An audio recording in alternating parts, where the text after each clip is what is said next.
Punjabi radio USA ਸੁਣ ਰਹੇ ਸਾਰੇ ਹਿਮਾਨਯੋਗ ਅਤੇ ਸਤਿਕਾਰ ਸਰੋਤਿਆਂ ਨੂੰ ਪਿਆਰ ਸਤਿਕਾਰ ਸਹਿਤ ਨਿੱਘੀ ਜਿਹੀ ਸਤਿ ਸ੍ਰੀ ਅਕਾਲ ਸਭ ਨੂੰ ਜੀਆਂ ਨੂੰ ਆਖਦੇ ਹਾਂ।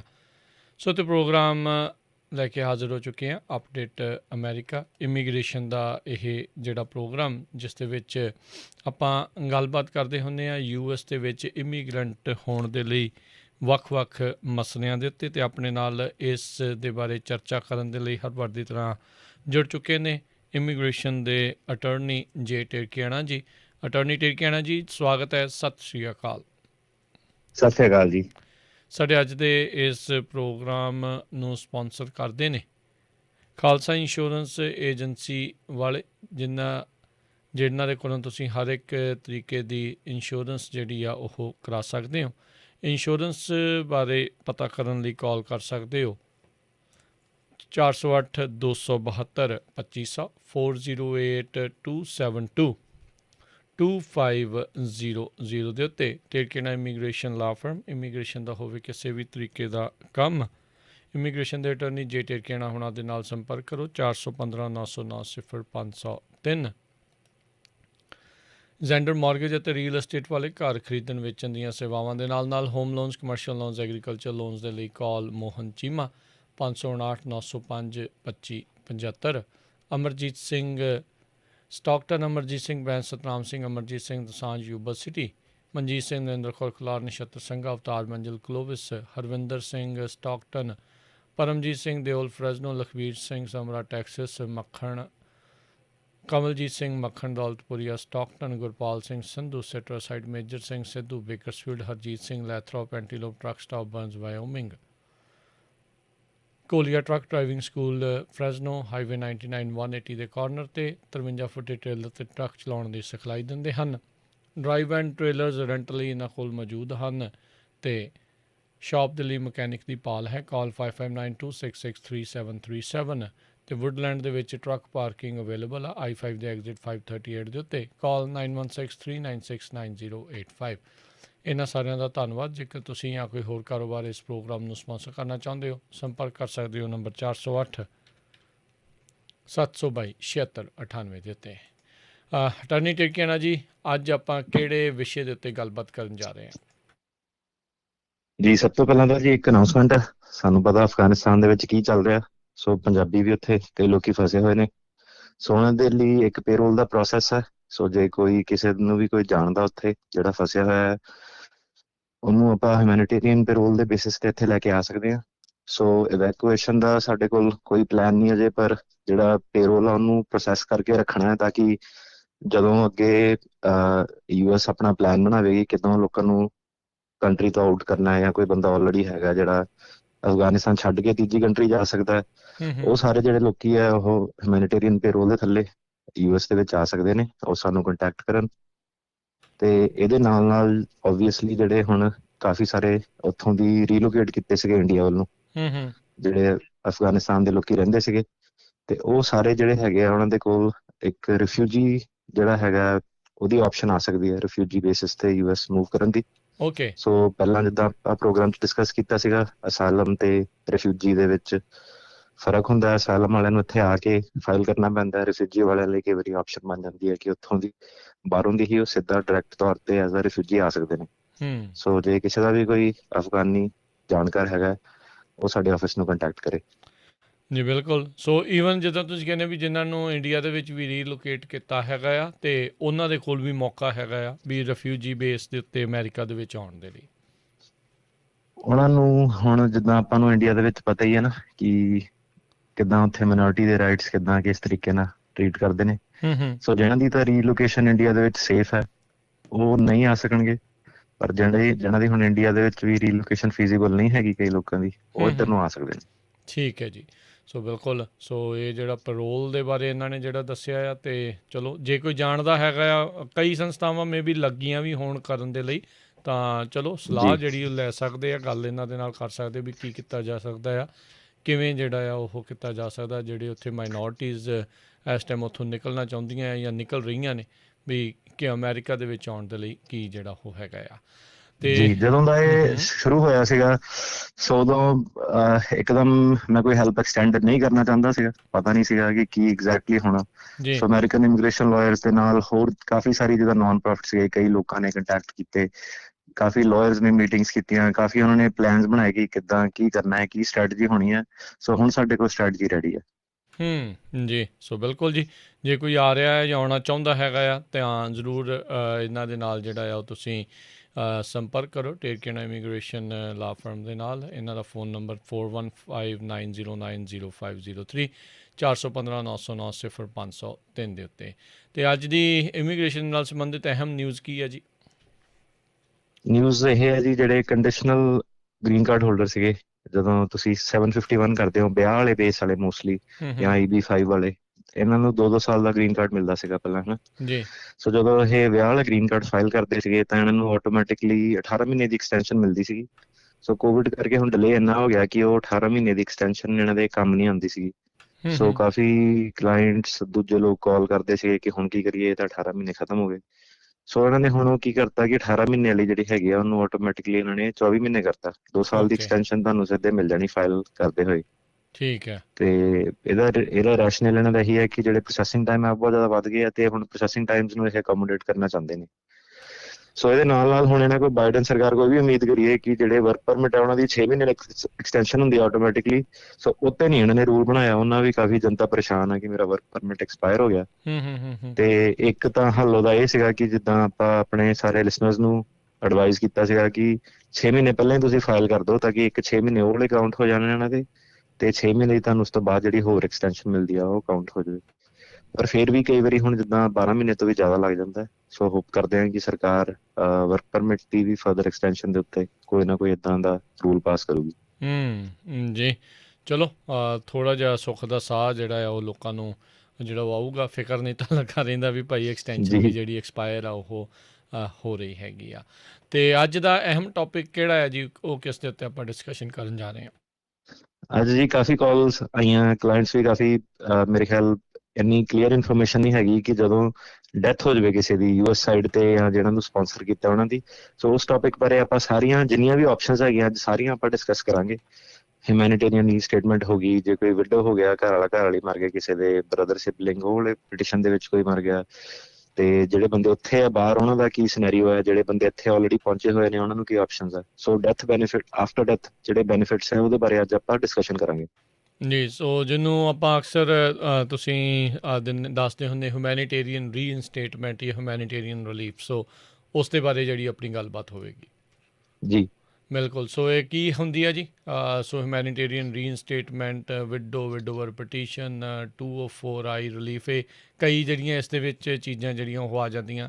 ਜੇ ਤੁਸੀਂ ਪਹਿਲਾਂ ਥੋੜ੍ਹਾ ਜਿਹਾ ਉਸ ਦੇ ਉੱਤੋਂ ਦੱਸਿਓ ਤਾਂ।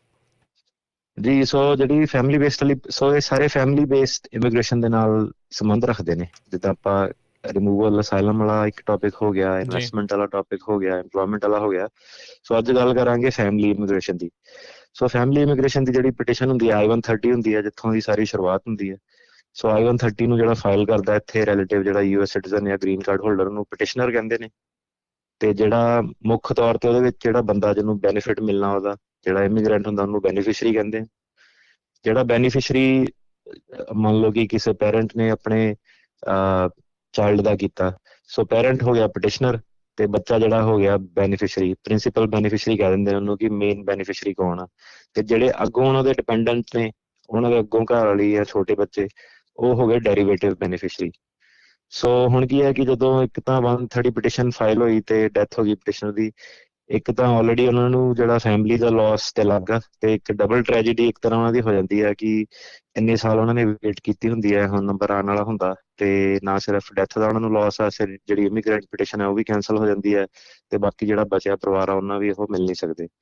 ਸੋ ਇਹਦੇ ਲਈ ਉਹਨਾਂ ਨੇ 3 ਆਪਸ਼ਨ ਸਾਡੇ ਕੋਲ ਹੈਗੀਆਂ, ਤਿੰਨੋਂ ਆਪਾਂ ਕਾਫੀ ਵਿਸਤਾਰ 'ਚ ਡਿਸਕਸ ਕਰਾਂਗੇ। ਸੋ ਪਹਿਲੀ ਆਪਸ਼ਨ ਤਾਂ ਵਿਡੋ ਪਟੀਸ਼ਨ ਹੋ ਗਈ। ਵਿਡੋ ਪਟੀਸ਼ਨ ਦੀ ਜਿਹੜੀ ਆਪਸ਼ਨ ਹੈ ਉਹ US ਸਿਟੀਜ਼ਨ ਵਾਲਿਆਂ ਨੂੰ ਅਵੇਲੇਬਲ ਆ, ਮਤਲਬ ਕਿ ਜਿਹੜਾ ਘਰ ਵਾਲਾ ਜਾਂ ਘਰ ਵਾਲੀ ਦੀ ਡੈਥ ਹੋ ਗਈ ਹੈ ਉਹਦੇ ਵਿੱਚ ਕੀ ਆਪਸ਼ਨ ਆ। ਫਿਰ ਤੁਹਾਡਾ ਉਸ ਤੋਂ ਬਾਅਦ ਆ ਜਾਂਦਾ 204 ਐਡਜਸਟਮੈਂਟ। ਇਹ ਜਿਹੜੀ 204 ਐਡਜਸਟਮੈਂਟ ਹੈ, ਇਹ ਹੈਗਾ ਜਿਹੜੇ ਬੰਦੇ ਆਲਰੇਡੀ US ਦੇ ਵਿੱਚ ਹੁੰਦੇ ਨੇ। ਤੇ ਤੀਜੀ ਆਪਾਂ ਡਿਸਕਸ਼ਨ ਕਰਾਂਗੇ ਹਿਊਮੈਨਿਟੇਰੀਅਨ ਰੀਇਨਸਟੇਟਮੈਂਟ ਤੇ ਉਹਦੇ ਵਿੱਚ ਜਿਹੜੇ ਉਹ ਲੋਕੀ ਆ ਜਾਂਦੇ ਆ ਜਿਹੜੇ ਬਾਹਰ ਵੇਟ ਕਰ ਰਹੇ ਨੇ। ਸੋ ਇਹ ਤਿੰਨੋਂ ਟੌਪਿਕ ਤੇ ਆਪਾਂ ਅੱਜ ਕਾਫੀ ਡਿਟੇਲ ਦੇ ਵਿੱਚ ਡਿਸਕਸ ਕਰਾਂਗੇ। ਜੀ ਬਿਲਕੁਲ। ਸੋ ਆਪਾਂ ਜੇ ਸ਼ੁਰੂਆਤ ਜਿਹੜੀ ਉਹ ਕਰਦੇ ਜਾਈਏ, ਆਪਾਂ ਕਿਹੜੇ ਵਾਲੇ ਦੀ ਪਹਿਲੋਂ ਆਪਾਂ ਕਰਨੀ ਆ, ਵਿਡੋ ਵਾਲੇ ਦੀ ਕਰਨੀ ਆ 204 ਕਿ ਹਿਊਮੈਨਿਟੇਰੀਅਨ ਵਾਲੀ, ਕਿੱਥੋਂ ਸ਼ੁਰੂ ਕਰੀਏ ਜੀ? ਜੀ ਆਪਾਂ ਵਿਡੋ ਵਾਲੀ ਦੀ ਗੱਲ ਕਰਾਂਗੇ ਪਹਿਲਾਂ। ਠੀਕ ਹੈ ਸੋ ਜੀ। ਵਿਡੋ ਪਟੀਸ਼ਨ ਦੇ ਵਿੱਚ ਕੀ ਹੁੰਦਾ ਹੈ ਕਿ ਜਿਹੜੀ ਵਿਡੋ ਪਟੀਸ਼ਨ ਹੁੰਦੀ ਹੈ ਉਹ ਹੁੰਦੀ ਹੈ I-360 ਪਟੀਸ਼ਨ। ਆ ਜਿਹੜੀ ਜੁਵੈਨਾਈਲ ਵਾਲੀ ਪਟੀਸ਼ਨ ਹੈ, ਸੇਮ ਪਟੀਸ਼ਨ ਤੁਸੀਂ ਵਿਡੋ ਪਟੀਸ਼ਨ ਫਾਈਲ ਕਰਦੇ ਹੋ। ਸੋ ਵਿਡੋ ਪਟੀਸ਼ਨ ਦਾ ਲੌਜਿਕ ਸਿੰਪਲ ਹੈਗਾ ਹੈ ਕਿ ਜਦੋਂ US ਸਿਟੀਜ਼ਨ ਦੀ, ਸੋ ਗ੍ਰੀਨ ਕਾਰਡ ਵਾਲਿਆਂ ਨੂੰ ਨਹੀਂ ਆਪਸ਼ਨ ਹੈਗੀ। ਸੋ ਜਦੋਂ US ਸਿਟੀਜ਼ਨ ਜਿਹਦਾ ਕਿ ਪਟੀਸ਼ਨਰ ਹੋਵੇ, ਉਹਦੀ ਡੈਥ ਹੋ ਗਈ, ਉਹਨੇ ਜੇ 130 ਜਿਹੜਾ I-130 ਜੇ ਉਹਨੇ ਫਾਈਲ ਕੀਤਾ ਸੀਗਾ, ਜਿਹੜਾ ਇਮੀਗ੍ਰੈਂਟ ਪਟੀਸ਼ਨ ਦੀ ਹੁਣੇ ਆਪਾਂ ਗੱਲ ਕਰਕੇ ਹਟੇ ਆ, ਤੇ ਮੰਨ ਲਓ ਪ੍ਰੋਸੈਸ ਦੇ ਵਿੱਚ ਉਹਨਾਂ ਦੀ ਡੈਥ ਹੋ ਗਈ, ਤੇ ਜਿਹੜਾ I-130 ਆ ਉਹ ਆਟੋਮੈਟਿਕਲੀ ਜਿਹੜਾ ਹੈਗਾ 360 ਚ ਆਪੇ ਕਨਵਰਟ ਹੋ ਜਾਂਦਾ। ਤੁਹਾਨੂੰ ਕੁਝ ਠੀਕ ਹੈ। ਕਰਨ ਦੀ ਲੋੜ ਨਹੀਂ ਪੈਂਦੀ। ਇਮੀਗ੍ਰੇਸ਼ਨ ਕਈ ਵਾਰੀ ਸਲੋ ਹੁੰਦੀ ਹੈ, ਤੁਹਾਨੂੰ ਨੋਟੀਫਾਈ ਕਰਨਾ ਪੈਂਦਾ ਸਿੱਧੇ। ਸੋ ਤੁਸੀਂ ਸਿੱਧਾ ਜਿਹੜਾ 130 ਵਾਲਾ ਪ੍ਰੋਸੈਸ ਹੈ ਉਹਨੂੰ ਸਿੱਧੇ ਹੀ ਜਾ ਕੇ ਤੁਸੀਂ ਉਹਨੂੰ ਵਿਡੋ ਪਟੀਸ਼ਨ ਦੇ ਵਿੱਚ ਕਨਵਰਟ ਕਰ ਸਕਦੇ ਹੋ। ਪਰ ਹੁਣ ਇਹਦੇ ਵਿੱਚ ਕੈਚ ਤੇ ਜਿਹੜਾ ਨੇ ਫਾਈਲ ਇਹ ਨਹੀਂ ਕੀਤਾ, ਮੰਨ ਲਓ ਕਿ ਤੁਸੀਂ ਵਿਆਹ ਹੀ ਕਰਾਇਆ ਸੀਗਾ ਤੇ ਡੈਥ ਹੋ ਗਈ, ਕੁਛ ਫਾਈਲ ਨਹੀਂ ਹੋਇਆ, ਹਨਾ, ਬੰਦਾ ਭਾਵੇਂ ਇੰਡੀਆ ਦੇ ਵਿੱਚ ਵੇਟ ਕਰ ਰਿਹਾ, ਭਾਵੇਂ ਇੱਥੇ ਵੇਟ ਕਰ ਰਿਹਾ, ਉਸ ਕੇਸ ਦੇ ਵਿੱਚ ਤੁਹਾਨੂੰ ਜਿਹੜੀ ਵਿਡੋ ਪਟੀਸ਼ਨ ਹੈ ਉਹ 2 ਸਾਲਾਂ ਦੇ ਅੰਦਰ ਅੰਦਰ ਫਾਈਲ ਕਰਨੀ ਪਊਗੀ। ਉਹ ਆਪਣੇ ਕੋਲੋਂ 360 ਫਾਈਲ ਕਰਨਾ ਪੈਣਾ ਫਿਰ? ਹਾਂਜੀ, ਉਹਨਾਂ ਨੂੰ ਆਪਣੇ ਕੋਲੋਂ 360 ਫਾਈਲ ਕਰਨਾ ਪੈਣਾ ਬਿਨਾਂ US ਸਿਟੀਜ਼ਨ ਦੇ। US ਸਿਟੀਜ਼ਨ ਦੀ ਡੈਥ ਹੋ ਗਈ ਹੁਣ, ਤੇ ਜਿਹੜੇ ਬਚਿਆ ਸਪਾਊਸ ਆ ਉਹ ਸਿੱਧੇ ਫਿਰ ਆਪਣਾ ਵਿਡੋ ਪਟੀਸ਼ਨ ਫਾਈਲ ਕਰ ਦੂਗਾ। ਸੋ ਇਸ ਕੇਸ 'ਚ ਮੈਂ ਇੱਕ ਚੀਜ਼ ਪੁੱਛਣਾ ਚਾਹੁੰਦਾ ਹਾਂ ਵੀ ਜਿਹੜਾ ਪਟੀਸ਼ਨਰ ਆ ਤੇ ਜਿਹੜਾ ਬੈਨੀਫਿਸ਼ਰੀ ਆ, ਉਹ ਸੇਮ ਜਿਹੜੇ ਆ ਉਹ ਕੰਟਰੀ 'ਚ ਹੋਣੇ ਚਾਹੀਦੇ, ਜਾਂ ਇੱਕ ਨਹੀਂ, ਇੰਡੀਆ ਜਾਂ ਇੱਕ ਉਹਦੇ ਕਿਤੇ ਵੀ ਹੋ ਸਕਦੇ ਹੋ? ਕਿਤੇ ਵੀ ਹੋ ਸਕਦੇ ਆ।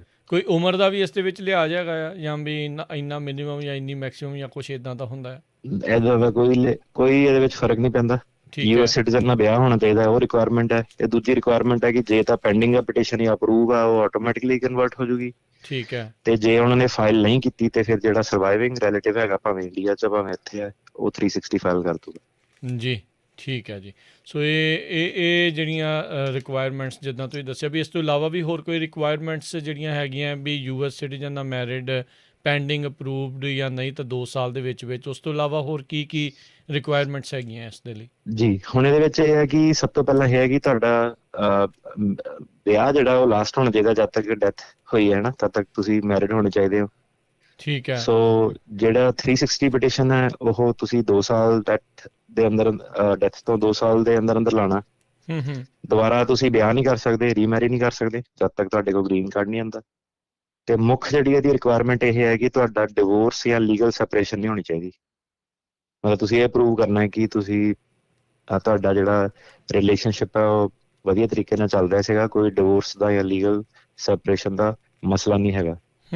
ਤੇ ਫਿਰ ਇਹਦੇ ਵਿੱਚ ਤੁਹਾਨੂੰ ਗੁੱਡ ਫੇਥ ਮੈਰਿਜ ਕੀ ਜੈਨੂਇਨ ਤੁਹਾਡਾ ਵਿਆਹ ਸੀਗਾ ਸਾਰਾ, ਤੁਹਾਨੂੰ ਇਹ ਕਾਫੀ ਜ਼ਿਆਦਾ ਐਵੀਡੈਂਸ ਲਾਉਣਾ ਪੈਂਦਾ। ਉਹਦਾ ਰੀਜ਼ਨ ਸਿੰਪਲ ਹੈ ਕਿ ਡੈਡ ਬੰਦੇ ਨੂੰ ਉਹ ਇੰਟਰਵਿਊ ਨਹੀਂ ਕਰ ਸਕਦੇ, ਸੋ ਉਹਨਾਂ ਦੇ ਕੋਲ ਕੋਈ ਐਗਜ਼ੈਕਟਲੀ। ਹੋਰ ਚਾਰਾ ਨਹੀਂ ਹੈਗਾ। ਸੋ ਇਹ ਬਰਡਨ ਫਿਰ ਇਹਨਾਂ ਨੇ ਤੁਹਾਡੇ ਤੇ ਸੁੱਟਤਾ ਹੈ ਕਿ ਤੁਸੀਂ ਇਹਨੂੰ ਸ਼ੋ ਕਰਨਾ। ਸ਼ੋਅ ਕਰਨਾ। ਹਾਂਜੀ, ਸੋ ਜਿਹੜੀਆਂ ਇਹ ਪਟੀਸ਼ਨਸ ਬਣਦੀਆਂ ਆ, ਜਿਹੜਾ ਰੇਡੀਓ ਸੁਣ ਰਿਹਾ, ਜੇ ਕੋਈ ਪੈਰਾਲੀਗਲ ਵਗੈਰਾ ਵੀ ਇਹਨੂੰ ਬਣਾਉਣ ਦੀ ਕੋਸ਼ਿਸ਼ ਕਰਦਾ ਹੈ, ਸੋ ਇਹ ਹੈ ਕਿ ਜਿਹੜਾ ਤੁਸੀਂ ਬੋਨਾਫਾਈਡ ਮੈਰਿਜ ਦਾ ਜਿਹੜਾ ਐਵੀਡੈਂਸ ਹੈ ਉਹ ਤੁਹਾਨੂੰ ਕਾਫੀ ਜ਼ਿਆਦਾ ਡਿਟੇਲਡ ਲਾਉਣਾ ਪੈਣਾ ਕੰਪੇਅਰ ਟੂ ਜਿਹੜਾ ਤੁਹਾਡਾ ਨਾਰਮਲ ਇਮੀਗ੍ਰੈਂਟ ਪਟੀਸ਼ਨ ਹੁੰਦੀ ਹੈ, ਕਿਉਂਕਿ ਉਹ 'ਚ ਤੁਹਾਡੇ ਕੋਲ ਮੂੰਹ ਜ਼ਬਾਨੀ ਸੁਣ ਲੈਂਦੇ ਨੇ, ਇਹਦੇ ਵਿੱਚ ਫਿਰ ਤੁਹਾਡੀ ਇੰਟਰਵਿਊ ਨਹੀਂ ਹੁੰਦੀ। ਠੀਕ ਹੈ। ਤੇ ਉਹ ਜਿਹੜਾ ਬੰਦਾ ਆ ਰਿਹਾ ਆ, ਜਿਹੜਾ ਇਸ ਦਾ ਬੈਨੀਫਿਸ਼ਰੀ ਹੋਊਗਾ 360 ਦਾ, ਜਿਹੜਾ ਬਾਅਦ ਦੇ ਵਿੱਚ ਬਣਦਾ ਹੈ ਵਿਡੋ ਪਟੀਸ਼ਨਰ ਦਾ, ਉਹਦੀ ਕੋਈ ਕੰਡੀਸ਼ਨ ਹੈਗੀ ਆ ਯੂਨਾਈਟਿਡ ਸਟੇਟ ਦੇ ਵਿੱਚ ਐਡਮਿਸਿਬਿਲਿਟੀ ਨੂੰ ਲੈ ਕੇ? ਐਡਮਿਸਿਬਿਲਿਟੀ ਨੂੰ ਲੈ ਕੇ ਇਹੀ ਹੈ ਕਿ ਉਹ ਸਾਰਿਆਂ ਦੀ ਕੰਡੀਸ਼ਨ ਹੈ, ਭਾਵੇਂ ਤੁਸੀਂ ਜਿਹੜੇ ਮਰਜ਼ੀ ਪ੍ਰੋਗਰਾਮ ਦੇ ਥੱਲੇ ਆਓ, ਠੀਕ ਹੈ। ਤੁਸੀਂ ਇਨਐਡਮਿਸਿਬਲ ਨਹੀਂ ਹੋਣੇ ਚਾਹੀਦੇ। ਸੋ ਇਨਐਡਮਿਸਿਬਲ ਕੌਣ ਹੁੰਦਾ? ਬੰਦਾ ਜਿੱਤੇ ਬਾਹਰ ਲੱਗੀ 10 ਸਾਲ ਦੀ ਡਿਪੋਰਟੇਸ਼ਨ ਲੱਗੀ ਕਿਸੇ ਉੱਤੇ, ਕਿਸੇ ਨੇ ਕੋਈ ਕ੍ਰਾਈਮ ਕੀਤਾ, ਕ੍ਰਾਈਮ ਕਰਕੇ ਇਨਐਡਮਿਸਿਬਿਲਿਟੀ ਹੈ, ਜਾਂ ਹੈਲਥ ਗਰਾਊਂਡ ਕਰਕੇ ਇਨਐਡਮਿਸਿਬਿਲਿਟੀ ਹੈ। ਸੋ ਉਹ ਜਿਹੜੀਆਂ ਇਨਐਡਮਿਸਿਬਿਲਿਟੀਜ਼ ਹੈਗੀਆਂ ਉਹ ਤਾਂ ਸਾਰੀਆਂ ਤੁਹਾਡੀਆਂ ਰਹਿੰਦੀਆਂ ਹੀ ਹੈ। ਸੋ ਬਾਕੀ ਫੈਮਿਲੀ ਬੇਸਡ ਇਮੀਗ੍ਰੇਸ਼ਨ 'ਚ ਕੀ ਹੁੰਦਾ ਸੀਗਾ ਕਿ ਜੇ ਤੁਹਾਡਾ ਕੁਆਲੀਫਾਈਂਗ ਰਿਲੇਟਿਵ ਜਿੱਦਾਂ ਸਪਾਊਸ ਹੋ ਗਿਆ, ਉਹ ਜਾਂ ਤੁਹਾਡੇ ਪੇਰੈਂਟ ਹੋ ਗਏ, ਉਹਦੇ ਬੇਸ ਤੇ ਤੁਹਾਨੂੰ ਵੇਵਰ ਮਿਲ ਜਾਂਦਾ ਇਨਐਡਮਿਸਿਬਿਲਿਟੀ ਦਾ। ਸੋ ਇਹ ਕੇਸਾਂ ਦੇ ਵਿੱਚ ਇਹ ਹੈ ਕਿ ਤੁਹਾਡਾ ਇੱਕ ਤਰ੍ਹਾਂ ਕਲੀਨ ਰੈਕਡ ਹੋਣਾ ਚਾਹੀਦਾ ਹੈ, ਕਿਉਂਕਿ ਤੁਹਾਡੇ ਲਈ ਵੇਵਰ ਕਰਨ ਲਈ ਤੁਹਾਡਾ ਜਿਹੜਾ ਸਪਾਊਸ ਹੈ ਉਹ ਅਲਾਈਵ ਨਹੀਂ ਹੈਗਾ। ਸੋ ਵੇਵਰ ਦੀਆਂ ਆਪਸ਼ਨਸ ਨਹੀਂ ਇਹਦੇ ਵਿੱਚ ਰਹਿੰਦੀਆਂ ਫਿਰ। ਓਕੇ, ਸੋ ਜੇ ਬਾਹਰ ਲੱਗੀ ਤਾਂ ਫਿਰ ਲੱਗੀ ਰਹਿ ਜਾਊਗੀ ਇਹ ਚੀਜ਼ਾਂ ਜਿਹੜੀਆਂ ਇਹ। ਅਨਲੈਸ ਤੁਹਾਡਾ ਹੂੰ ਹੂੰ। ਅਨਲੈਸ ਤੁਹਾਡਾ ਪੇਰੈਂਟ, ਤੁਹਾਡੇ ਆਪਣੇ ਪੇਰੈਂਟ ਗ੍ਰੀਨ ਕਾਰਡ ਹੋਲਡਰ ਜਾਂ ਯੂਐਸ ਸਿਟੀਜ਼ਨ ਆ, ਸੋ ਉੱਥੋਂ ਕਈ ਵਾਰੀ ਆਪਸ਼ਨਸ ਨਿਕਲ ਸਕਦੀਆਂ, ਬਟ ਜੀ, ਮੋਸਟ ਲਾਈਕਲੀ ਤੁਹਾਡੀ ਬਾਹਰ ਲੱਗੀ ਰਹਿ ਜਾਊਗੀ। ਬਾਹਰ ਲੱਗੀ ਰਹਿ ਜਾਊਗੀ। ਅਤੇ ਇਸ ਦੇ ਵਿੱਚ ਜਿਹੜਾ ਪ੍ਰਿੰਸੀਪਲ ਬੈਨੀਫਿਸ਼ਰੀ ਦੇ ਨਾਲ ਜਿਹੜਾ ਕੋਈ ਡੈਰੀਵੇਟਿਵ ਬੈਨੀਫਿਸ਼ਰੀ ਹੈਗਾ ਆ, ਉਹਦੀ ਵੀ ਐਡਮਿਸਿਬਿਲਿਟੀ ਉਹ ਵੀ ਆਟੋਮੈਟਿਕਲੀ 360 ਦੇ ਅੰਡਰ ਆ ਜਾਂਦਾ ਹੈ, ਜਾਂ ਉਹਨਾਂ ਦੇ ਲਈ ਕੋਈ ਵੱਖਰਾ ਜੀ ਰਾਹ ਬਿਲਕੁਲ, ਹੁੰਦਾ? ਨਹੀਂ ਉਹ ਵੀ 360 ਦੇ ਅੰਦਰ ਆ ਜਾਊਗਾ। ਠੀਕ ਹੈ। ਸੋ ਚਾਹੇ ਉਹ ਉਹਦੇ ਗਾਂ ਜਿਹੜੇ ਉਹਦੇ ਉਹ ਭਾਵੇਂ ਸਟੈਪ ਚਿਲਡਰਨ ਹੋਣ, ਉਹ ਵੀ ਉਹਦੇ ਅੰਡਰ ਆ ਜਾਂਦੇ ਆ, ਜਾਂ ਇਕੱਲੇ ਜਿਹੜੇ ਬਾਇਓਲੋਜੀਕਲ ਚਿਲਡਰਨ ਆ ਉਹੀ ਹੁੰਦੇ ਆ? ਸੋ ਸਟੈਪ ਚਿਲਡਰਨ ਦਾ ਇਦਾਂ ਹੁੰਦਾ ਹੈ ਕਿ ਜਿਹੜੇ ਸਟੈਪ ਚਿਲਡਰਨ ਦਾ ਰੂਲ ਇਹ ਹੈਗਾ ਕਿ ਜਿਹੜਾ ਪੇਰੈਂਟਸ ਦਾ ਵਿਆਹ ਹੁੰਦਾ ਉਹ ਬੱਚੇ ਦੇ 18ਵੇਂ ਜਨਮ ਦਿਨ ਤੋਂ ਪਹਿਲਾਂ ਹੋਣਾ ਚਾਹੀਦਾ। ਓਕੇ, ਠੀਕ ਹੈ। ਫਿਰ ਹਾਂਜੀ ਉਹਦੇ ਅੰਡਰ ਜਿਹੜਾ ਉਹ ਆ ਸਕਦੇ ਆ। ਸੋ ਜੀ ਤੁਸੀਂ ਦੱਸ ਰਹੇ ਸੀਗੇ ਵੀ I-30 ਕਿਸੇ ਕੰਡੀਸ਼ਨ ਦੇ ਵਿੱਚ ਕਿਸੇ ਦਾ ਪੈਂਡਿੰਗ ਵੀ ਹੋ ਸਕਦਾ ਹੈ, ਕਿਸੇ ਦਾ ਅਪਰੂਵਡ ਵੀ ਹੋ ਸਕਦਾ ਹੈ। ਇਹਦੇ ਵਿੱਚ ਕੋਈ ਡਿਫਰੈਂਸ ਵੀ ਹੁੰਦਾ ਆ ਵੀ ਪ੍ਰੋਸੈਸ ਦਾ ਫਿਰ? ਜਿਹੜਾ ਤਾਂ ਹੁਣ ਜਿਹਦਾ 130 ਪੈਂਡਿੰਗ ਹੈ ਨਾ, ਉਹਨੂੰ ਬੰਦੇ ਨੂੰ ਕੁਝ ਹੋਰ ਕਰਨ ਦੀ ਲੋੜ ਨਹੀਂ। ਉਹਨੂੰ ਬਸ ਡੈਥ ਸਰਟੀਫਿਕੇਟ ਦੇ ਕੇ, ਚਿੱਠੀ ਲਿਖ ਕੇ ਉਹਦੀ ਆਟੋਮੈਟਿਕਲੀ ਕਨਵਰਜਨ ਹੋ ਜਾਊਗੀ। ਉਹਨੂੰ ਸਿੱਧੇ ਜਦੋਂ ਅਪਰੂਵਲ ਦੇਣਾ ਉਹਨਾਂ ਨੇ 360 ਦਾ ਆਪੇ ਦੇ ਦੇਣਾ। ਠੀਕ ਹੈ। ਤੇ ਜਿਹਦਾ ਨਹੀਂ ਫਾਈਲ ਹੋਇਆ ਉਹਨੂੰ ਫਾਈਲ ਕਰਨਾ ਪੈਣਾ, ਐਕਚੁਅਲ ਦੇ ਵਿੱਚ ਫਾਰਮ ਭਰਨਾ ਪੈਣਾ, 360 ਫਾਈਲ ਕਰਨਾ ਪੈਣਾ। ਠੀਕ ਹੈ। ਸੋ ਪੈਂਡਿੰਗ ਅਪਰੂਵਲ ਦਾ ਕੋਈ ਮਤਲਬ ਨਹੀਂ ਆ ਵੀ ਚਾਹੇ ਪੈਂਡਿੰਗ ਆ ਤੇ ਚਾਹੇ ਅਪਰੂਵਡ ਆ, ਤੇ ਉਹ ਆਟੋਮੈਟਿਕਲੀ ਕਨਵਰਟ ਹੋ ਜਾਣਾ। ਦੂਜੇ ਦੇ ਵਿੱਚ 2 ਸਾਲ ਦੇ ਵਿੱਚ ਜਿਹੜਾ ਉਹ ਕਰਨਾ ਆ। ਸੋ ਜਿੱਦਾਂ ਮੈਂ ਜੀ ਪਹਿਲਾਂ ਵੀ ਪੁੱਛਿਆ ਸੀ, ਡਿਫਰੈਂਸ ਕੋਈ ਹੋਵੇ ਵੀ ਜੇ ਕੋਈ ਇੱਥੇ ਰਹਿ ਰਿਹਾ ਆ ਤੇ ਜੇ ਕੋਈ ਆਊਟਸਾਈਡ US ਆ, ਤਾਂ ਜਾਂ ਇਨਸਾਈਡ US ਆ, ਉਹਦੇ ਲਈ ਕੋਈ ਫਿਰ ਡਿਫਰੈਂਟ ਫਾਰਮ ਹੁੰਦਾ ਆ? ਜੀ ਬਿਲਕੁਲ, ਜਦੋਂ ਤੁਸੀਂ ਯੂਐਸ ਦੇ ਵਿੱਚ, ਜਿਹੜਾ ਬੰਦਾ ਵੀ ਯੂਐਸ ਦੇ ਵਿੱਚ ਗ੍ਰੀਨ ਕਾਰਡ ਲੱਭ ਰਿਹਾ ਕਿਸੇ ਵੀ ਤਰੀਕੇ ਨਾਲ, ਹਰੇਕ ਬੰਦਾ ਭਾਵੇਂ ਅਸਾਈਲਮ ਆ, ਇੰਪਲੋਇਮੈਂਟ ਆ, ਇਨਵੈਸਟਮੈਂਟ ਆ, ਇੱਥੇ ਜਿਹੜਾ ਫਾਰਮ ਤੁਸੀਂ ਫਾਈਲ ਕਰਦੇ ਹੋ ਉਹ 485 I-485 ਹੁੰਦਾ, ਐਡਜਸਟਮੈਂਟ ਆਫ ਸਟੇਟਸ ਉਹਨੂੰ ਕਹਿੰਦੇ ਨੇ। ਜੀ। ਸੋ ਤੁਸੀਂ ਐਡਜਸਟਮੈਂਟ ਆਫ ਸਟੇਟਸ ਫਾਈਲ ਕਰਕੇ ਹੀ ਸਾਰੇ ਜਾਣੇ ਜਿਹੜਾ ਗ੍ਰੀਨ ਕਾਰਡ ਲੈਂਦੇ ਹੋ। ਤੇ ਜਦੋਂ ਤੁਸੀਂ ਬਾਹਰ ਹੁੰਦੇ ਹੋ ਯੂਐਸ ਤੋਂ, ਉਦੋਂ ਤੁਸੀਂ ਐਡਜਸਟਮੈਂਟ ਨਹੀਂ ਕਰ ਸਕਦੇ। ਉਦੋਂ ਤੁਹਾਨੂੰ ਕੌਂਸਲਰ ਪ੍ਰੋਸੈਸਿੰਗ ਜਿਹਨੂੰ ਆਪਾਂ ਕਹਿ ਦਈਦਾ, ਵੀਜ਼ਾ ਲੈ ਕੇ, ਐਮਬੈਸੀ ਤੋਂ ਇਮੀਗ੍ਰੈਂਟ ਵੀਜ਼ਾ ਲੈ ਕੇ ਤੁਸੀਂ ਆਉਂਦੇ ਹੋ, ਤੇ ਜਦੋਂ ਤੁਸੀਂ ਦਾਖਲ ਹੋ ਜਾਂਦੇ ਹੋ ਤੁਹਾਨੂੰ ਡਾਕ ਰਾਹੀਂ ਗ੍ਰੀਨ ਕਾਰਡ ਆ ਜਾਂਦਾ। ਸੋ ਦੋ ਐਂਡ ਦੇ ਵਿੱਚ ਜਿਹੜੇ ਪ੍ਰੋਸੈਸ ਹੈ ਉਹ ਥੋੜੇ ਅਲੱਗ ਹੁੰਦੇ ਨੇ, ਕਿ ਜੇ ਤੁਸੀਂ ਯੂਐਸ 'ਚ ਆ ਫਿਰ ਤੁਸੀਂ ਐਡਜਸਟਮੈਂਟ ਕਰ ਲਈ, ਜੇ ਯੂਐਸ ਤੋਂ ਬਾਹਰ ਹੋ ਫਿਰ ਤੁਸੀਂ ਕੌਂਸਲਰ ਪ੍ਰੋਸੈਸਿੰਗ ਦੇ ਵਿੱਚ ਆਓਗੇ। ਜੀ। ਅਤੇ ਜਿਹੜਾ 360 ਜਦੋਂ ਇਹ ਬਣ ਜਾਂਦਾ ਵਿਡੋ ਪਟੀਸ਼ਨ ਵਾਲਾ ਜਿਹੜਾ ਹੁੰਦਾ ਆ, ਇਸ ਦਾ ਯੂਜਲੀ ਪ੍ਰੋਸੈਸਿੰਗ ਟਾਈਮਸ ਕਿੰਨੇ ਕੁ ਦੇਖੇ ਜਾਂਦੇ ਆ? ਕਿੰਨਾ ਕੁ ਸਮਾਂ ਲੱਗ ਜਾਂਦਾ ਇਸ ਸਾਰੇ ਕਾਸੇ ਨੂੰ? ਇਹਦਾ processing time rough about same ਹੀ ਲੱਗਦਾ ਜਿੰਨਾ I-130 ਨੂੰ ਲੱਗਦਾ, ਤੇ ਜਿਹੜਾ ਇਹਦਾ ਪ੍ਰੋਸੈਸਿੰਗ ਟਾਈਮ ਹੈ ਉਹ ਵੇਰੀ ਹੁੰਦਾ ਰਹਿੰਦਾ। ਸੋ ਮੇਰੇ ਕੋਲ ਅੱਜ ਦੀ ਇਨਫੋਰਮੇਸ਼ਨ ਨਹੀਂ ਕਿ ਹੁਣ ਕਿੰਨਾ ਠੀਕ ਹੈ। ਲੱਗ ਰਿਹਾ ਹੈ। ਓਕੇ। ਤਕਰੀਬਨ ਤੁਹਾਡਾ ਔਨ ਐਵਰੇਜ ਜਿਹੜਾ ਹੈਗਾ ਸਾਲ ਕੁ ਦਾ ਪ੍ਰੋਸੈਸ ਹੈ। ਸੋ ਬੇਸਿਕਲੀ ਜਿੱਦਾਂ ਵਿਆਹ ਕਰਨ ਤੋਂ ਬਾਅਦ ਦੇ ਵਿੱਚ ਜਿੰਨਾ ਕੁ ਸਮਾਂ ਲੱਗਦਾ ਸੀ, ਉਨਾ ਕੁ ਸਮਾਂ ਹੀ ਕਹਿ ਲਓ ਵੀ ਲੱਗਣਾ ਹੈ। ਪਰ ਇਹ ਆ ਵੀ ਹੁਣ ਵਿੱਚ ਥੋੜ੍ਹੇ ਐਕਸਟਰਾ ਸਟੈਪਸ ਆ, ਕਿਉਂਕਿ ਅਨਫੋਰਚੂਨੇਟ ਸਰਕਮਸਟਾਂਸ ਜਿਹੜੇ ਉਹ ਬਣ ਗਏ ਆ। ਜਿਹੜੇ ਹਾਂਜੀ ਪਟੀਸ਼ਨ ਕਰਤਾ ਆ ਉਸ ਦੀ ਜਿਹੜੀ ਉਹ ਮੌਤ ਜਿਹੜੀ ਹੋ ਗਈ ਆ, ਸੋ ਉਹਦੇ ਕਰਕੇ ਸਾਰਾ ਕੁਛ ਉਹ ਡਿਲੇ ਜਿਹੜਾ ਹੋਊਗਾ। ਇਸ ਮਾਮਲੇ ਦੇ ਵਿੱਚ ਕੀ ਜਿਹੜੇ ਬੈਨੀਫਿਸ਼ਰੀ ਆ, ਪ੍ਰਿੰਸੀਪਲ ਜਾਂ ਡੈਰੀਵੇਟਿਵ, ਇਹਨਾਂ ਨੂੰ ਕੋਈ ਫਾਈਨੈਂਸ਼ੀਅਲ ਸਪਾਂਸਰ ਵੀ ਦਿਖਾਉਣ ਦੀ ਜ਼ਰੂਰਤ ਆ ਜਾਂ ਚਾਹੀਦਾ ਹੁੰਦਾ ਆ? ਜੀ, ਹੁਣ ਇਹ ਪ੍ਰੋਸੈਸ ਦੇ ਵਿੱਚ ਨਾ ਜਿਹੜਾ ਵਿਡੋ ਪਟੀਸ਼ਨ ਵਾਲਾ ਪ੍ਰੋਸੈਸ ਹੈਗਾ, ਬਾਕੀਆਂ ਵਾਲਾ ਨਹੀਂ, ਜਿਹੜਾ ਸਿਰਫ ਵਿਡੋ ਪਟੀਸ਼ਨ ਵਾਲਾ ਪ੍ਰੋਸੈਸ ਹੈ, ਇਹਦੇ ਵਿੱਚ ਹੁਣ ਮੋਸਟ ਲਾਈਕਲੀ ਕੀ ਹੁੰਦਾ ਹੈ ਕਿ ਕਿਸੇ ਦਾ ਵਿਆਹ ਹੋਇਆ, ਉਹਨੂੰ ਹੋਰ ਤਾਂ ਕੋਈ ਜਾਣਦਾ ਨਹੀਂ ਸੀਗਾ, ਹਨਾ। ਜਾਂ ਤੇ ਜਿਹੜਾ ਪਟੀਸ਼ਨਰ ਹੁੰਦਾ ਸੀਗਾ, ਜਿਹੜੇ ਨਾਰਮਲ ਫੈਮਿਲੀ ਬੇਸਡ ਆਪਾਂ I-824 I-864 ਫਾਰਮ ਭਰੀਦਾ ਹੁੰਦਾ ਸੀਗਾ। ਜੀ। ਸੋ 864 ਫਾਰਮ ਭਰਨ ਲਈ ਹੁਣ ਰਿਹਾ ਨਹੀਂ, ਪਟੀਸ਼ਨ ਦੀ ਡੈਥ ਹੋ ਗਈ। ਸਰੋਤਿਓ ਇੱਦਾਂ ਜੁੜੇ ਰਹੋ। ਆਈ ਥਿੰਕ ਲਾਈਨ ਜਿਹੜੀ ਉਹ ਡਰੋਪ ਹੋ ਗਈ ਆ। ਆਪਾਂ ਗੱਲਬਾਤ ਨੂੰ ਜਿਹੜਾ ਜਾਰੀ ਰੱਖਦੇ ਹਾਂ, ਇੱਦਾਂ ਹੀ ਜੁੜੇ ਰਹੋ।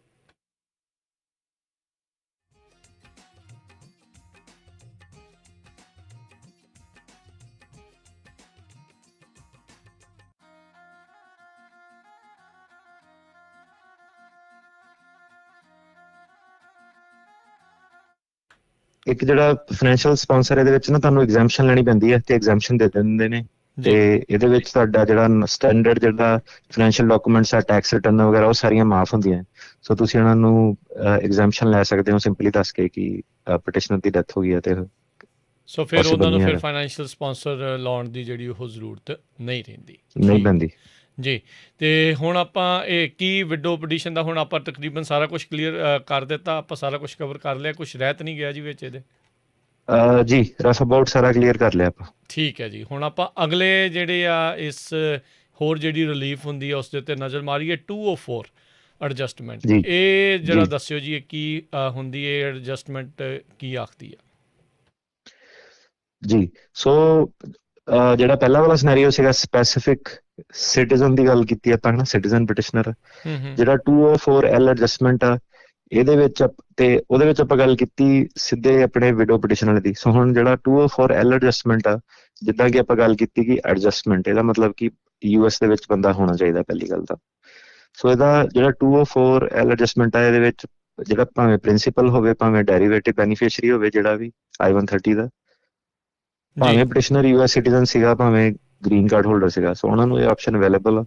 ਸੋ ਇਹਦਾ ਰੂਲ ਸਿੰਪਲ ਇਹ ਹੈਗਾ ਕਿ ਜਿੰਨੇ ਵੀ ਫੈਮਿਲੀ ਮੈਂਬਰ ਸੀਗੇ ਜਿਹੜੇ ਇਮੀਗ੍ਰੈਂਟ ਸੀਗੇ, ਉਹਦੇ ਵਿੱਚੋਂ ਦੀ ਘੱਟੋ ਘੱਟ ਇੱਕ ਜਣਾ, ਭਾਵੇਂ ਪ੍ਰਿੰਸੀਪਲ ਬੈਨੀਫੀਸ਼ਰੀ, ਭਾਵੇਂ ਡੈਰੀਵੇਟਿਵ ਬੈਨੀਫੀਸ਼ਰੀ, ਘੱਟੋ ਘੱਟ ਇੱਕ ਜਣਾ US ਦੇ ਵਿੱਚ ਹੋਣਾ ਚਾਹੀਦਾ ਹੈ ਜਦੋਂ ਰਿਲੇਟਿਵ ਦੀ ਡੈਥ ਹੋਈ। ਠੀਕ ਹੈ। ਸੋ ਇਹ ਜਿਹੜਾ ਸਿਨੈਰੀਓ ਹੈ, ਇਹ ਸਭ ਤੋਂ ਜ਼ਿਆਦਾ ਜਿਹੜਾ ਪ੍ਰੈਕਟੀਕਲੀ ਪਲੇ ਆਊਟ ਉਦੋਂ ਕੀਤਾ ਜਾਂਦਾ ਹੈ ਜਦੋਂ ਪਟੀਸ਼ਨਰ, ਮੰਨ ਲਓ ਕਿਸੇ ਪੈਰੈਂਟ ਨੇ ਬੱਚਿਆਂ ਦਾ ਫਾਈਲ ਕਰਨਾ ਸੀਗਾ, ਜੀ। ਤੇ ਉਹਨਾਂ ਦੇ ਵਿੱਚੋਂ ਦੀ ਮੋਸਟ ਕਾਮਨ ਸਿਨੈਰੀਓ ਹੁੰਦਾ ਕਿ ਪੇਰੈਂਟ ਨੂੰ ਕੋਈ ਟਰਮੀਨਲ ਇਲਨੈਸ ਹੈ, ਕੈਂਸਰ ਹੈ, ਕੁਛ ਏਦਾਂ ਦਾ, ਹੂੰ ਹੂੰ ਤੇ ਜਿਹੜਾ ਬੱਚਾ ਹੈ ਉਹ ਐਮਰਜੈਂਸੀ ਵੀਜ਼ਾ ਲੈ ਕੇ, ਪੇਰੋਲ ਲੈ ਕੇ US ਦੇ ਵਿੱਚ ਦਾਖਲਾ ਉਹਨੇ ਕਿਸੇ ਤਰੀਕੇ ਨਾਲ ਲੈ ਲਿਆ ਡੈਥ ਹੋਣ ਤੋਂ ਪਹਿਲਾਂ।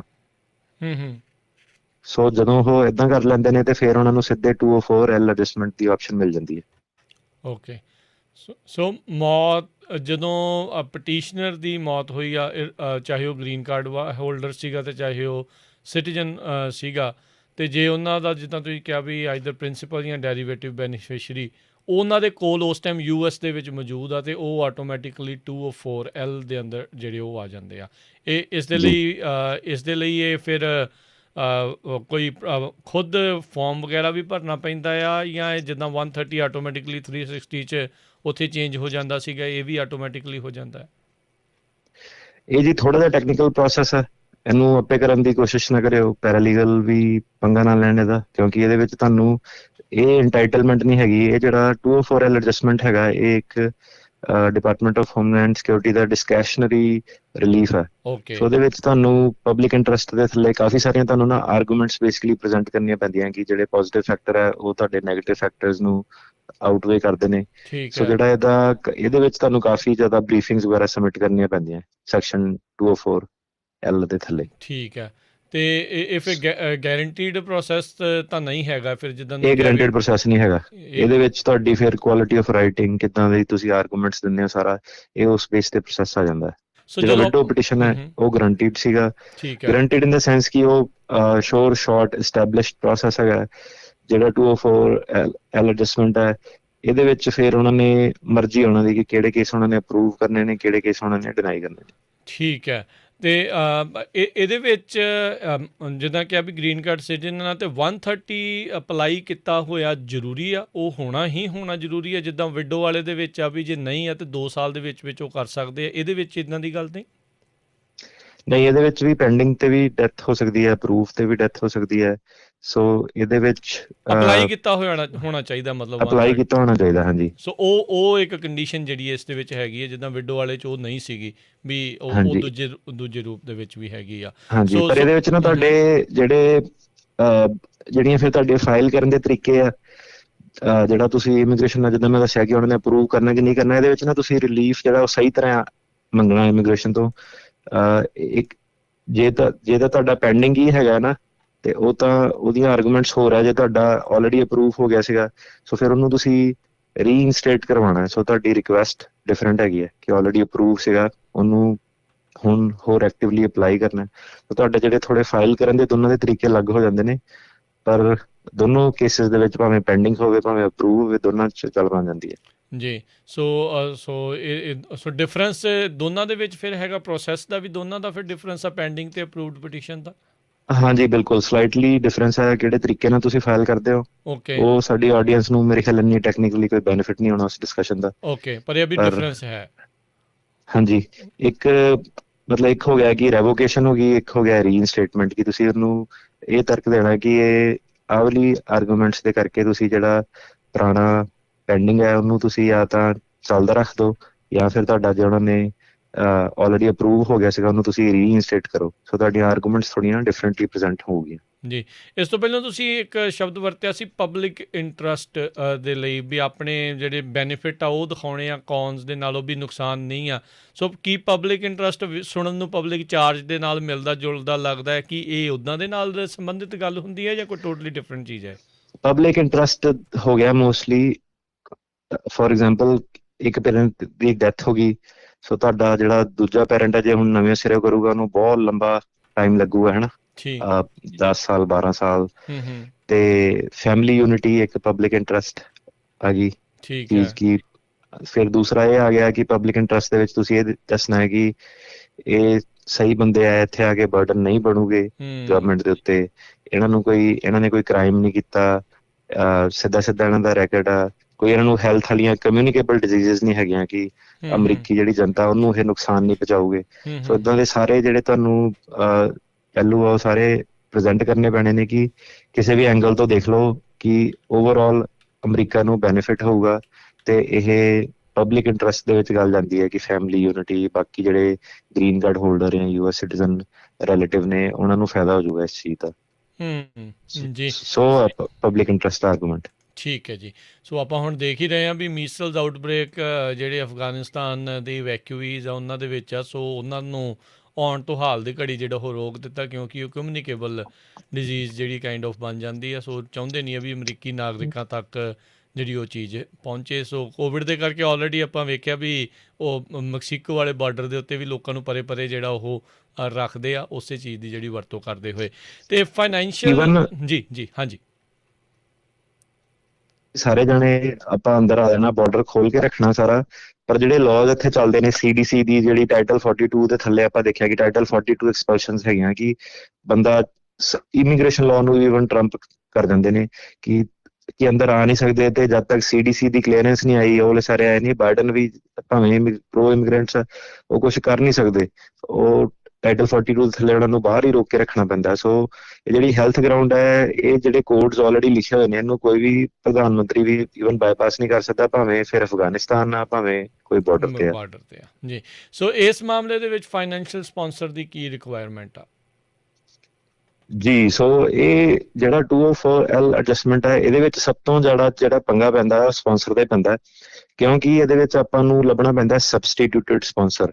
ਸਬਸਟੀਟਿਊਟਡ ਸਪਾਂਸਰ ਇੱਕ ਸਪੈਸ਼ਲ ਕਿਸਮ ਦਾ ਸਪਾਂਸਰ ਹੁੰਦਾ ਹੈ ਜਿਹੜਾ ਕਿ ਤੁਹਾਡੇ ਨਾਲ ਉਹਦਾ ਕੋਈ ਨਾ ਕੋਈ ਰਿਲੇਸ਼ਨਸ਼ਿਪ ਹੋਣਾ ਚਾਹੀਦਾ ਹੈ, as a spouse, parent, mother in law, father in law, sibling, child, son, daughter, son in law, daughter in law, sister in law, brother in law, grand parent, grand child, ਹੈ ਨਾ। ਸੋ ਆਹ ਜਿਹੜੇ ਇਹਨਾਂ ਨੇ relation define ਕੀਤੇ ਹੋਏ ਆ, ਇਹਨਾਂ ਬੰਦਿਆਂ ਚੋਂ ਹੀ ਜੇ ਕੋਈ ਹੈਗਾ ਉਹ ਤੁਹਾਡਾ ਸਪਾਂਸਰ ਬਣ ਸਕਦਾ ਹੈ, US ਸਿਟੀਜ਼ਨ ਜਾਂ ਗ੍ਰੀਨ ਕਾਰਡ ਹੋਲਡਰ। ਇਹ ਨਹੀਂ ਵੀ ਪਿੰਡ ਵਾਲਾ ਬੰਦਾ ਨਹੀਂ, ਕੋਈ ਪਿੰਡ ਵਾਲਾ ਬੰਦਾ ਨਹੀਂ। ਹੁਣ ਕਹਿਣ ਦਾ ਮਤਲਬ ਕੀ ਹੁੰਦਾ ਕਿ ਕਈ ਵਾਰੀ ਆਪਾਂ ਜ਼ਿਆਦਾ ਦੇਖਦੇ, ਜਿਹੜੇ ਜ਼ਿਆਦਾ ਸਾਡੇ ਕੇਸ ਹੈ ਉਹਦੇ ਵਿੱਚ ਕੀ ਹੁੰਦਾ ਹੈ ਕਿ ਡੈਥ ਹੋ ਜਾਂਦੀ ਹੈ, ਉਹ ਫਿਰ ਜਿੱਦਾਂ ਨਾ ਜਿਹੜਾ ਦੂਜਾ ਸਪਾਊਸ ਆ, ਭਾਵੇਂ ਉਹ US ਹੈ ਵੀ ਨਹੀਂ, ਉਹ ਕਈ ਵਾਰੀ ਨਾ ਉੱਤੇ ਬਲੇਮ ਕਰਕੇ ਇਹਨੇ ਸਟ੍ਰੈਸ ਕੀਤਾ ਸੀਗਾ, ਇਹਨੇ ਸਾਡੇ ਮੁੰਡੇ ਨੂੰ ਮਾਰਤਾ, ਇਹਨੇ ਸਾਡੀ ਕੁੜੀ ਨੂੰ ਮਾਰਤਾ।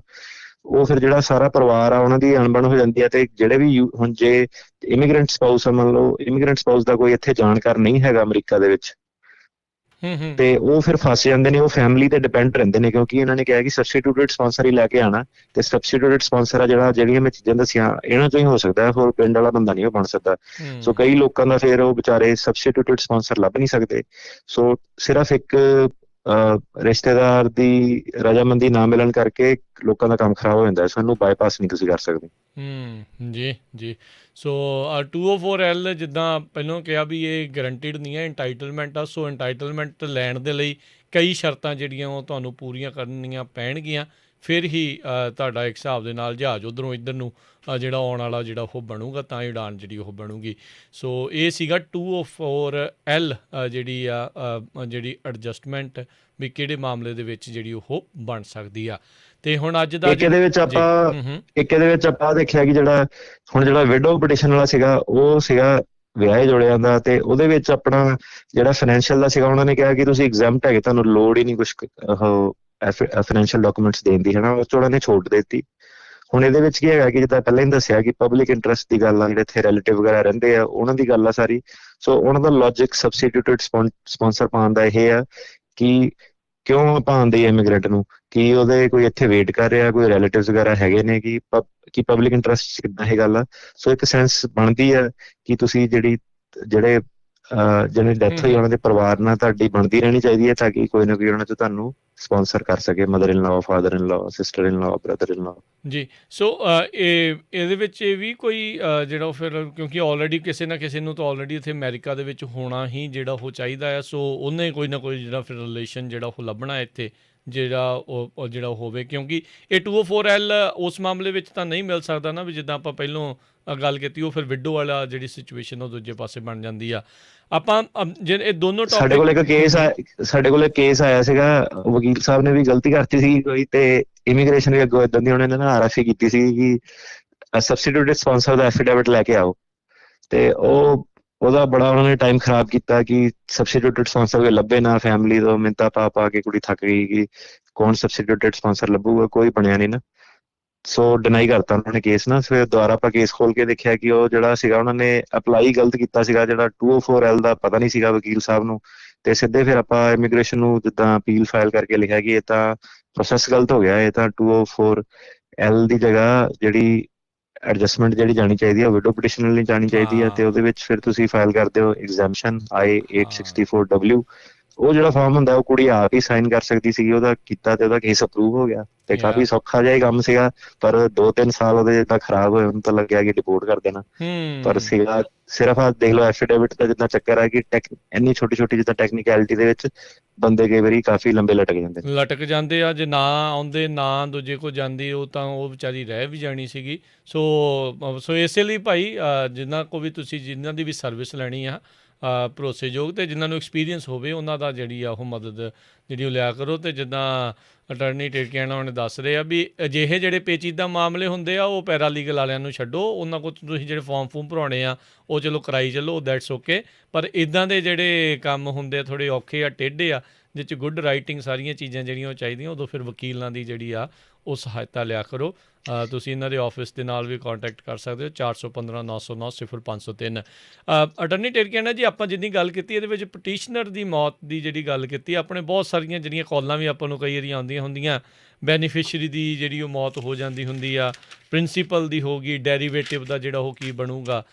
ਸੋ ਇਹ ਜਿਹੜਾ ਹੁਣ ਆਪਾਂ ਅਗਲਾ ਟੌਪਿਕ ਕਰਨਾ, ਹਿਊਮੈਨੀਟੇਰੀਅਨ ਰੀਸਟੇਟਮੈਂਟ, ਕੀ ਅਜਿਹੀ ਡਿਸਕ੍ਰਿਸ਼ਨ ਉਸ ਦੇ ਵਿੱਚ ਹੈਗੀ ਆ, ਜਾਂ ਉਹਦੇ ਵਿੱਚ ਵੀ ਪਟੀਸ਼ਨਰ ਦੀ ਮੌਤ ਦੇ ਨਾਲ ਹੀ ਸੰਬੰਧਿਤ ਜਿਹੜੀ ਉਹ ਰਿਲੀਫ ਹੈਗੀ ਆ? ਜਿਹੜਾ ਆਪਾਂ 204L ਦੀ ਆਪਾਂ ਗੱਲ ਕੀਤੀ ਨਾ ਹੁਣੇ, ਇਹਦੇ ਵਿੱਚ ਭਾਵੇਂ ਬੈਨੀਫਿਸ਼ਰੀ ਦੀ ਵੀ ਡੈਥ ਹੋਈ ਆ, ਡੈਰੀਵੇਟਿਵ ਬੈਨੀਫਿਸ਼ਰੀ ਕੁਆਲੀਫਾਈ ਕਰ ਜਾਂਦਾ। ਸੋ 204 ਦੀ ਇਹ ਖਾਸੀਅਤ ਆ।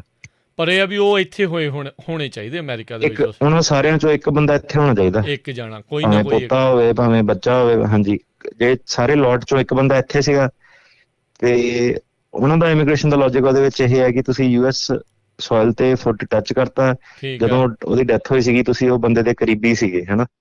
ਸੋ ਤੁਸੀਂ ਇੰਪੋਰਟੈਂਟ ਸੀਗੇ, ਕਰੀਬੀ ਸੀਗੇ, ਡੈਥ ਹੋਈ। ਸੋ ਉਹਨਾਂ ਨੇ ਇਹ ਲੌਜਿਕ ਹੈ, ਮੈਨੂੰ ਐਗਜ਼ੈਕਟਲੀ ਨਹੀਂ ਪਤਾ ਕਿ ਉਹਨਾਂ ਦੀ ਰਾਈਮ ਰੀਜ਼ਨਿੰਗ ਕੀ ਹੈ ਇਹਦੇ ਵਿੱਚ, ਪਰ ਐਜ਼ ਲੌਂਗ ਐਜ਼ ਇੱਕ ਬੰਦਾ ਇੱਥੇ ਸੀਗਾ ਭਾਵੇਂ, ਫਿਰ ਉਹਦੇ ਵਿੱਚ ਪ੍ਰਿੰਸੀਪਲ ਬੈਨੀਫਿਸ਼ਰੀ ਦੀ ਡੈਥ ਹੋ ਜਾਂਦੀ ਹੈ, ਤੇ ਤੁਸੀਂ 204L ਐਡਜਸਟਮੈਂਟ ਕਰ ਸਕਦੇ ਹੋ। ਸੋ ਜਿੱਦਾਂ ਕਿ ਮੈਂ ਦੱਸਿਆ ਕਿ ਇਹ ਥੋੜਾ ਜਿਹਾ ਟੈਕਨੀਕਲ ਹੋ ਜਾਂਦਾ ਹੈ, ਇੰਨੀ ਟੈਕਨੀਕਲ ਡਿਸਕਸ਼ਨ ਦਾ ਕੋਈ ਉਹ ਨਹੀਂ ਹੋਣਾ। ਉਹ ਜਿਹੜੇ ਆਪਣੇ ਤੁਹਾਡਾ ਜੋ ਵੀ ਕੰਬੀਨੇਸ਼ਨ ਬਣਿਆ ਡੈਥ ਤੋਂ ਬਾਅਦ, ਉਹਦੇ ਹਿਸਾਬ ਨਾਲ ਫਿਰ ਆਪਣੀ ਜਿਹੜੀਆਂ ਆਪਸ਼ਨਸ ਚੱਲੂਗੀਆਂ ਜੀ। ਤੇ ਆਓ ਹੁਣ ਆਪਾਂ ਜਿਹੜੇ ਇਸੇ ਦੇ ਅੰਡਰ ਜਿਹੜਾ ਤੀਜਾ ਹੈਗਾ ਆ ਹਿਊਮੈਨੀਟੇਰੀਅਨ ਰੀਸਟੇਟਮੈਂਟ, ਜਿਹੜੀ ਉਸ ਦੇ ਬਾਰੇ ਜਿਹੜੀ ਉਹ ਗੱਲ ਕਰੀਏ। ਸੋ ਕੀ ਹੈਗੀ ਹੈ ਜੀ ਹਿਊਮੈਨੀਟੇਰੀਅਨ ਰੀਇਨਸਟੇਟਮੈਂਟ? ਕੀ ਇਹ ਵੀ ਗਾਰੰਟਿਡ ਆ ਜਾਂ ਇਹ ਵੀ ਐਂਟਾਈਟਲਮੈਂਟ ਆ, ਡਿਸਕ੍ਰਿਸ਼ਨਰੀ ਆ? ਸੋ ਸਭ ਤੋਂ ਸਟਰੋਂਗ ਵਿਡੋ ਪਟੀਸ਼ਨ, ਦੂਜੇ ਨੰਬਰ ਤੇ 204L, ਤੇ ਤੀਜੇ ਨੰਬਰ ਤੇ ਜਿਹੜਾ ਰਿਲੇਟਿਵਲੀ ਵੀਕਰ ਹੋ ਗਈ ਹਿਊਮੈਨੀਟੇਰੀਅਨ ਰੀਇਨਸਟੇਟਮੈਂਟ। ਜਿੱਦਾਂ ਕਿ ਨਾਮ ਹੀ ਸੁਜੈਸਟ ਕਰਦਾ ਕਿ ਇਨਸਾਨੀਅਤ ਦੇ ਨਾਤੇ ਕਰ ਦਿਓ, ਹਨਾ ਜੀ। ਸੋ ਹਿਊਮੈਨੀਟੇਰੀਅਨ ਰੀਇਨਸਟੇਟਮੈਂਟ ਜਿਹੜੀ ਹੈਗੀ ਆ ਡਿਸਕ੍ਰੈਸ਼ਨਰੀ ਰਿਲੀਫ ਹੈ। ਜਿੱਦਾਂ ਪਹਿਲਾਂ ਦੱਸਿਆ ਕਿ ਡਿਸਕ੍ਰੈਸ਼ਨਰੀ ਅੱਖਰ ਆਪਾਂ ਕਈ ਵਾਰੀ ਵਰਤਦੇ ਹਾਂ ਸ਼ੋਅ ਦੇ ਵਿੱਚ। ਡਿਸਕ੍ਰੈਸ਼ਨਰੀ ਦਾ ਮਤਲਬ ਹੁੰਦਾ ਕਿ ਉਹਨਾਂ ਦੀ ਮਰਜ਼ੀ ਆ, ਡਿਸਕ੍ਰਿਸ਼ਨ ਹੈਗੀ ਉਹਨਾਂ ਦੀ, ਅਪਰੂਵ ਕਰਨਾ ਕਿ ਨਹੀਂ ਕਰਨਾ। ਸੋ ਇਹਦੇ ਵਿੱਚ ਜਿਹੜੀ ਮੁੱਖ ਸ਼ਰਤ ਉਹਨਾਂ ਦੀ ਇਹ ਹੈਗੀ ਆ, ਜਿਹਦੇ ਕਰਕੇ ਕਾਫੀ ਕੇਸ ਵਿਗੜ ਜਾਂਦੇ ਨੇ। ਕਾਫੀ ਸਾਨੂੰ ਰੇਡੀਓ ਕਾਲਰ ਵੀ ਕਰਦੇ ਨੇ, ਪੁੱਛਦੇ ਨੇ ਕਿ ਕੀ ਬਣਨਾ। ਇਹਦੇ ਵਿੱਚ ਜਿਹੜਾ ਤੁਹਾਡਾ 130 ਜਿਹੜਾ ਹੈਗਾ ਉਹ ਅਪਰੂਵ ਹੋਣਾ ਚਾਹੀਦਾ ਪਟੀਸ਼ਨਰ ਦੀ ਡੈਥ ਤੋਂ ਪਹਿਲਾਂ। ਸੋ ਪਹਿਲਾਂ ਤਾਂ ਜਿੱਦਾਂ ਕਿਸੇ ਮੋਸਟ ਲਾਈਕਲੀ ਜਿੱਦਾਂ ਸਿਬਲਿੰਗ ਵਾਲਾ ਕੇਸ ਹੋ ਗਿਆ ਜਾਂ ਪੇਰੈਂਟ ਵਾਲਾ ਕੇਸ ਹੋ ਗਿਆ, ਜਿਹਦੇ ਵਿੱਚ ਕਿ ਲੰਬੀਆਂ ਟਾਈਮ ਲੈਣਾ 10 ਸਾਲ 15 ਸਾਲ। ਤੇ ਇੱਥੇ ਜਿਹੜਾ ਯੂਐਸ ਵਾਲਾ ਸੀਗਾ, ਯੂਐਸ ਵਾਲਾ ਪਟੀਸ਼ਨਰ ਦੀ ਡੈਥ ਹੋ ਜਾਂਦੀ ਹੈ। ਸੋ ਉਹਦੀ ਡੈਥ ਦੇ ਤਾਂ ਆਪਾਂ ਹਿਊਮੈਨਿਟੇਰੀਅਨ ਰੀਇੰਸਟੇਟਮੈਂਟ ਕਰ ਸਕਦੇ ਹਾਂ। ਤੇ ਮੁੱਖ ਸ਼ਰਤ ਇਹ ਹੈ ਕਿ I-130 ਜਿਹੜਾ ਹੈਗਾ ਉਹ ਪ੍ਰੂਵ ਹੋਣਾ ਚਾਹੀਦਾ, ਨਹੀਂ ਤਾਂ ਗੱਲ ਨਹੀਂ ਬਣ ਸਕਦੀ। ਸੋ ਇਹਦੇ ਵਿੱਚ ਵੀ ਜਿਹੜੇ ਤੁਸੀਂ ਡਿਸਕ੍ਰੈਸ਼ਨਰੀ ਰਿਲੀਫ ਹੈ ਤੇ ਜਿਹੜੇ ਐਗਜ਼ਿਸਟਿੰਗ ਫੈਕਟਰ ਜਿਹੜੇ ਹੈਗੇ ਤੁਹਾਨੂੰ ਸਾਰਾ ਹੀ ਪ੍ਰੈਜ਼ੈਂਟ ਕਰਨਾ ਪੈਣਾ ਕਿ ਪ੍ਰੋਜ਼ ਆਫ ਗਰੰਟਿੰਗ ਜਿਹੜਾ ਰਿਲੀਫ ਹੈ ਉਹ ਆਊਟਵੇ ਕਰਦੇ ਨੇ ਕੌਨਜ਼ ਨੂੰ। ਮਤਲਬ ਕਿ ਓਵਰਆਲ ਅਮਰੀਕਾ ਨੂੰ ਫਾਇਦਾ ਹੋਊਗਾ ਜੇ ਇਹ ਵਾਲੇ ਬੰਦੇ ਨੂੰ ਇੱਥੇ ਆਉਣ ਦਿੱਤਾ ਜਾਵੇ, ਤੇ ਜਿਹੜੀ ਬਾਕੀ ਦੀ ਬੱਚੀ ਫੈਮਿਲੀ ਹੈ ਉਹਨੂੰ ਫਾਇਦਾ ਹੋਊਗਾ। ਜੀ। ਸੋ ਕੀ ਬੇਸਿਕ ਐਲੀਜੀਬਿਲਟੀ ਇਸ ਦੇ ਵਿੱਚ ਕੀ ਜਿਹੜੀ ਇਸ ਦੇ ਵਿੱਚ ਹੈਗੀ ਆ? ਸੋ ਇਹਦੇ ਵਿੱਚ ਬੇਸਿਕ ਐਲੀਜੀਬਿਲਟੀ ਇਹ ਹੈਗੀ ਕਿ ਜਿਹੜਾ ਪ੍ਰਿੰਸੀਪਲ ਬੈਨੀਫਿਸ਼ਰੀ ਹੋ ਗਿਆ ਉਹਦਾ ਸਰਵਾਈਵ ਕਰਨਾ ਇਹਦੇ ਵਿੱਚ ਬਹੁਤ ਇੰਪੋਰਟੈਂਟ ਹੈ। ਤੇ ਜਿਹੜਾ I-130 ਉਹ ਅਪਰੂਵ ਹੋਣਾ ਚਾਹੀਦਾ। ਫੋਰ ਐਗਜ਼ਾਮਪਲ, ਜੇ ਪੇਰੈਂਟ ਨੇ ਇੱਥੋਂ ਦੀ ਫਾਈਲ ਕੀਤੀ ਆਪਣੇ ਬੱਚੇ ਲਈ, ਜਾਂ ਭੈਣ ਨੇ ਫਾਈਲ ਕੀਤੀ ਭਰਾ ਲਈ, ਜਿਹੜਾ ਬੰਦਾ ਜੇ ਇੰਡੀਆ ਦੇ ਵਿੱਚ ਬੰਦਾ ਜਿਹੜਾ ਵੇਟ ਕਰ ਰਿਹਾ ਉਹਦੀ ਡੈਥ ਹੋ ਗਈ ਤਾਂ ਇਹ ਪ੍ਰੋਸੈਸ ਤੁਸੀਂ ਨਹੀਂ ਕਰ ਸਕਦੇ। ਜੇ ਇੱਥੇ ਬੰਦੇ ਦੀ ਡੈਥ ਹੋਈ ਸਿਰਫ ਤੁਸੀਂ ਤਾਂ ਹੀ ਕਰ ਸਕਦੇ ਹੋ। ਤੇ ਨਾਲ ਸ਼ਰਤ ਇਹ ਹੈ ਕਿ ਡੈਥ ਹੋਣ ਤੋਂ ਪਹਿਲਾਂ 130 ਤੁਹਾਡਾ ਜਿਹੜਾ ਅਪਰੂਵ ਹੋਣਾ ਚਾਹੀਦਾ। ਸੋ ਇਹ ਜਿਹੜਾ ਇਹਨਾਂ ਦਾ ਬੇਸਿਕ ਐਲੀਜੀਬਿਲਟੀ ਕ੍ਰਾਈਟੇਰੀਆ, ਇਹਦੀਆਂ ਦੋ ਸ਼ਰਤਾਂ ਹੋ ਗਈਆਂ ਕਿ ਜਿਹੜਾ ਪ੍ਰਿੰਸੀਪਲ ਬੈਨੀਫਿਸ਼ਰੀ ਆ ਉਹਦੀ ਡੈਥ ਨਹੀਂ ਹੋਣੀ ਚਾਹੀਦੀ ਤੇ I-130 ਤੁਹਾਡਾ ਅਪਰੂਵ ਹੋਣਾ ਚਾਹੀਦਾ। ਜੀ। ਸੋ ਜਿੱਦਾਂ ਆਪਾਂ ਕਾਈਂਡ ਆਫ 204L ਪਰ ਮੋਰ ਐਕਸਟ੍ਰੀਮ ਜਿੱਦਾਂ ਕਹਿ ਸਕਦੇ, ਉਹਦੇ ਵਿੱਚ ਇੱਕ ਜਣਾ ਅਮਰੀਕਾ ਦੇ ਵਿੱਚ ਹੈ, ਇੱਥੇ ਕੋਈ ਵੀ ਅਮਰੀਕਾ ਦੇ ਵਿੱਚ ਨਹੀਂ ਹੈਗਾ, ਫਿਰ ਉਸ ਕੇਸ ਦੇ ਵਿੱਚ ਬੇਸਿਕਲੀ ਹਿਊਮੈਨਿਟੇਰੀਅਨ ਰੀਸਟੇਟਮੈਂਟ ਵਾਲੀ ਜਿਹੜੀ ਉਹ ਟਰਾਈ ਕੀਤੀ ਜਾ ਸਕਦੀ ਹੁੰਦੀ ਆ 204L ਚ। ਪਰ ਇਹ ਵੀ ਦੇਖੋ ਤੁਸੀਂ ਕਿ ਕਿਸੇ ਦੀ ਮਰਜ਼ੀ ਡੈਥ ਹੋਵੇ, ਭਾਵੇਂ ਪ੍ਰਿੰਸੀਪਲ ਦੀ ਵੀ ਡੈਥ ਹੋਵੇ, ਭਾਵੇਂ ਪਟੀਸ਼ਨਰ ਦੀ ਡੈਥ ਹੋਵੇ, ਡਜ਼ ਨਾਟ ਮੈਟਰ। ਤੇ ਭਾਵੇਂ I-130 ਪੈਂਡਿੰਗ ਹੋਵੇ, ਭਾਵੇਂ ਅਪਰੂਵ ਹੋਵੇ, ਡਜ਼ ਨਾਟ ਮੈਟਰ। ਸੋ ਉਹ 'ਚ ਜ਼ਿਆਦਾ ਆਪਸ਼ਨ ਆ ਜਾਂਦੀਆਂ ਨਾ। ਤੇ ਇਹਦੇ ਵਿੱਚ ਇੱਕ ਬੜੀ ਸਪੈਸੀਫਿਕ ਆਪਸ਼ਨ ਹੈ ਕਿ ਜੇ ਪਟੀਸ਼ਨਰ ਦੀ ਡੈਥ ਹੋਈ ਸਿਰਫ ਤਾਂ ਕਰਕੇ ਇਹਦੇ ਵਿੱਚ ਸਿਰਫ ਪਟੀਸ਼ਨਰ ਦੀ ਮੌਤ ਨੂੰ ਲੈ ਕੇ ਹੀ ਜਿਹੜਾ ਉਹ ਕੀਤਾ ਜਾ ਸਕਦਾ ਹੁੰਦਾ ਆ। ਸੋ ਕੀ ਇਸ ਦੀਆਂ ਫਿਰ ਲਿਮਿਟੇਸ਼ਨਸ ਹੋਰ ਇਸ ਚੀਜ਼ ਦੇ ਵਿੱਚ ਜਿਹੜੀਆਂ ਆਹ ਚੀਜ਼ਾਂ ਜਿਹੜੀਆਂ ਤੁਸੀਂ ਦੱਸੀਆਂ ਆ ਕੀ ਹੈਗੀਆਂ? ਸੋ ਹੋਰ ਲਿਮਿਟੇਸ਼ਨਸ ਕੀ ਹੈਗਾ? ਸੋ ਲਿਮਿਟੇਸ਼ਨ ਇਹਦੀ ਸਭ ਤੋਂ ਵੱਡੀ ਲਿਮਿਟੇਸ਼ਨ ਇਹ ਹੈ ਕਿ ਜਦੋਂ ਇੱਕ ਤਾਂ ਹੀ ਦੱਸਦਾ ਕਿ ਪ੍ਰਿੰਸੀਪਲ ਬੈਨੀਫਿਸ਼ਰੀ ਇਹਨੂੰ ਕਲੇਮ ਕਰ ਸਕਦਾ, ਦੂਜੇ ਨਹੀਂ ਕਰ ਸਕਦੇ। ਤੇ ਕਈ ਵਾਰੀ ਜਿਹੜਾ ਹੁਣ ਪ੍ਰਿੰਸੀਪਲ ਬੈਨੀਫਿਸ਼ਰੀ ਕਹਿ ਦੇ ਕਿ ਮੈਂ ਨਹੀਂ ਅਮਰੀਕਾ ਜਾਣਾ ਹੈਨਾ, ਮੇਰਾ ਹੁਣ ਦਿਲ ਨਹੀਂ ਲੱਗਣਾ ਉੱਥੇ, ਤੇ ਫਿਰ ਬੱਚੇ ਤੇ ਜਿਹੜੇ ਘਰ ਵਾਲੀ ਆ ਉਹ ਨਹੀਂ ਜਾ ਸਕਦੇ ਨਾਲ। ਮਤਲਬ ਕਿ ਇਹਨੂੰ ਪ੍ਰਿੰਸੀਪਲ ਬੈਨੀਫਿਸ਼ਰੀ ਹੀ ਕਲੇਮ ਕਰੂਗਾ, ਦੂਜੇ ਉਹਦੇ ਬਿਹਾਫ ਤੇ ਨਹੀਂ ਕਰ ਸਕਦੇ। ਸੋ ਪ੍ਰਿੰਸੀਪਲ ਬੈਨੀਫਿਸ਼ਰੀ ਜੋ ਜੇ ਚਾਹੂਗਾ ਉਹਨੂੰ ਮਿਲੂਗਾ, ਉਹਦੇ ਥਰੂ ਹੀ ਬਾਕੀ ਜਾਊਗੇ। ਸੋ ਦੂਜਾ ਇਹ ਦੱਸਿਆ ਕਿ ਜਿਹੜਾ 130 ਆ ਉਹ ਅਪਰੂਵ ਹੋਣਾ ਚਾਹੀਦਾ, ਵਿਚ ਇਜ਼ ਅ ਬਿਗ ਡੀਲ, ਕਿਉਂਕਿ ਕਈ ਵਾਰੀ ਬਹੁਤ ਸਾਰੇ ਕੇਸਿਸ ਉੱਤੇ ਪਹਿਲਾਂ ਹੀ ਡੈਥ ਹੋ ਜਾਂਦੀ ਹੈ ਪਟੀਸ਼ਨਰ ਦੀ। ਤੇ ਮੁੱਖ ਇਹਦੀ ਲਿਮਿਟੇਸ਼ਨ ਇਹ ਹੈ ਕਿ ਜਿਹੜੇ ਇਹ ਵਾਲੇ ਜਿਹੜੇ ਡਿਨਾਇਲ ਆ ਇਹ ਚੈਲੰਜ ਨਹੀਂ ਹੋ ਸਕਦੇ। ਮਤਲਬ ਕਿ ਤੁਸੀਂ ਜੇ ਹਿਊਮੈਨਿਟੇਰੀਅਨ ਰੀਸਟੇਟਮੈਂਟ ਕਰਦੇ ਹੋ ਤੁਹਾਡੇ ਕੋਲ ਇੱਕੋ ਚਾਂਸ ਹੈ, ਇਹਦੀ ਕੋਈ ਅਪੀਲ ਨਹੀਂ ਹੈਗੀ। ਜੇ ਤੁਸੀਂ ਗਲਤ ਬੰਦੇ ਨਾਲ ਫਸ ਕੇ ਕਰਤਾ, ਤੁਹਾਡਾ ਡਿਨਾਈ ਹੋ ਗਿਆ, ਸੋ ਨਾਨ ਅਪੀਲੇਬਲ ਆ ਤੇ ਦੁਬਾਰਾ ਉਹਨਾਂ ਨੇ ਕੰਸੀਡਰ ਨਹੀਂ ਕਰਨਾ। ਸੋ ਤੁਹਾਡੇ ਕੋਲ ਸਿੰਗਲ ਸ਼ਾਟ ਆਪਸ਼ਨ ਆ।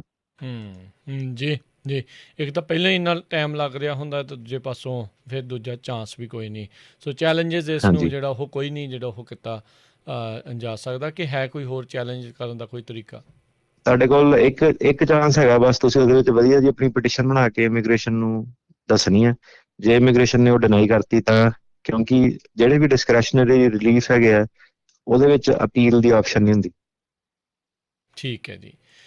ਕਿਉਂਕਿ ਡਿਸਕ੍ਰੈਸ਼ਨਰੀ ਦਾ ਮਤਲਬ ਇਹ ਹੋ ਗਿਆ ਕਿ ਉਹਨੂੰ ਪਾਵਰ ਦੇ ਦਿੱਤੀ ਕਿ ਤੇਰੀ ਮਰਜ਼ੀ ਆ ਕਿ ਕਰਨਾ ਕਰ, ਨਹੀਂ ਕਰਨਾ ਨਾ ਕਰ। ਹੁਣ ਜਦੋਂ ਉਹਨਾਂ ਨੂੰ ਪਾਵਰ ਹੀ ਦੇਤੀ, ਉਹਨੇ ਕਹਿਣਾ ਸਾਡੀ ਇਹ ਪਾਵਰ ਆ, ਉਹਨੂੰ ਤੁਸੀਂ ਅਪੀਲ ਕਰ ਹੀ ਨਹੀਂ ਸਕਦੇ। ਉਹਨੇ ਕਹਿਣਾ ਕਿ ਮੈਂ ਪਾਵਰ ਐਕਸਰਸਾਈਜ਼ ਕੀਤੀ ਆਪਣੀ, ਮੇਰੀ ਮਰਜ਼ੀ ਹੈ, ਮੈਂ ਦੇਣਾ ਕਿ ਨਹੀਂ ਦੇਣਾ। ਸੋ ਜਿਹੜੇ ਵੀ ਡਿਸਕ੍ਰੈਸ਼ਨਰੀ ਰਿਲੀਫ ਹੈ, ਹੁਣ ਵੀ ਜਿਹੜੇ ਅੱਗੇ ਵੀ ਆਪਾਂ ਡਿਸਕਸ ਕਰਾਂਗੇ, ਜਦੋਂ ਆਪਾਂ ਵਰਡ ਯੂਜ਼ ਕਰਤਾ ਕਿ ਡਿਸਕ੍ਰੈਸ਼ਨਰੀ ਰਿਲੀਫ ਹੈ, ਉੱਥੇ ਕਹਿਣ ਦਾ ਮਕਸਦ ਆ ਗਿਆ ਕਿ ਅਪੀਲ ਦੀ ਕੋਈ ਆਪਸ਼ਨ ਨਹੀਂ ਰਹੀ। ਫਿਰ ਤੁਹਾਡੇ ਉੱਤੇ ਆ ਜਾਂਦਾ ਕਿ ਤੁਸੀਂ ਕਿ ਬਿਹਤਰੀਨ ਤਰੀਕੇ ਨਾਲ ਪਟੀਸ਼ਨ ਬਣਾ ਕੇ ਪਹਿਲਾਂ ਹੀ ਪੈਂਦੀ ਸੱਟੇ ਵਧੀਆ ਫਾਈਲ ਕਰਦੇ ਹੋ ਕਿ ਨਹੀਂ ਕਰਦੇ ਹੋ। ਜੇ ਵਧੀਆ ਕਰਤੇ ਤਾਂ ਅਗਲੇ ਸੁਣਨ ਵਾਲੇ ਨੇ ਸੁਣ ਲਈ ਗੱਲ, ਫਿਰ ਗੱਲ ਬਣ ਜੂਗੀ, ਨਹੀਂ ਤਾਂ ਔਖਾ ਹੈ ਜੀ। ਫਿਰ ਬੇਸਿਕਲੀ ਮੁੱਖ ਦੀ ਗੱਲ ਜਿਹੜੀ ਹੈ ਇਸ ਦੇ ਵਿੱਚ ਇਹ ਹੈਗੀ ਆ। ਤੇ ਕੀ ਰਿਕੁਐਸਟ ਕਿੱਦਾਂ ਕਰਨੀ ਹੈ ਜੀ ਹਿਊਮੈਨਿਟੇਰੀਅਨ ਰੀਸਟੇਟਮੈਂਟ ਦੀ? ਜਿੱਦਾਂ ਵਿਡੋ ਵਾਲੇ ਦੇ ਵਿੱਚ 2 ਸਾਲ ਦਾ ਸਮਾਂ ਹੁੰਦਾ, ਉਹਦੇ ਵਿੱਚ ਜਿਹੜਾ ਉਹ ਕਰਨਾ ਹੁੰਦਾ ਆ, ਇਹਦੇ ਵਿੱਚ ਵੀ ਕੋਈ ਸਮਾਂ ਵਗੈਰਾ ਹੁੰਦਾ ਹੈ? ਜੀ। ਸੋ ਇਹਦੇ ਵਿੱਚ ਪਹਿਲਾਂ ਤਾਂ ਇਹ ਹੈ ਕਿ ਦੇਖੋ ਰਿਕੁਆਇਰਮੈਂਟ ਇਹਦੀ ਇਹ ਹੈ ਕਿ ਇਹਦੇ ਵਿੱਚ ਵੀ ਤੁਹਾਨੂੰ ਸਬਸਟੀਟਿਊਟਡ ਸਪਾਂਸਰ ਹੀ ਲੱਭਣਾ ਪੈਂਦਾ। ਇਹ 'ਚ ਵੀ ਪਿੰਡ ਵਾਲਾ ਬੰਦਾ ਬਣ ਸਕਦਾ ਤੁਹਾਡਾ, ਰਿਸ਼ਤੇਦਾਰੀ ਕੋਈ ਨਾ ਕੋਈ। ਸੋ ਰਿਸ਼ਤੇਦਾਰੀ ਕੋਈ ਹੋ ਸਕਦਾ ਹੈ। ਹੁਣ ਪ੍ਰੋਬਲਮ ਇਹਦੇ ਵਿੱਚ ਇਹ ਆ ਜਾਂਦੀ ਹੈ ਕਿ ਕਈ ਵਾਰੀ ਮੰਨ ਲਓ ਕਿ ਸਿਰਫ ਇੱਕੋ ਪੇਰੈਂਟ ਸੀਗਾ ਇੱਥੇ ਹੈ ਨਾ, ਸਿਰਫ ਮੰਨ ਲਓ ਫਾਦਰ ਹੀ ਆਇਆ ਸੀਗਾ, ਫਾਦਰ ਦੀ ਡੈਥ ਹੋ ਗਈ, ਇੱਕ ਜਣੇ ਨੇ ਫਾਈਲ ਕੀਤਾ ਸੀਗਾ ਤੇ ਹੋਰ ਪਰਿਵਾਰਕ ਮੈਂਬਰ ਕੋਈ ਹੈ ਨਹੀਂ ਗਾ ਇੱਥੇ। ਸੋ ਉਸ ਕੇਸ ਦੇ ਵਿੱਚ ਕੀ ਹੋਇਆ ਕਿ ਤੁਹਾਡਾ ਸਬਸਟੀਟਿਊਟ ਸਪਾਂਸਰ ਕੋਈ ਬਣ ਹੀ ਨਹੀਂ ਸਕਦਾ, ਕੋਈ ਹੈ ਨਹੀਂ ਇੱਥੇ ਯਾ ਹੋਰ ਰਿਲੇਟਡ, ਹੈ ਨਾ। ਸੋ ਉਹ ਤੁਹਾਡੀ ਉੱਥੇ ਹੀ ਪਟੀਸ਼ਨ ਜਿਹੜੀ ਆ ਉਹ ਅੱਗੇ ਨਹੀਂ ਵੱਧ ਸਕਦੀ। ਸੋ ਇਹਦੇ ਵਿੱਚ ਜ਼ਿਆਦਾਤਰ ਉਹ ਪਰਿਵਾਰਾਂ ਨੂੰ ਬੈਨੀਫਿਟ ਹੁੰਦਾ ਹੈ ਜਿਹੜੇ ਮੰਨ ਲਓ ਇੱਕ ਭਰਾ ਇੰਡੀਆ ਫਸਿਆ ਹੋਇਆ, ਬਾਕੀ ਇੱਥੇ ਹੋਰ ਵੀ ਪਰਿਵਾਰ ਸੀਗੇ, ਪਹਿਲਾਂ ਥੋੜੀ ਮਾਈਗ੍ਰੇਟ ਕਰ ਗਏ ਸੀਗੇ ਤੇ ਹੋਰ ਬ੍ਰਦਰਸ ਵਗੈਰਾ ਜਾਂ ਦੂਜਾ ਪੈਰੈਂਟ ਇੱਥੇ ਹੈਗਾ, ਹੈ ਨਾ। ਸੋ ਇਹ ਉਹਨਾਂ ਲਈ ਆਪਸ਼ਨ ਹੈ ਜਿਹਦੇ ਵਿੱਚ ਕਿ ਡੈਥ ਹੋਣ ਤੋਂ ਬਾਅਦ ਪਟੀਸ਼ਨਰ ਦੀ ਘੱਟੋ ਘੱਟ ਇੱਕ ਅੱਧਾ ਰਿਲੇਟਿਵ ਉਹਨਾਂ ਦਾ ਇੱਥੇ ਅਮਰੀਕਾ ਦੇ ਵਿੱਚ ਹੈਗਾ, ਤਾਂ ਕਿ ਉਹ ਪ੍ਰੋਸੈਸ ਨੂੰ ਅੱਗੇ ਤੋਰ ਪਾਏ। ਸਬਸਟੀਟਿਊਟਡ ਸਪਾਂਸਰ ਦਾ ਮਤਲਬ ਹੁੰਦਾ ਹੈ ਕਿ ਤੁਸੀਂ ਓਰੀਜਨਲ ਜਿਹੜਾ ਪਟੀਸ਼ਨਰ ਸੀਗਾ ਉਹਨੂੰ ਤੁਸੀਂ ਸਬਸਟੀਟਿਊਟ ਕਰ ਰਹੇ ਹੋ, ਤੁਸੀਂ ਉਹਦੀ ਜਗ੍ਹਾ ਲੈ ਰਹੇ ਹੋ, ਹਨਾ ਜੀ। ਸੋ ਕਈ ਵਾਰੀ ਉੱਥੇ ਬੜੀ ਗਰਾਰੀ ਫਸ ਜਾਂਦੀ ਹੈ ਕਿ ਪਰਿਵਾਰ ਉਹ ਕਹਿੰਦੇ ਆਪਾਂ ਨਹੀਂ ਸਬਸਟੀਟਿਊਟਡ ਸਪਾਂਸਰ ਬਣਨਾ ਇਸ ਕੇਸ 'ਚ, ਹੈ ਨਾ। ਜ਼ਮੀਨ ਦੇ ਮਸਲੇ, ਜਾਇਦਾਦ ਦੇ ਮਸਲੇ, ਸੋ ਇਦਾਂ ਦੇ ਕਾਫੀ ਮਸਲੇ ਕਈ ਵਾਰੀ ਆ ਜਾਂਦੇ ਨੇ। ਉਹ ਕਹਿੰਦੇ ਕਿ ਤੁਸੀਂ ਇੰਡੀਆ ਸਾਡਾ ਨੁਕਸਾਨ ਕੀਤਾ, ਆਪਾਂ ਤੁਹਾਨੂੰ ਇੱਥੇ ਨਹੀਂ ਆਉਣ ਦੇਣਾ। ਸੋ ਇਦਾਂ ਦੇ ਕਾਫੀ ਜਿੱਦਾਂ ਕੇਸ ਸਾਹਮਣੇ ਆਉਂਦੇ ਨੇ। ਸੋ ਇਹ ਉਹੀ ਪਰਿਵਾਰਾਂ ਲਈ ਆਪਸ਼ਨ ਜਿਹੜੀ ਕਾਮਯਾਬ ਹੈਗੀ ਆ, ਜਿਹੜੇ ਮਿਲ ਵਰਤ ਕੇ ਰਹਿੰਦੇ ਨੇ। ਜੀ ਜੀ। ਇੱਕ ਮੇਰਾ ਦਿਮਾਗ 'ਚ ਸਵਾਲ ਆਇਆ, ਜਿਹੜਾ ਵਿਡੋ ਪਟੀਸ਼ਨ ਦੇ ਮਾਮਲੇ 'ਚ ਆਪਾਂ ਉਹ 'ਚ ਗੱਲ ਕੀਤੀ ਸੀ ਵੀ ਜਿਹੜਾ ਮੁੱਖ ਪਟੀਸ਼ਨ ਕਰਤਾ ਹੈ ਉਸ ਦੀ ਮੌਤ ਹੋਈ ਆ, ਉਹਦੇ ਜੀ ਵਿੱਚ ਜੇ ਆਈ ਡੋਂਟ ਨੋ ਇਹ ਉਸੇ ਦੇ ਅੰਡਰ ਆਊ ਜਾਂ ਕਿਹਦੇ ਅੰਡਰ ਆਊਗਾ, ਜੇ ਪ੍ਰਿੰਸੀਪਲ ਬੈਨੀਫਿਸ਼ਰੀ ਦੀ ਮੌਤ ਹੋ ਜਾਏ ਕੀ ਡੈਰੀਵੇਟਿਵਸ ਫਿਰ ਉਹ ਆ ਸਕਦੇ ਆ ਉਸ ਮਾਮਲੇ ਦੇ ਵਿੱਚ, ਜਿੱਦਾਂ ਉਹਨਾਂ ਦੇ ਗਾਂ ਨਿਆਣੇ ਹੁੰਦੇ ਆ? ਨਹੀਂ, ਉਹ ਤਾਂ ਫਿਰ ਜਿਹੜਾ ਪਟੀਸ਼ਨ ਜੇ ਬੈਨੀਫਿਸ਼ਰੀ ਦੀ ਮੌਤ ਹੋ ਗਈ, ਪਰ ਜੇ ਪਟੀਸ਼ਨਰ ਅਲਾਈਵ ਆ ਉਹ ਤਾਂ ਸਿੱਧਾ ਹੀ ਸਟੈਪ ਚਿਲਡਰਨ ਨੂੰ ਸਿੱਧੇ ਡਾਇਰੈਕਟ ਹੀ ਸਪਾਂਸਰ ਕਰ ਰਿਹਾ ਨਾ ਰਿਲੇਟਿਵ, ਉਹ 'ਚ ਤਾਂ ਕੋਈ ਉਹਦੇ ਵਿੱਚ ਕੋਈ ਮਤਲਬ ਰੌਲਾ ਰੋਕ ਟੋਕ ਹੈ ਹੀ ਨਹੀਂ। ਨਹੀਂ। ਜੀ ਜੀ, ਹਾਂਜੀ, ਠੀਕ ਆ। ਸੋ ਸਮਰਾਈਜ਼ ਕਰ ਦਿਓ ਜੀ ਇੱਕ ਵਾਰੀ ਫਿਰ ਵੀ ਵਿਡੋ ਵਾਲਾ। ਤੁਸੀਂ ਪਹਿਲਾਂ ਪੁੱਛਿਆ ਸੀਗਾ ਕਿ ਕਿੱਦਾਂ ਰਿਕੁਐਸਟ ਕਰਨੀ ਹੈ। ਸੋ ਰਿਕੁਐਸਟ ਉਹੀ ਕਰਨੀ ਹੈ ਕਿ ਤੁਸੀਂ ਆਪਣੀ ਆਰਗੂਮੈਂਟਸ ਦੇਣੀਆਂ ਕਿ ਕਿਉਂ ਡਿਸਕ੍ਰੈਸ਼ਨ ਫੇਵਰੇਬਲੀ ਐਕਸਰਸਾਈਜ਼ ਹੋਣੀ ਚਾਹੀਦੀ ਹੈ। ਜਿੰਨੇ ਵੀ ਯੂਐਸ ਦੇ ਵਿੱਚ ਰਿਲੇਟਿਵ ਸੀਗੇ, ਜਿਹੜੇ ਵੀ US citizen, lawful permanent resident ਜਾਂ ਹੋਰ ਜਿਹੜੇ ਯੂਐਸ ਦੇ ਵਿੱਚ ਪਰਿਵਾਰ ਆ, ਤੁਸੀਂ ਇਹ ਦੱਸਣਾ ਕਿ ਉਹਨਾਂ ਨੂੰ ਕੀ ਇੰਪੈਕਟ ਹੋਊਗਾ ਉਹਨਾਂ ਦੇ ਉੱਤੇ ਕਿ ਜੇ ਬੰਦੇ ਨੂੰ ਨਾ ਦਿੱਤਾ ਜਾਵੇ। ਸੋ ਸਾਈਕ ਵੈਲੂਏਸ਼ਨ, ਡਾਕਟਰ ਦੀ ਰਿਪੋਰਟ, ਤੁਸੀਂ ਸਾਰੇ ਜਿਹੜੇ ਪਰਿਵਾਰ ਆ ਸਾਰੇ ਜਣਿਆਂ ਦੀ ਰਿਪੋਰਟਸ ਲਗਾਉਂਦੇ ਹੋ, ਦੱਸਦੇ ਹੋ ਕਿ ਉਹਨਾਂ ਨੂੰ ਕੀ ਪ੍ਰੋਬਲਮ ਆ, ਕਿੱਦਾਂ ਉਹਨਾਂ ਦਾ ਪਿਆਰ ਸੀਗਾ, ਜੇ ਕਿੱਦਾਂ ਉਹ ਉਹਨਾਂ ਨੂੰ ਮਿਸ ਕਰੂਗੇ, ਕਿਉਂ ਜਿਹੜੇ ਉਹਨਾਂ ਦੇ ਪੋਤੇ ਪੋਤੀਆਂ ਉਹਨਾਂ ਨੂੰ ਆਉਣ ਦੇਣਾ ਚਾਹੀਦਾ। ਸੋ ਇਹਦੇ ਵਿੱਚ ਤੁਸੀਂ ਹੈਲਥ ਕੰਸਰਨ, ਐਡਵਾਂਸ ਏਜ, ਜੇ ਕੋਈ ਪੇਰੈਂਟ ਇੱਥੇ ਸਰਵਾਈਵਿੰਗ ਆ ਕਿ ਉਹਨਾਂ ਦੀ ਉਮਰ ਕਿੰਨੀ ਹੈ, ਯੂਐਸ ਦੇ ਵਿੱਚ ਕਿੰਨੀ ਦੇਰ ਤੋਂ ਰਹਿ ਰਹੇ ਨੇ, ਉਹਨਾਂ ਦੇ ਯੂਐਸ ਦੇ ਵਿੱਚ ਕੀ ਕਨੈਕਸ਼ਨ ਹੈਗੇ ਆ। ਕਿ ਹੁਣ ਜਿੱਦਾਂ ਮਾਂ ਕਹੂਗੀ ਕਿ ਮੇਰਾ ਇੱਕ ਪੁੱਤ ਇੱਥੇ ਆ, ਇੱਕ ਇੰਡੀਆ ਫਸਿਆ ਵਾ, ਤੇ ਮੈਂ ਇੱਥੋਂ ਦੀ ਇੰਨਾ ਟਰੈਵਲ ਨਹੀਂ ਕਰ ਸਕਦੀ, ਮੈਂ ਜਾ ਨਹੀਂ ਸਕਦੀ ਕਿ 6 ਮਹੀਨੇ ਇੱਥੇ 6 ਮਹੀਨੇ ਉੱਥੇ, ਉਹ ਤੁਹਾਡੀ ਇੱਕ ਆਰਗੂਮੈਂਟ ਹੋ ਗਈ। ਫਿਰ ਆਪਣਾ ਹੈਲਥ ਕੰਸਰਨ, ਜੇ ਕਿਸੇ ਦੀ ਟ੍ਰੀਟਮੈਂਟ ਵਗੈਰਾ ਚੱਲਦੀ ਹੈ, ਸੋ ਤੁਸੀਂ ਸਾਰੇ ਜਿਹੜੇ ਫੈਕਟਰ ਹੈ ਨਾ ਉਹ ਇੱਦਾਂ ਦੇ ਪਾਉਂਦੇ ਹੋ ਕਿ ਦੱਸਦੇ ਹੋ ਕਿ ਜਿਹੜਾ ਬਚਿਆ ਪਰਿਵਾਰ ਆ ਉਹਦੇ ਲਈ ਇੰਡੀਆ ਰੀਲੋਕੇਟ ਕਰਨਾ ਹੁਣ ਬਹੁਤ ਮੁਸ਼ਕਿਲ ਹੈ। ਸੋ ਇੱਦਾਂ ਦੀ ਤੁਸੀਂ ਹਿਊਮੈਨਿਟੇਰੀਅਨ ਬੇਸਿਸ ਤੇ, ਤਾਂ ਇਨਸਾਨੀਅਤ ਦੇ ਨਾਤੇ ਇੱਦਾਂ ਦੀਆਂ ਤੁਸੀਂ ਆਰਗੂਮੈਂਟਸ ਦਿੰਦੇ ਹੋ, ਕਿਉਂਕਿ ਲੀਗਲੀ ਤੁਹਾਡੇ ਕੋਲ ਕੋਈ ਹੋਰ ਆਰਗੂਮੈਂਟਸ ਨਹੀਂ ਹੈ। ਸੋ ਤਾਂ ਕਰਕੇ ਇਹਨੂੰ ਹਿਊਮੈਨਿਟੇਰੀਅਨ ਰੀਸਟੇਟਮੈਂਟ ਕਹਿੰਦੇ ਨੇ। ਜੀ ਜੀ। ਤੇ ਕੀ ਲੋਕੀ ਪ੍ਰਿੰਸੀਪਲ ਬੈਨੀਫਿਸ਼ਰੀ ਦੇ ਮਰਨ ਤੋਂ ਬਾਅਦ ਦੇ ਵਿੱਚ ਦੂਜਿਆਂ ਦੇ ਲਈ ਟਰਾਈ ਕਰਦੇ ਨੇ, ਤੇ ਕੀ ਕਦੀ ਕੋਈ ਇਦਾਂ ਦਾ ਕੇਸ ਅਪਰੂਵ ਹੁੰਦਾ ਸੁਣਿਆ? ਸੋ ਉਹਦੇ ਉੱਤੇ ਮੈਂ ਐਕਸਪੈਰੀਮੈਂਟੇਸ਼ਨ ਨਹੀਂ ਕੀਤੀ ਅਜੇ, ਕੇਸਿਸ ਪੈਂਡਿੰਗ ਨੇ। ਕਈ ਜਿਹੜੇ ਸੀਗੇ ਕਲਾਇੰਟ ਰੇਡੀਓ ਦੇ ਥਰੂ ਹੀ ਸੁਣ ਕੇ ਆਏ ਸੀਗੇ, ਤੇ ਉਹਨਾਂ ਨੂੰ ਦੱਸਿਆ ਕਿ ਇਹ ਤੁਹਾਡਾ ਪ੍ਰਿੰਸੀਪਲ ਬੈਨੀਫਿਸ਼ਰੀ ਦੇ ਵਿੱਚ ਚਾਂਸ ਨਹੀਂ ਹੈਗਾ, ਤੇ ਉਹਨਾਂ ਨੇ ਕਿਹਾ ਕਿ ਕੋਈ ਨਹੀਂ, ਸਾਨੂੰ ਕੋਈ ਪ੍ਰੋਬਲਮ ਨਹੀਂ, ਆਪਾਂ ਫਾਈਨੈਂਸ਼ੀਅਲ ਗੈਂਬਲ ਕਰਨਾ, ਆਪਾਂ ਦੇਖਣਾ ਹੈ ਕਿ ਇਹ ਅਪਰੂਵ ਹੁੰਦਾ ਕਿ ਨਹੀਂ ਹੁੰਦਾ। ਸੋ ਇਹਨਾਂ ਦੀ ਜਿਹੜੀ ਟਾਈਮ ਲਾਈਨ ਹੈ ਹਿਊਮੈਨਿਟੇਰੀਅਨ ਰੀਸਟੇਟਮੈਂਟ ਦੀ, ਇਹ 3 ਤੋਂ 4 ਸਾਲ ਤੱਕ ਲੱਗ ਸਕਦੇ ਨੇ ਆਰਾਮ ਨਾਲ। ਠੀਕ ਹੈ। ਸੋ ਜਿਹੜੇ ਉਹ ਵਾਲੇ ਕੇਸ ਸੀਗੇ ਉਹਨਾਂ ਦੇ ਉੱਤੇ ਮੇਰੇ ਕੋਲ ਡਿਸੀਜਨ ਨਹੀਂ ਹੈਗਾ, ਮੇਰੇ ਕੋਲ ਕੋਈ ਡੇਟਾ ਨਹੀਂ ਹੈਗਾ। ਜਿਹੜੇ ਦੂਜੇ ਵਾਲੇ ਆ ਜਿਹ 'ਚ ਪਟੀਸ਼ਨਰ ਦੀ ਡੈਥ ਹੋਈ, ਉਹ ਵਾਲੇ ਆਪਾਂ ਅਪਰੂਵ ਕਰਾਏ ਹੋਏ ਨੇ। ਸੋ ਮੈਂ ਵੀ ਉਹਦੀ ਵੇਟ ਕਰ ਰਿਹਾ, 2 ਸਾਲਾਂ ਦੇ ਵਿੱਚ ਮੈਨੂੰ ਆਨਸਰ ਪਤਾ ਲੱਗੂਗਾ। ਤੇ ਜੇ ਉਹ ਬੈਨੀਫਿਸ਼ਰੀ ਦੀ ਡੈਥ ਤੋਂ ਬਾਅਦ ਵੀ ਅਪਰੂਵ ਕਰ ਦਿੰਦੇ ਨੇ, ਫਿਰ ਤਾਂ ਕਾਫੀ ਲੋਕਾਂ ਦਾ ਜਿਹੜਾ ਰਾਹ ਖੁੱਲ ਜਾਊਗਾ। ਜੀ ਜੀ, ਬਿਲਕੁਲ। ਕਿਉਂਕਿ ਉਸ ਮਾਮਲੇ 'ਚ ਫਿਰ ਨਹੀਂ ਤਾਂ ਆਪਣੇ ਵੀ ਇੱਥੇ ਕਈ ਕਾਲ ਕਰਕੇ ਪੁੱਛਦੇ ਆ ਵੀ ਭਾਈ ਜੇ ਅਸੀਂ ਉਹਨਾਂ ਨੂੰ ਅਡੋਪਟ ਕਰ ਲਈਏ, ਗਾਂਹ ਕਿਸੇ ਦੇ ਨਿਆਣੇ ਹੁੰਦੇ ਆ ਜਾਂ ਕੁਛ ਹੋਰ ਹੁੰਦਾ ਆ, ਫਿਰ ਉਹ ਇੱਕ ਟੋਟਲੀ ਡਿਫਰੈਂਟ ਚੀਜ਼ ਜਿਹੜੀ ਉਹ ਬਣ ਜਾਂਦੀ ਆ ਉਹਦੇ ਨਾਲੋਂ। ਚਲੋ ਦੇਖਦੇ ਹਾਂ ਕੀ ਜਿਹੜਾ ਨਤੀਜਾ ਹੁੰਦਾ। ਚਲੋ ਹੋਪਫੁਲੀ ਉਹਨਾਂ ਪਰਿਵਾਰਾਂ ਦੀ ਭਾਈ ਗੱਲ ਬਣ ਜਾਵੇ। ਆਪਾਂ ਤਾਂ ਇਹੀ ਚਾਹੁੰਦੇ ਹਾਂ ਵੀ ਸਾਰੇ ਪਰਿਵਾਰ ਇਕੱਠੇ ਹੀ ਜਿਹੜੇ ਉਹ ਰਹਿਣ। ਸੋ ਅਟਰਨੀ ਟਰਕੀਆਨਾ ਜੀ, ਜੇ ਸਮਰਾਈਜ਼ ਕਰ ਦਿਓ, ਵਿਡੋ ਪਟੀਸ਼ਨ 204L ਅਤੇ ਹਿਊਮੈਨਿਟੇਰੀਅਨ ਰੀਸਟੇਟਮੈਂਟ ਕਿੰਨੇ ਅਪਲਾਈ ਕੀਤਾ ਹੁੰਦਾ, ਕੀ ਰਿਕੁਆਇਰਮੈਂਟ ਆ, ਕਿਹੜੇ ਫਾਰਮਸ ਨੇ? ਜੀ, ਸੋ ਸਭ ਤੋਂ ਪਹਿਲਾਂ ਤਾਂ ਕੌਣ ਅਪਲਾਈ ਕਰ ਸਕਦਾ ਹੈ ਵਿਡੋ ਪਟੀਸ਼ਨ 'ਚ? ਸਿਰਫ ਜਿਹੜਾ ਸਪਾਊਸ ਹੈਗਾ ਯੂਐਸ ਸਿਟੀਜ਼ਨ ਦਾ, ਉਹੀ ਕਰ ਸਕਦਾ, ਹੋਰ ਨਹੀਂ ਕੋਈ ਕਰ ਸਕਦਾ। ਜਿਹੜਾ 204L ਹੈ ਉਹਦੇ ਵਿੱਚ ਬੈਨੀਫਿਸ਼ਰੀ ਵੀ ਕਰ ਸਕਦਾ ਹੈ, ਡੈਰੀਵੇਟਿਵ ਬੈਨੀਫਿਸ਼ਰੀ ਦੋਨੋਂ ਹੀ ਕਰ ਸਕਦੇ ਨੇ। ਜੀ। ਤੇ ਜਿਹੜਾ ਹਿਊਮੈਨਿਟੇਰੀਅਨ ਰੀਸਟੇਟਮੈਂਟ ਹੈ ਉਹਦੇ ਵਿੱਚ ਜਿਹੜਾ ਤੁਹਾਡਾ ਸਿਰਫ ਜਿਹੜਾ ਪ੍ਰਿੰਸੀਪਲ ਬੈਨੀਫਿਸ਼ਰੀ ਉਹੀ ਕਰ ਸਕਦਾ। ਠੀਕ ਹੈ। ਸੋ ਇੱਕ ਦੇ ਵਿੱਚ ਘਰ ਵਾਲਾ ਘਰ ਵਾਲੀ, ਕਿਉਂਕਿ ਸਪਾਊਸ ਵਿਡੋ ਦੇ ਰਿਲੇਟਡ ਆ ਗਿਆ, ਜੀ 204L ਜਿਹੜਾ ਥੋੜਾ ਜ਼ਿਆਦਾ ਫਲੈਕਸੀਬਲ ਹੈ, ਉਹ 'ਚ ਕੋਈ ਵੀ ਕਰ ਸਕਦਾ। ਜੀ ਹਿਊਮੈਨਿਟੇਰੀਅਨ ਰੀਇਨਸਟੇਟਮੈਂਟ ਦੇ ਵਿੱਚ ਸਿਰਫ ਜਿਹੜਾ ਪ੍ਰਿੰਸੀਪਲ ਬੈਨੀਫੀਸ਼ਰੀ ਉਹ ਕਰ ਸਕਦਾ। ਜੀ ਸੋ ਰਿਕੁਆਇਰਮੈਂਟ ਇਹਨਾਂ ਦੀਆਂ ਇਹ ਹੈ ਕਿ ਜਿਹੜੇ ਵਿਡੋ ਦੇ ਕੇਸ ਦੇ ਵਿੱਚ ਵਿਆਹ ਨਹੀਂ ਤੁਹਾਡਾ ਹੋਣਾ ਚਾਹੀਦਾ, ਰੀਮੈਰਿਜ ਨਹੀਂ ਹੋਣੀ ਚਾਹੀਦੀ। ਜੇ ਤੁਹਾਡੀ ਜੀ ਡੈਥ ਦੇ 2 ਸਾਲਾਂ ਦੇ ਅੰਦਰ ਅੰਦਰ ਤੁਸੀਂ ਪਟੀਸ਼ਨ ਫਾਈਲ ਕਰਨੀ ਹੈ। ਠੀਕ ਹੈ ਤੇ ਇਹਦੇ ਵਿੱਚ ਤੁਹਾਨੂੰ ਕੋਈ ਵੀ ਫਾਈਨੈਂਸ਼ੀਅਲ ਆਉਣ ਦੀ ਲੋੜ ਨਹੀਂ, ਤੁਹਾਨੂੰ ਐਗਜ਼ੈਂਪਸ਼ਨ ਫਾਈਲ ਕਰਨੀ ਪੈਂਦੀ ਹੈ। ਫਾਈਨੈਂਸ਼ੀਅਲੀ ਤੁਸੀਂ ਐਗਜ਼ੈਂਪਟ ਹੋ ਜਾਂਦੇ ਹੋ। ਸੋ ਇਹ ਸਪਾਂਸਰ ਦੀ ਰਿਲੇਟਿਵਲੀ ਸਭ ਤੋਂ ਸੌਖਾ। ਹੂੰ ਹਾਂਜੀ 204L ਦੀ ਜਿਹੜੀ ਰਿਕੁਆਇਰਮੈਂਟ ਮੁੱਖ ਸੀਗੀ, ਤੁਹਾਨੂੰ ਮੈਂ ਜਦੋਂ ਦੱਸਿਆ ਸੀਗਾ ਕਿ ਘੱਟੋ ਘੱਟ ਇੱਕ ਜਣਾ US ਦੇ ਵਿੱਚ ਰਹਿਣਾ ਚਾਹੀਦਾ ਤੇ ਕੰਟੀਨਿਊਸਲੀ ਰਹਿ ਰਿਹਾ ਡੈਥ ਹੋਣ ਤੋਂ ਬਾਅਦ, ਇਹ ਨਹੀਂ ਕਿ ਇੰਡੀਆ ਛੱਡ ਕੇ ਚਲ ਗਿਆ। ਤੇ ਜੀ ਇਹਦੇ ਵਿੱਚ ਤੁਹਾਨੂੰ ਸਬਸਟੀਟਿਊਟਡ ਸਪਾਂਸਰ ਦੀ ਲੋੜ ਪੈਣੀ ਹੈ, ਉਹ ਪੰਗੇ ਵਾਲਾ ਥੋੜਾ ਹੋ ਜਾਂਦਾ ਸੀ। ਜੀ ਹਿਊਮੈਨਿਟੇਰੀਅਨ ਰੀਇਨਸਟੇਟਮੈਂਟ ਦੇ ਵਿੱਚ ਸਭ ਤੋਂ ਜਿਹੜੀ ਮੁੱਖ ਸ਼ਰਤ ਉਹ ਹੈਗੀ ਹੈ, ਜਿਹੜੀ ਬਾਕੀ ਕਿਸੇ 'ਚ ਵੀ ਨਹੀਂ ਹੈਗੀ, ਇਹਦੇ ਵਿੱਚ ਤੁਹਾਡਾ ਜਿਹੜਾ I-130 ਆ ਉਹ ਅਪਰੂਵ ਹੋਣਾ ਚਾਹੀਦਾ। ਸੋ ਬਾਕੀਆਂ ਦੇ ਵਿੱਚ ਪੈਂਡਿੰਗ ਵੀ ਚੱਲ ਜਾਂਦਾ, ਇਹਦੇ ਵਿੱਚ ਤੁਹਾਡੀ ਸਪੈਸੀਫਿਕਲੀ ਉਹਨਾਂ ਨੇ ਦੱਸਤਾ ਕਿ 130 ਤੁਹਾਡਾ ਅਪਰੂਵ ਹੋਣਾ ਚਾਹੀਦਾ। ਜਿਹੜਾ ਪਟੀਸ਼ਨਰ ਆ ਉਹਦੀ ਡੈਥ ਹੋਣੀ ਚਾਹੀਦੀ ਹੈ, ਮਤਲਬ ਕਿ ਪ੍ਰਿੰਸੀਪਲ ਬੈਨੀਫੀਸ਼ਰੀ ਤੁਹਾਡਾ ਅਲਾਈਵ ਹੋਣਾ ਚਾਹੀਦਾ। ਤੇ ਇਹਦੇ ਵਿੱਚ ਤੁਹਾਨੂੰ ਸਬਸਟੀਟਿਊਟਡ ਸਪਾਂਸਰ ਵੀ ਕਰਨਾ ਪੈਂਦਾ। ਮਤਲਬ ਕਿ ਇਹ ਸਭ ਤੋਂ ਜ਼ਿਆਦਾ ਰਿਸਟ੍ਰਿਕਟਿਵ ਆ ਗਿਆ, ਬੜੇ ਸਪੈਸੀਫਿਕ ਲੋਕਾਂ ਲਈ ਆਪਸ਼ਨ ਆ ਗਈ ਜਿਹਨਾਂ ਦਾ 130 ਅਪਰੂਵ ਸੀਗਾ। ਇੱਥੋਂ ਦੀ US ਪਟੀਸ਼ਨਰ ਦੀ ਡੈਥ ਹੋ ਗਈ ਤੇ ਨਾਲ ਸਬਸਟੀਟਿਊਟਡ ਸਪਾਂਸਰ ਹੋਰ ਰਿਲੇਟਿਵ ਐਗਜ਼ਿਸਟ ਕਰਦਾ। ਸੋ ਇਹਦੇ ਫਾਰਮ ਕਿਹੜੇ ਹੁੰਦੇ ਨੇ? ਜਿਹੜਾ ਵਿਡੋ ਪਟੀਸ਼ਨ ਹੈ ਉਹਦਾ 130 ਤੁਹਾਡਾ ਜਾਂ ਤਾਂ ਆਲਰੇਡੀ ਫਾਈਲਡ ਹੈ, ਜੇ ਨਹੀਂ ਫਾਈਲਡ ਹੈ ਤਾਂ ਤੁਹਾਨੂੰ I-360 ਫਾਈਲ ਕਰਨਾ ਪੈਂਦਾ। ਜਿਹੜਾ 204L ਐਡਜਸਟਮੈਂਟ ਹੈ ਉਹਦੇ ਵਿੱਚ ਐਡਜਸਟਮੈਂਟ ਆਫ ਸਟੇਟਸ ਵਾਲੇ 485, 131, 765 ਇੱਦਾਂ ਦੇ ਕਾਫੀ ਫਾਰਮਸ ਤੁਹਾਨੂੰ ਫਾਈਲ ਕਰਨੇ ਪਊਗੇ। ਤੇ ਨਾਲ ਤੁਹਾਨੂੰ ਜਿਹੜਾ ਹੈ ਉਹ ਐਫੀਡੇਵਿਟ ਸਬਸਟੀਟਿਊਟਡ ਸਪਾਂਸਰ ਦਾ ਕਰਨਾ ਪੈਣਾ। ਤੇ ਹਿਊਮੈਨਿਟੇਰੀਅਨ ਰੀਇਨਸਟੇਟਮੈਂਟ ਦਾ ਕੋਈ ਫਾਰਮ ਨਹੀਂ ਹੈਗਾ, ਉਹਦੇ ਵਿੱਚ ਤੁਸੀਂ ਸਿਰਫ ਆਪਣਾ ਜਿਹੜਾ 130 ਦਾ ਅਪਰੂਵਲ ਤੁਹਾਡਾ ਆਲਰੇਡੀ ਹੋ ਚੁੱਕਾ ਹੈ, ਮਤਲਬ ਫਾਰਮ ਵਾਲਾ ਤੁਸੀਂ ਆਲਰੇਡੀ ਪਾਰ ਕਰ ਲਈ ਸਟੇਜ, ਤੇ ਉਹਦੇ ਵਿੱਚ ਤੁਸੀਂ ਆਪਣਾ ਜਿਹੜਾ ਹੈਗਾ ਸਬਸਟੀਟਿਊਟਡ ਸਪਾਂਸਰ ਨੂੰ ਲੈ ਕੇ ਅੱਗੇ ਚੱਲਦੇ ਹੋ ਸਿਰਫ, ਤੇ ਹੋਰ ਕੋਈ ਫਾਰਮ ਨਹੀਂ। ਜੀ ਜੀ ਬਿਲਕੁਲ। ਚਲੋ ਉਮੀਦ ਕਰਦੇ ਹਾਂ ਲੋਕ ਇਸ ਜਿਹੜੇ ਪ੍ਰੋਗਰਾਮ ਦਾ ਬੜੀ ਡਿਟੇਲ ਦੇ ਵਿੱਚ ਜਿਹੜਾ ਉਹ ਦੱਸਿਆ, ਕੋਈ ਦੱਸਦਾ ਨਹੀਂ ਹੈ ਇੱਦਾਂ। ਸੋ ਅਸੀਂ ਥੈਂਕ ਯੂ ਕਰਦੇ ਹਾਂ ਅਟਰਨੀ ਟਰਕਿਆਨਾ ਹੋਣਾ ਦਾ, ਬੜੀ ਵਿਸਥਾਰ ਦੇ ਵਿੱਚ ਦੱਸਦੇ ਆ ਤਾਂ ਜੋ ਲੋਕਾਂ ਨੂੰ ਉਹਨਾਂ ਦੀਆਂ ਆਪਸ਼ਨਸ ਜਿਹੜੀਆਂ ਉਹ ਪਤਾ ਹੋਣ, ਉਹ ਦੇਖ ਸਕਣ ਵੀ ਕਿਹਨੂੰ ਕਿਹੜੀ ਚੀਜ਼ ਦੇ ਜ਼ਰੀਏ ਜਿਹੜਾ ਉਹ ਫਾਇਦਾ ਹੋ ਸਕਦਾ ਹੈਗਾ ਆ। ਸੋ ਇਸ ਚੀਜ਼ ਦੇ ਲਈ ਅਸੀਂ ਤੁਹਾਡਾ ਥੈਂਕ ਯੂ ਕਰਦੇ ਹਾਂ। ਅਤੇ ਹੁਣ ਆਪਾਂ ਅਟਰਨੀ ਟਰਕਿਆਨਾ ਜੀ ਇੱਥੇ ਲਵਾਂਗੇ ਜੀ ਇੱਕ ਬ੍ਰੇਕ ਤੋਂ ਬਾਅਦ ਦੇ ਵਿੱਚ ਫਿਰ ਆਪਾਂ ਵਾਪਸ ਹਾਜ਼ਰ ਹੁੰਦੇ ਹਾਂ ਅਤੇ ਸਰੋਤਿਆਂ ਦੇ ਜਿਹੜੇ ਸਵਾਲ ਆ, ਕਾਲਰਸ ਦੇ ਜਿਹੜੇ ਸਵਾਲ ਆ ਉਹ ਆਪਾਂ ਲਵਾਂਗੇ। ਅਤੇ ਕਾਲ ਤੁਸੀਂ ਸਰੋਤੇ ਕਰ ਸਕਦੇ ਹੋ, ਨੰਬਰ ਹੈਗਾ ਸਟੂਡੀਓ 'ਚ ਕਾਲ ਕਰਨ ਦੇ ਲਈ 408-272-5200 4082725200। ਮਿਲਦੇ ਹਾਂ ਇੱਕ ਬ੍ਰੇਕ ਤੋਂ ਬਾਅਦ 'ਚ।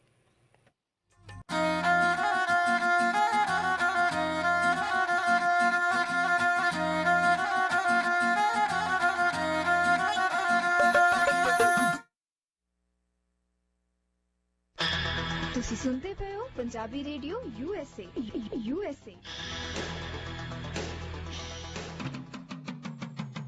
ਕੈਲੀਫੋਰਨੀਆ ਦੇ ਵਿੱਚ ਗਵਰਨਰ ਦੇ ਲਈ 14 ਸਤੰਬਰ ਤੱਕ ਵੋਟਾਂ ਪੈ ਰਹੀਆਂ ਨੇ। ਸਮੂਹ ਪੰਜਾਬੀ ਵੋਟਰਾਂ ਨੂੰ ਬੇਨਤੀ ਹੈ ਕਿ ਇਸ ਚੋਣ ਵਿਚਲੇ ਪਹਿਲੇ ਸਵਾਲ ਉੱਤੇ ਨਾ ਦੀ ਆਪਸ਼ਨ ਚੁਣੋ ਜੀ ਤੇ ਦੂਸਰਾ ਸਵਾਲ ਖਾਲੀ ਛੱਡੋ ਜੀ। ਗਵਰਨਰ ਗੈਵਿਨ ਨਿਊਸੀਅਮ ਦੀ ਸੂਝਵਾਨ ਅਗਵਾਈ ਦੇ ਵਿੱਚ ਕੋਰੋਨਾ ਵਾਇਰਸ ਮਹਾਮਾਰੀ ਕਰਕੇ ਮੁਸ਼ਕਲਾਂ ਦਾ ਸਾਹਮਣਾ ਕਰ ਰਹੇ ਬਿਜ਼ਨਸ ਮਾਲਕਾਂ, ਕਿਰਾਏਦਾਰ, ਵਿਦਿਆਰਥੀਆਂ, ਮਾਪਿਆਂ ਤੇ ਆਮ ਲੋਕਾਂ ਦੀ ਆਰਥਿਕ ਮਦਦ ਵਾਸਤੇ ਪ੍ਰੋਗਰਾਮ ਕੀਤੇ ਗਏ। ਲੋਕਾਂ ਨੂੰ ਮੈਡੀਕਲ ਸੁਵਿਧਾਵਾਂ ਤੇ ਸਟਿਮੂਲਸ ਚੈੱਕ ਦਿੱਤੇ ਗਏ ਨੇ ਤੇ ਵੈਕਸੀਨ ਦਾ ਸੁਚੱਜਾ ਪ੍ਰਬੰਧ ਕੀਤਾ ਗਿਆ। ਇਹ ਰੀਕਾਲ ਦੀ ਚੋਣ ਰਿਪਬਲਿਕਨ ਪਾਰਟੀ ਦੇ ਵੱਲੋਂ ਗਵਰਨਰ ਨਿਊਸੀਅਮ ਨੂੰ ਅਹੁਦੇ ਤੋਂ ਲਾਉਣ ਦੀ ਕੋਸ਼ਿਸ਼ ਹੈ। ਇਹ ਉਹ ਪਾਰਟੀ ਹੈ ਜੋ ਡੋਨਲਡ ਟਰੰਪ ਦੇ ਅਧੀਨ ਨਸਲਵਾਦੀ ਤੇ ਫਿਰਕੂ ਤਾਕਤਾਂ ਨੂੰ ਹਵਾ ਦਿੰਦੀ ਆਈ ਹੈ। ਆਪਣੇ ਘਰ ਡਾਕ ਦੇ ਰਾਹੀਂ ਆਇਆ ਬੈਲਟ ਪੇਪਰ 14 ਸਤੰਬਰ ਤੱਕ ਵਾਪਸ ਕਰੋ ਜੀ। ਇਸ ਚੋਣ ਵਿਚਲੇ ਪਹਿਲੇ ਸਵਾਲ ਉੱਤੇ ਨਾ ਦੀ ਵੋਟ ਪਾ ਕੇ ਕੈਲੀਫੋਰਨੀਆ ਦਾ ਭਵਿੱਖ ਸੁਰੱਖਿਅਤ ਬਣਾਓ। ਇਸ ਇਸ਼ਤਿਹਾਰ ਦੇ ਲਈ million voter project action fund committee to oppose Newsom recall ਦੇ ਵੱਲੋਂ ਭੁਗਤਾਨ ਕੀਤਾ ਗਿਆ। ਕਮੇਟੀ ਦੀ ਬਹੁਤੀ ਫੰਡਿੰਗ CHIRLA ਐਕਸ਼ਨ ਫੰਡ ਤੇ ਜੇਮਸ ਬਰੁਕਸ ਵੱਲੋਂ ਹੈ। सुनो जी, आज ते कुछ खट्टा मीठा ते करारा खान दा दिल करदा है। की खाओगे आज? लो फिर चक्को फोन ते करो ऑर्डर अपने नाल दे शिकागो पिज़्ज़ा ट्विस्ट ते। हुणे 2 नवे फ्लेवर्स कढे ने इन्हां ने, अचारी पिज़्ज़ा ते मंचूरियन पिज़्ज़ा। भावें चिकन वाला मंगवाओ ते भावें पनीर वाला, विंगा दी ते गल ही कोई होर है। बस उंगलियां चटदे रहो। नाल ही मैं ऑर्डर कर दी हां इन्हां दा स्पेशल शाही पनीर ते बटर चिकन पास्ता। बच्चे बड़े शौक नाल खांदे ने। जी हाँ, शिकागो पिज़्ज़ा ट्विस्ट दी नवी लुक ते नवी स्वादां नू एंजॉय करो। ਇੱਥੇ ਹਰ ਰੋਜ਼ ਐਗਲੈਸ ਡੋ ਅਤੇ ਤਾਜ਼ੀਆਂ ਸਬਜ਼ੀਆਂ ਨਾਲ ਪੀਜ਼ੇ ਤਿਆਰ ਕੀਤੇ ਜਾਂਦੇ ਨੇ। ਵੈਜ ਅਤੇ ਨਾਨ ਵੈਜ ਪੀਜ਼ਾਸ ਦਾ ਸਵਾਦ ਲੈਣ ਲਈ ਆਪਣੀ ਨੀਅਰੈਸਟ ਲੋਕੇਸ਼ਨ ਤੇ ਫੋਨ ਕਰੋ। ਫ੍ਰੈਜ਼ਨੋ ਵਿੱਚ 2 ਲੋਕੇਸ਼ਨਸ, ਸ਼ਾਹ ਅਤੇ ਮਾਰਕਸ ਦੇ ਕਾਰਨਰ ਤੇ, ਕਿੰਗਸ ਕੈਨੀਅਨ ਅਤੇ ਕਲੋਵਿਸ ਦੇ ਕਾਰਨਰ ਤੇ, ਹੰਡਨ ਅਤੇ ਕਲੋਵਿਸ ਦੇ ਕਾਰਨਰ ਤੇ, ਸਲਮਾ ਵਿੱਚ ਮੈਕਾਲ ਐਵੇਨਿਊ ਤੇ ਅਤੇ ਵਿਜ਼ਾਲੀਆ ਵਿੱਚ ਮੂਨੀ ਬੁਲੇਵਰਡ ਤੇ। ਵਧੇਰੇ ਜਾਣਕਾਰੀ ਲਈ ਅਤੇ ਆਨਲਾਈਨ ਆਰਡਰ ਕਰਨ ਲਈ ਲੌਗਇਨ ਕਰੋ chicagospizzatwist.com ਤੇ। ਸਵਾਦ ਦਾ ਅਸਲੀ ਬਾਦਸ਼ਾਹ Chicago's Pizza Twist। ਖੁਸ਼ੀਆਂ ਦੇ ਰੰਗ ਮਾਣੋ ਕਰੀ ਹਾਊਸ ਵਾਲਿਆਂ ਦੇ ਸੰਗ ਐਸਵਨ ਤੇ ਵੈਸਟ ਕਾਰਨਰ ਤੇ north point event centre banquet ਹਾਲ। 300 ਕਾਰਾਂ ਦੀ ਪਾਰਕਿੰਗ ਵਾਲਾ ਖੁੱਲਾ ਡੁੱਲਾ ਤੇ ਨਵਾਂ ਨਕੋਰ ਹਾਲ। ਇੱਕੋ ਸਮੇਂ ਤੇ 600 ਤੇ 200 ਬੰਦਿਆਂ ਵਾਲੀ ਗੈਦਰਿੰਗ ਦੀ ਕੋਈ ਵੀ ਪਾਰਟੀ ਕਰ ਸਕਦੇ ਹੋ। ਇੱਕੋ ਜਗ੍ਹਾ ਤੇ ਖਾਣਾ ਤੇ ਡੈਕੋਰੇਸ਼ਨ ਦਾ ਵੀ ਪ੍ਰਬੰਧ ਹੈ ਤੇ ਉਹ ਵੀ ਸਾਰਾ ਕੁਝ ਡਿਸਕਾਊਂਟ ਰੇਟ ਤੇ। ਓਪਨ ਏਰੀਆ ਪੈਟੀਓ ਵੀ ਹੈ। 300 ਕਾਰਾਂ ਦੀ ਖੁੱਲੀ ਪਾਰਕਿੰਗ। ਕੜੀ ਹਾਊਸ ਵਾਲਿਆਂ ਦਾ ਹੁਣ ਦੂਸਰਾ ਰੈਸਟੋਰੈਂਟ ਵੀ ਖੁੱਲ ਗਿਆ ਹੈ। 50 ਬੰਦਿਆਂ ਤੋਂ ਲੈ ਕੇ 5000 ਬੰਦਿਆਂ ਦੀ ਪੂਰੇ ਕੈਲੀਫੋਰਨੀਆ ਦੇ ਵਿੱਚ ਇੱਕੋ ਸਮੇਂ ਕੇਟਰਿੰਗ ਕਰਦੇ ਨੇ। ਇੱਕੋ ਛੱਤ ਥੱਲੇ ਸਾਰੀਆਂ ਸੇਵਾਵਾਂ ਲੈਣ ਲਈ ਹਰਮਨ ਬਾਵਾ ਨੂੰ ਕਾਲ ਕਰੋ 747 258 8820 747-258-8820 559 558 8643 559-558-8643। ਕੀ ਤੁਸੀਂ ਵਧੀਆ ਮਕੈਨਿਕ ਦੀ ਭਾਲ ਵਿੱਚ ਹੋ ਤਾਂ ਚੇਤੇ ਰੱਖੋ ਦੀਪਸ ਆਟੋ ਰਿਪੇਅਰ ਫ੍ਰੈਜ਼ਨੋ, ਜੋ ਕਿ ਜੈਂਸਨ ਅਤੇ ਪੀਚ ਐਵਨਿਊ ਦੇ ਲਾਗੇ ਸਥਿਤ ਹੈ। ਇੱਥੋਂ ਆਪ ਜੀ ਆਪਣੀਆਂ ਗੱਡੀਆਂ ਦੀ ਫੁੱਲ ਰਿਪੇਅਰਸ ਕਰਵਾ ਸਕਦੇ ਹੋ, ਜਿਵੇਂ ਕਿ ਆਇਲ ਚੇਂਜਸ, ਬ੍ਰੇਕਸ ਆਦਿ। ਦੀਪਸ ਆਟੋ ਰਿਪੇਅਰ ਜੋ ਕਿ star certified smart check station ਵੀ ਹੈ, ਤਾਂ ਤੁਸੀਂ ਕਾਰਸ ਅਤੇ ਪਿਕਅਪ ਦੀ ਸਮਾਰਟ ਚੈੱਕ ਵੀ ਕਰਵਾ ਸਕਦੇ ਹੋ। ਸਾਡੇ ਸਰਟੀਫਾਈਡ ਆਟੋ ਮਕੈਨਿਕਸ ਤੁਹਾਡੀਆਂ ਖਰਾਬ ਹੋਈਆਂ ਗੱਡੀਆਂ ਨੂੰ ਫ੍ਰੀਵੇ ਤੇ ਭੱਜਣ ਲਾ ਦੇਣਗੇ। ਦੀਪਸ ਆਟੋ ਰਿਪੇਅਰ ਬਹੁਤ ਸਾਰੀਆਂ ਰਿਪੇਅਰਸ ਤੇ 24 ਮਹੀਨੇ ਜਾਂ 24000 ਮੀਲ ਦੀ ਗਾਰੰਟੀ ਵੀ ਪ੍ਰਦਾਨ ਕਰਦੇ ਹਨ। ਇੱਥੋਂ ਤੁਸੀਂ ਆਪਣੀਆਂ ਗੱਡੀਆਂ ਨੂੰ ਨਵੇਂ ਟਾਇਰਸ ਵੀ ਪਵਾ ਸਕਦੇ ਹੋ ਅਤੇ ਕਿਊਪਨ ਕੋਡ ਗੁਰਦੀਪ ਸ਼ੇਰਗਲ ਦੱਸਣ ਤੇ ਆਪ ਜੀ ਦੀਆਂ ਗੱਡੀਆਂ ਦੇ ਨਵੇਂ ਟਾਇਰਸ ਦੀ ਫ੍ਰੀ ਅਲਾਈਨਮੈਂਟ ਵੀ ਕੀਤੀ ਜਾਵੇਗੀ। ਮੋਰ ਇਨਫੋਰਮੇਸ਼ਨ ਜਾਂ ਅਪਾਇੰਟਮੈਂਟ ਬਣਾਉਣ ਦੇ ਲਈ ਆਪ ਜੀ ਸੁਪਰਵਾਈਜ਼ਰ ਜੋਗਿੰਦਰ ਸਿੰਘ ਸੋਹਲ ਜਾਂ ਮਾਸਟਰ ਮਕੈਨਿਕ ਗੁਰਜੀਤ ਸਿੰਘ ਸੋਹਲ ਨੂੰ 5594851140 559-485-1140 ਤੇ ਕਾਲ ਕਰ ਸਕਦੇ ਹੋ ਔਰ ਲੌਗ ਇਨ deepsautorepair.com। ਕੁਆਲਿਟੀ ਦਾ ਨਾਮ ਦੀਪਸ auto repair 5594851140। Easy Truck and Trailer Repair, Fresno 3153 East Malaga Avenue, Fresno। Truck ਦਾ oil change, truck tyre, brake seal ਅਤੇ ਟਰੱਕ ਦਾ ਹਰ ਤਰ੍ਹਾਂ ਦਾ ਕੰਮ ਕਰਦੇ ਹਨ। ਟ੍ਰੇਲਰ ਦੀ ਹਰ ਤਰ੍ਹਾਂ ਦੀ ਰਿਪੇਅਰ ਕਰਦੇ ਹਨ। ਇਹਨਾਂ ਨੂੰ ਸ਼ਾਪ ਵਿੱਚ ਕੰਮ ਕਰਨ ਵਾਸਤੇ ਮਕੈਨਿਕ ਦੀ ਲੋੜ ਹੈ। ਇਹਨਾਂ ਦੇ ਕੋਲ ਟਰੱਕ ਪਾਰਕਿੰਗ ਰੈਂਟ ਤੇ ਉਪਲਬਧ ਹੈ। ਕਾਲ ਬਲਜਿੰਦਰ ਸਿੰਘ 5596475901, ਰੋਮੀ Singh 5593521374, Paramjit Singh 5592701822। Easy Truck and Trailer Repair, Fresno। बहुत ही ज्यादा फायदे वाला फ्यूल कार्ड, जिसकी कोई भी वीकली, मंथली या ईयरली फीस नहीं, कोई क्वांटिटी दी रिक्वायरमेंट नहीं, जद मर्जी कैंसिल करवा सकते हो। टीए, पेट्रो, सैब्रोज, रोड रेंजर्स, एम बेस्ट ते होर बहुत सारे फ्यूल स्टेशंस तो वधिया डिस्काउंट मिलेगा। कैरियर नु पूरा डिस्काउंट दिसेगा। इस फ्यूल कार्ड दे लई अज ही कॉल करो ट्रकिंग मल्टी सर्विसेज 4082722600 408 272 2600। पंजाबी विच सारी गल समझाउणगे।